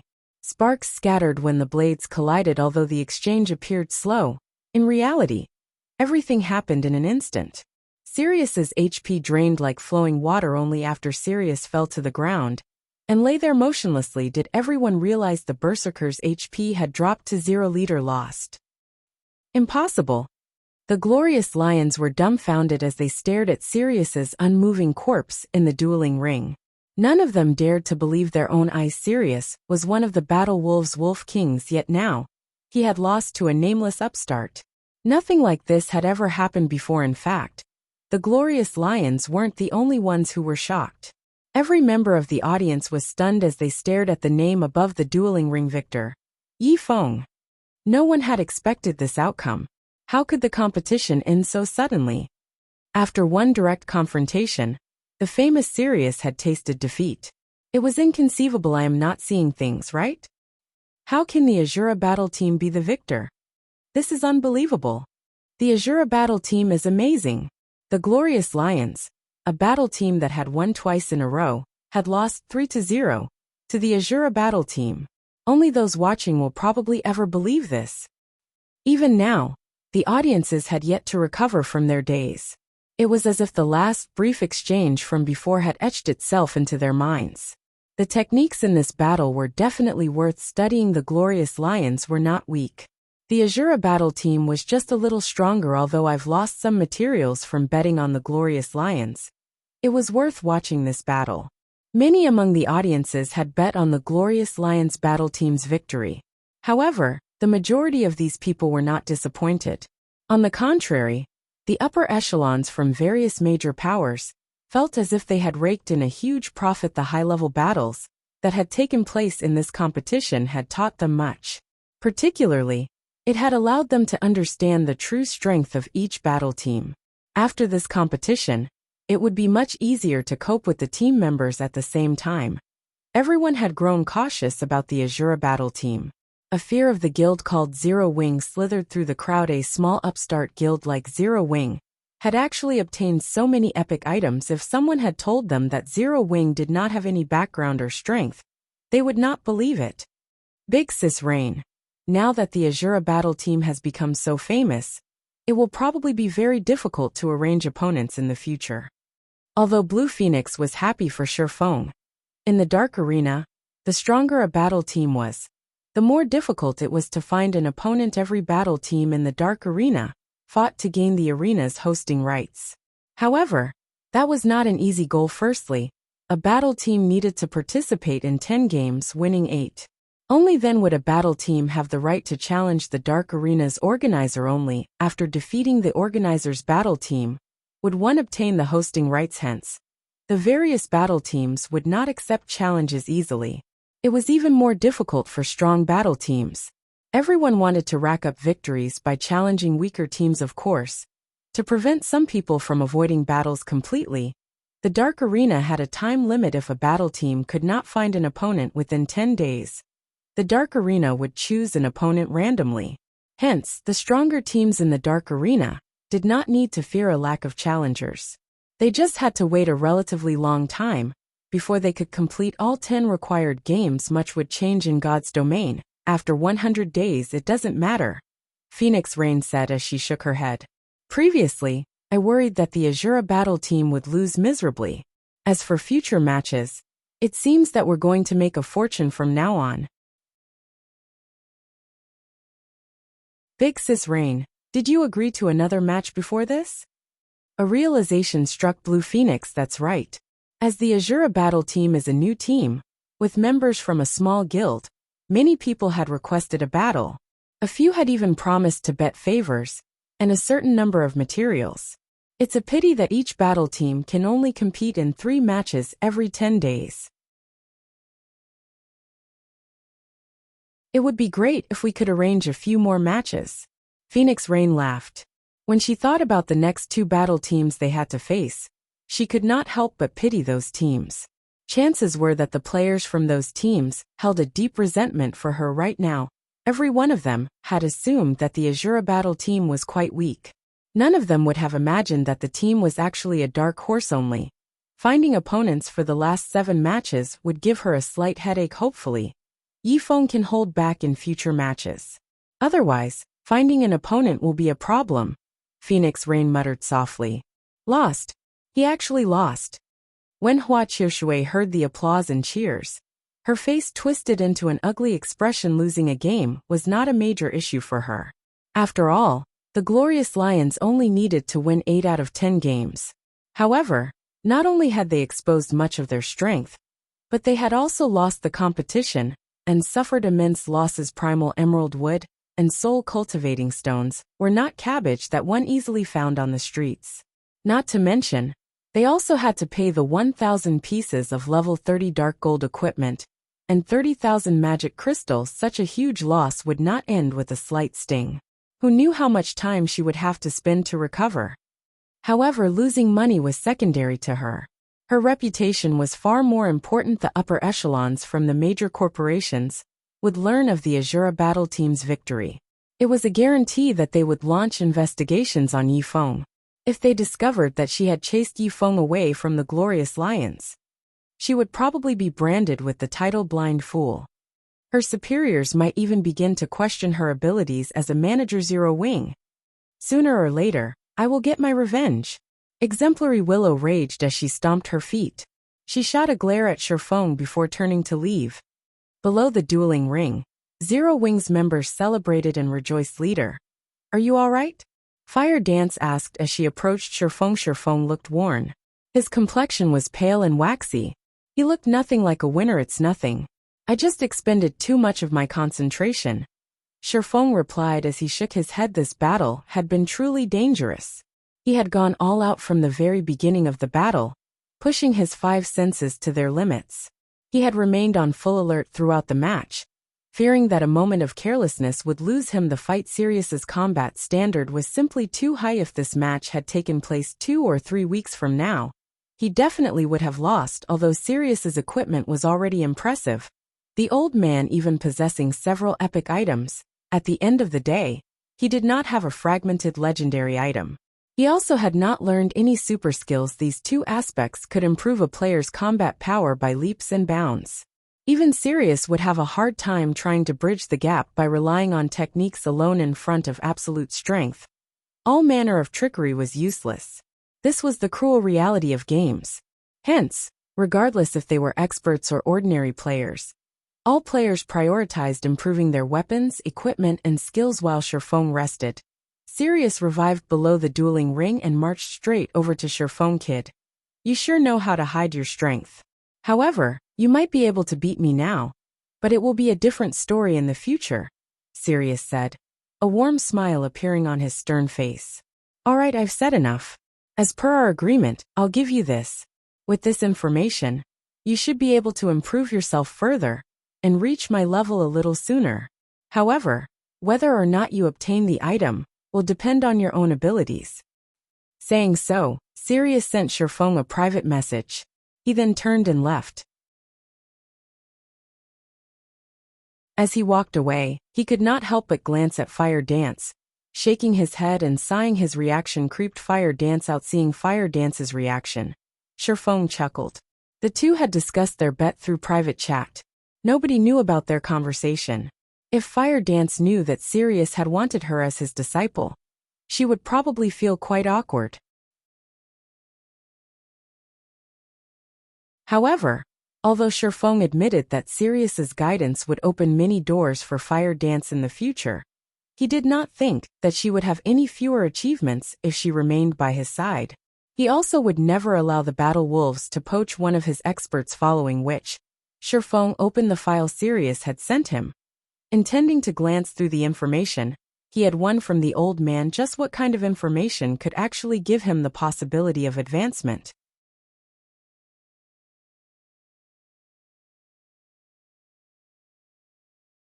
Chapter 798, Deterring Force. Like a wildfire, news of the Azura battle team's victory in the Dark Arena spread throughout God's domain practically minutes after the competition ended. Information regarding the Azura battle team had reached the hands of God's domain's various major powers. The reports were so detailed that it even included information on the acquaintances of the Azura battle team's members. Starmoon Kingdom, Maple City. Maple City had already become Overwhelming Smile's main headquarters. With Underworld's hidden support, the guild had solidified its position as the city's overlord. At the same time, Maple City had become the second largest city in the Starmoon Kingdom's eastern region. The city's player population was over 1 million. Although it was still far from the grandeur of White River City, it was superior to other cities within the kingdom. Yulan, why have you called me here all of a sudden? Feng Xianyang demanded, annoyed, as he entered the residence's meeting room. His gaze locked onto the charming, elegantly smiling Yulan. He should have had the most authority in Starmoon Kingdom's eastern region. However, due to Yulan's successful management of Maple City, Underworld's higher-ups designated Yulan to handle everything in the region. This enraged him. He had expended all of that effort to deal with Zero Wing. Yet Yulan sat back and enjoyed the fruits of others' labor. Without an enemy to deal with, it had naturally been easy to develop Maple City. If it were up to him, he wouldn't have had any issues handling the task either. It's nothing major. I just wanted to tell you to withdraw Overwhelming Smiles members from White River City immediately and have them develop elsewhere, Yulan instructed, paying Feng Xianyang's rude behavior no heed. And why should I do this? Feng Xianyang said, his expression darkening as he grew somewhat indignant. You know how high of a price I've paid to solidify my position in White River City. Although Zero Wing is very strong, White River City's overlord isn't set in stone.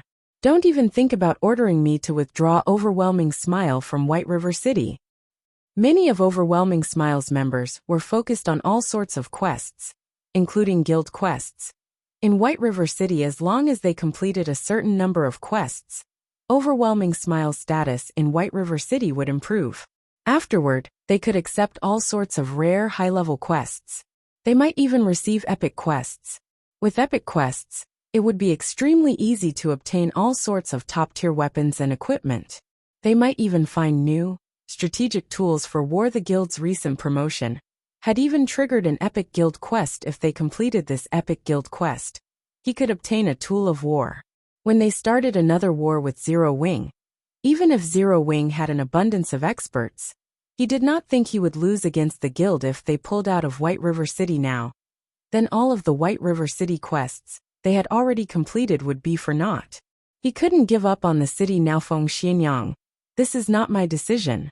The higher-ups made this decision. You have no say in this matter. In any case, you have 3 days to transfer all of our members to other cities. Yulan stated coldly. That is not possible.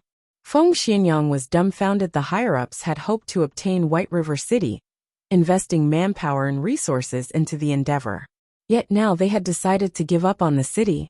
No matter how he thought about it, such a thing was impossible. I also considered the decision foolish. However, after seeing the information they provided, I changed my mind. I don't disagree with the decision, Yulan said. She then threw a file at Feng Xianyang, saying, have a look at it yourself. This is. Feng Xianyang boiled with rage when he saw the folder's title Zero Wing Report. Zero Wing was Feng Xianyang's sworn enemy. If not for Zero Wing interrupting his plans again and again, White River City would have been his by now. He wouldn't have suffered under Zero Wing's oppression as he did now. To make things worse, Zero Wing had flourished in the war in the Stoneclaw Mountains, becoming one of Starmoon Kingdom's large guilds that could even rival first-rate guilds. This had also weakened Overwhelming Smile's position in the city significantly. Now, Overwhelming Smile's members had to tread carefully when encountering Zero Wing players on the city's streets. This humiliated Feng Xinyang. However, he endured because he knew that this was still not the time to pick a fight with Zero Wing. Now, after striving silently for a long time, he had finally obtained an opportunity to seize White River City. Hence, no matter what, he could not give up in this competition for dominance as long as he obtained White River City. The favor Yulan received from Underworld's upper echelons would also vanish. At that time, he would become the absolute leader of Underworld's branch in Starmoon Kingdom, rather than playing underling to a greenhorn wench who had only been a member of the organization for a short time. However, after Feng Xinyang read the Zero Wing report, his excited expression froze, his eyes widening with shock. He paled as if he had seen a ghost. How can this be? Feng Xinyang couldn't believe his eyes. How has Zero Wing appeared in the Dark Arena? They even defeated a battle team that has the backing of a super guild. Currently, Underworld was considered one of the virtual gaming world's major powers. The organization was stronger than most first-rate guilds. Over the years, it had nurtured plenty of experts. However, there was still a vast gap between them and super first-rate guilds like the Dragon Phoenix Pavilion, not to mention super guilds yet. An upstart guild like Zero Wing had actually managed to defeat a super guild's battle team. This was simply inconceivable. Super guilds had too many experts to count. They even had monster-like existences. The powers supporting them were also profound and complex. Only other super guilds and super first-rate guilds could shake the foundations of such giants. No one else should even consider trying unless Zero Wing had a super guild behind it. A super guild? Feng Xinyang suddenly felt his body grow cold. That's right. The higher-ups have reached the same conclusion. Hence, we can't provoke Zero Wing anymore. There is no reason to continue wasting our time in White River City. In truth, Yulan doubted that Zero Wing had the support of a super guild. However, the Mana Pulse Cannon in the Stoneclaw Mountains, and the various magic array scrolls. Now they also had to consider the performance in the Dark Arena. A mere upstart guild was not capable of achieving these feats. Hence, it was quite possible that a super guild supported Zero Wing from the shadows. Even though it was only a possibility, Underworld would not take this risk. I understand. I'll transfer the majority of our members to other cities. However, I still have a quest I need to complete. Feng Xinyang nodded. Fine, but make it quick, Yulan stated before standing and leaving the meeting room. Elsewhere, Shifeng had led Fire Dance and the others back to White River City. On their way back, Shifeng browsed through the information Sirius had given him. So, this is the case. After reading through the files, Shifeng was so happy that he found it difficult to hide his smile. Guild leader, what has made you so giddy? Aqua Rose asked curiously as she moved to Shifeng's side. It's nothing. I've just found something that can help you improve your combat standards. Shifeng laughed. Guild leader, what is it? Can I have a look? Violet Cloud sent Shifeng a yearning look. Fire Dance had already reached the refinement realm. This development placed a weight on the rest of the team. Violet Cloud felt particularly pressured. She was incredibly anxious to become stronger. There is no need to rush. We happen to be on our way there right now. Saying so, Shifeng pointed at the distant candlelight trading firm.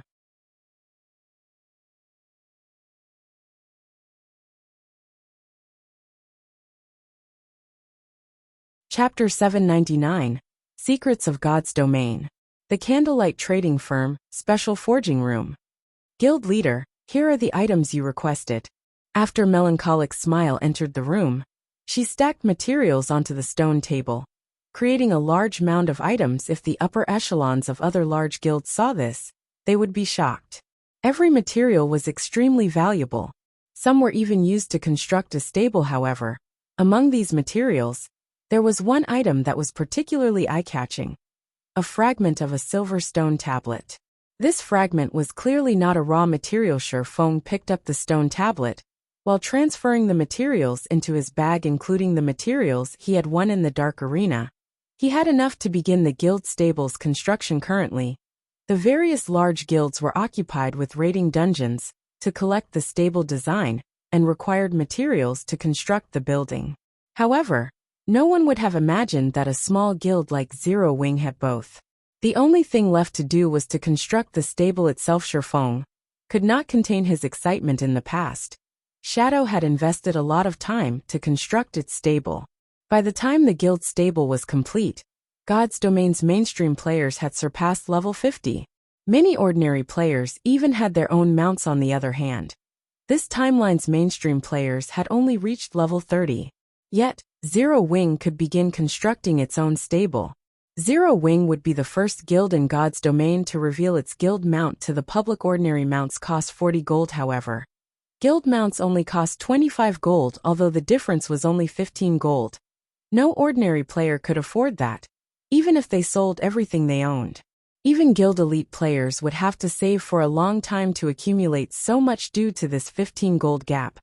Guild players could obtain their mounts ahead of ordinary players. The only problem guild players faced was that they needed to a certain amount of guild contribution points before they could purchase a guild mount. GCPs were automatically rewarded after one completed a guild quest. The amount of GCP varied depending on the quest's difficulty, with higher-leveled quests awarding more points, and ordinary and daily quests awarding very few. In fact, one could say that the GCP requirement wasn't a major issue. Money was the only thing guild players truly needed to purchase their guild mounts. Guild leader, is this stone tablet related to your earlier mysterious actions? Fire Dance knew of their plans for the guild stable. However, she was more concerned with Shifeng's previous statement after reaching her combat standard. It was extremely difficult to advance further if there really was an item that could improve a player's combat standards. It must be heaven-defying, that's right. This stone tablet is the item that can help everyone grow stronger. Shifeng nodded. The information he received from Sirius stated that there were all sorts of skills in God's Domain. There were ordinary skills, general skills, taboo skills, and an extremely rare type of skill known as a secret technique. Secret techniques were unique in God's Domain. Moreover, learning a secret technique was different from learning ordinary skills, whereby players could learn a skill with a click of a button.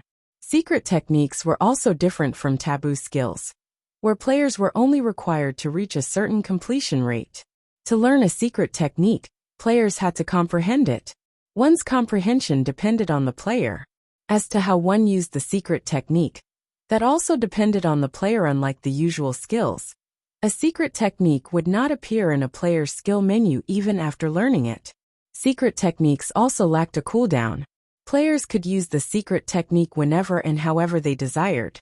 The only resource consumed when using a secret technique was concentration. Shifeng had learned a secret technique before.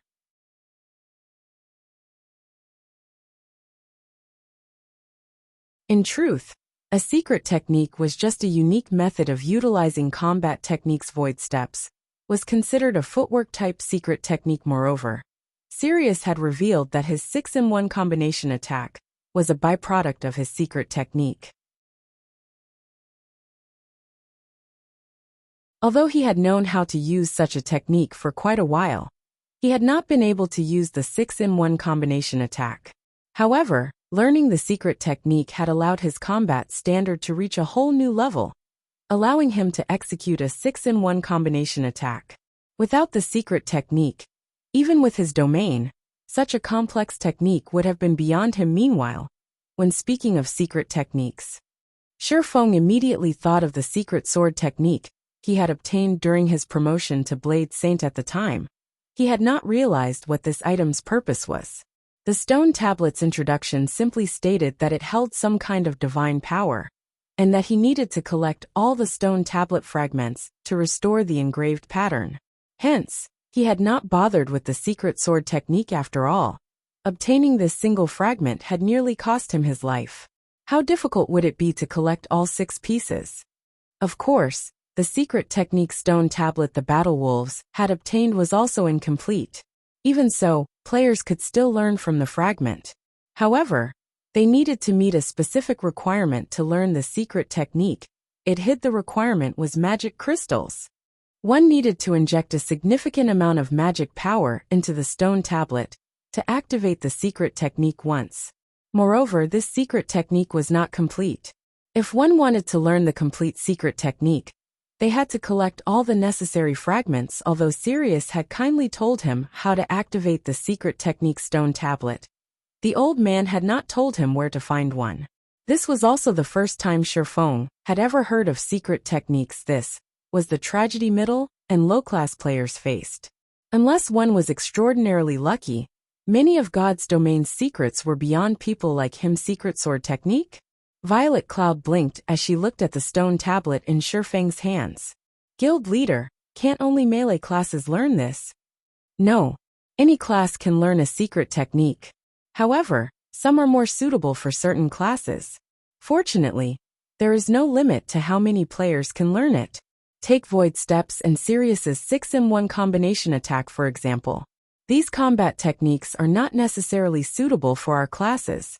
However, if utilized properly, they are still significantly effective, Shifeng explained, smiling. In reality, the secret technique Sirius had learned was more suited to magical classes, while Void Steps was more suitable for assassins rather than swordsmen. When used, however, they could still improve a player's combat power significantly. Aside from suitability, how much one had of a secret technique was also important. Sirius had learned his secret technique from a fragment. Hence, he could display immense power with the technique. On the other hand, Shifeng had learned Void Steps by copying another player. His skill with the technique was less than garbage.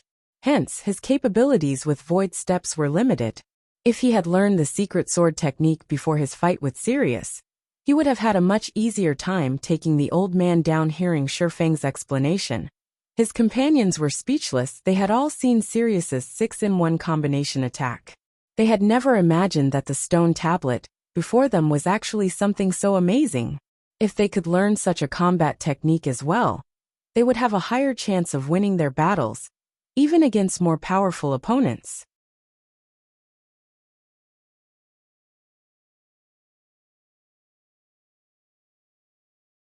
Chapter 800 Restrictions. Shifeng could not help his smile when he saw the yearning and desperation in everyone's eyes. He could relate. Although the secret technique stone tablet is an excellent item, there are many restrictions. There are even restrictions while one is learning the secret technique itself. This is not an easy endeavor. Shifeng explained the secret technique stone tablet help players learn how to better utilize their combat techniques. While learning these methods, they might even discover a breakthrough and advance their combat standards. This was why Sirius was so confident of his declaration that Shifeng could grow stronger if he possessed a secret technique stone tablet. If every member in a guild could learn the secret technique, their strength could defy heaven naturally. The main god system would not allow such a situation.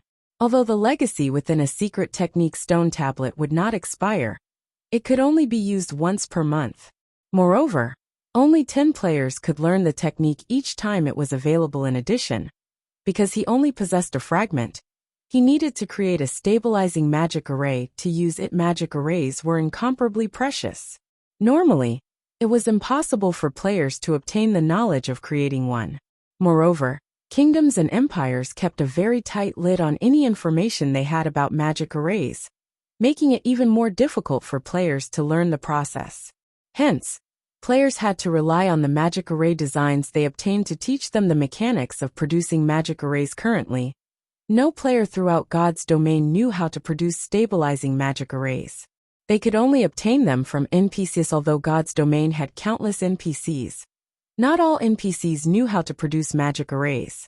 Even powerful magical class NPCs rarely knew how to produce more profound arrays. The stabilizing magic array just happened to be a particularly profound, twofold magic array. Even Tier 3 magical class NPCs would find it extremely difficult to produce an array of such caliber. This wasn't the only issue they faced. These magic arrays also required something of each player. To learn a secret technique from a stone tablet, players also needed to know how to produce magic arrays. Of course, they didn't need a complete understanding of the topic. But they did need the ability to produce a simple intermediate magic array. This was why Shifeng had led his team to the special forging room. The simulation device in the candlelight trading firm's special forging rooms had already recorded all of the information Zero Wing possessed about magic arrays. Even the designs for the 9-star polar domain and teleportation magic array had been recorded. Players could easily rehearse the production process without needing to waste precious materials. They only needed to spend some magic crystals. When Shifeng thought about how the Battle Wolves lacked a special forging room of its own, he imagined how many materials they Super Guild had spent to allow 10 players to learn to produce an intermediate magic array. The thought was staggering. However, the Battle Wolves was capable of such a feat precisely because it was a super guild. A first-rate guild could never afford to learn a secret technique without a special forging room. If you wish to learn the secret technique, you'll have to learn to produce intermediate magic arrays. All of the necessary information can be found inside the simulation device. Learn the technique as quickly as possible. Once you can produce intermediate magic arrays, you can learn the secret technique. Shifeng explained as he pointed towards the flowing ball of water inside the forging room. Learn to produce intermediate magic arrays? Aqua Rose repeated with a frown. This task would be very difficult. As a cursemancer, she relied on incantations and runes to cast her spells, so she had little understanding of the subject. In reality, when magical class players cast a spell, they drew runes or chanted incantations to guide the surrounding elemental mana to form a magic array. Of course, higher-tiered spells required more runes and incantations. As she understood it, a Tier 1 spell's magic array was the equivalent of a basic magic array, while a Tier 2 spell's array was the equivalent of an intermediate magic array. Moreover, when constructing a magic array, the system would not offer any assistance or guidance. Players had to draw the runes or chant the incantations themselves. Hence, the requirement was quite strict. In other words, without any assistance from the system, she needed to complete a relatively complex Tier 2 spell in a set period of time. Furthermore, the magic array she needed to craft would be far more complex than any of her spells. It would be very difficult for her to produce an intermediate magic array. If a magical class player already had such troubles, this would be a nightmare for physical class players. This is mandatory. Even I can't do anything about it. You have to rely on yourselves for this task, Shifeng said as he spread his hands in a helpless gesture. He could not help them. He had only been able to produce the 9-star polar domain so quickly because of the understanding he had gained in his previous life. Hence, it would take a relatively long time for the others to produce an intermediate magic array. Fortunately, he could use this opportunity to deal with the guild stable. Following which, Shifeng left the candlelight trading firm and headed towards the Adventurers Association. Meanwhile, Fire Dance and the other physical class players began to learn all they could about magic arrays. As for Aqua Rose and the other magical classes, they began to experiment with the process of producing basic magic arrays. As the number of guild residences in the city rapidly increased, the number of players who visited the Adventurers Association in search of their daily guild quests increased as well. Currently, the association enjoyed a constant stream of players entering and leaving the building. When the players inside the building saw the 6-winged guild emblem on Shifeng's chest, their gazes turned green with envy. Many of the female players acted like ravenous wolves when their eyes landed on Shifeng. They shot him flirtatious glances and dreamed of pouncing on the young man, devouring him whole. Shifeng was speechless. He inwardly celebrated the fact that he had not come as Black Flame, and that he had chosen to wear his black cloak. Otherwise, these players might have truly devoured him. However, when he saw the players lined up to accept their daily quests, he could not help but feel nostalgia. In the past, he too had often come here to receive his daily guild quests. Guild quests fell into 2 main categories. The first category consisted of the daily guild quests that players could accept at the Adventurers Association, while the second consisted of the NPC commission quests that were sent to guild residences. Any guild member could accept a daily guild quest. However, the rewards were mediocre at best. Very little EXP was awarded as well. Meanwhile, NPC commission quests were different. Even the most ordinary commission quest provided decent remuneration and EXP reward. Some even rewarded relatively good weapons and equipment. Unfortunately, guild residences did not receive enough NPC commission quests to supply every member within a guild. These quests were also directly related to a guild's popularity. The higher a guild's popularity was, the more well-known it was among NPCs. After reaching a certain level of popularity, even NPCs from other cities and towns would commission a quest. Currently, Zero Wing had the highest popularity among all of the guilds in White River City. Every day, Zero Wing's guild residents received more than 1,000 commission quests. Among them, there were over 100 high-level quests. Aside from its high popularity, Zero Wing received so many quests because of its residence's smithy. Every day, the smithy would provide a certain number of quests. Hence, Zero Wing received far more commission quests than other guilds. Large guilds like Overwhelming Smile only received several hundred commission quests each day. With only several dozen high-level quests, Zero Wing walked the path of the elite, so it had far fewer members than its competitors. As a result, the percentage of players within the guild that could accept commission quests each day was relatively high.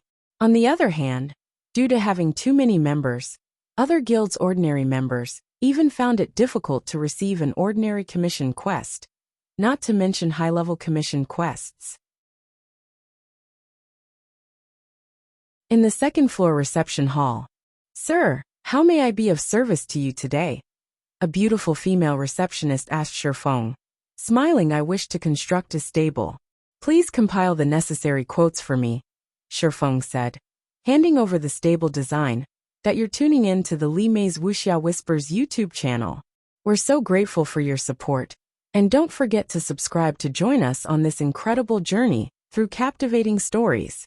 Your generosity through donations truly makes a world of difference, as it's the primary source of revenue that allows me to expand and enhance this channel for you. Thank you from the bottom of my heart for being a part of this adventure."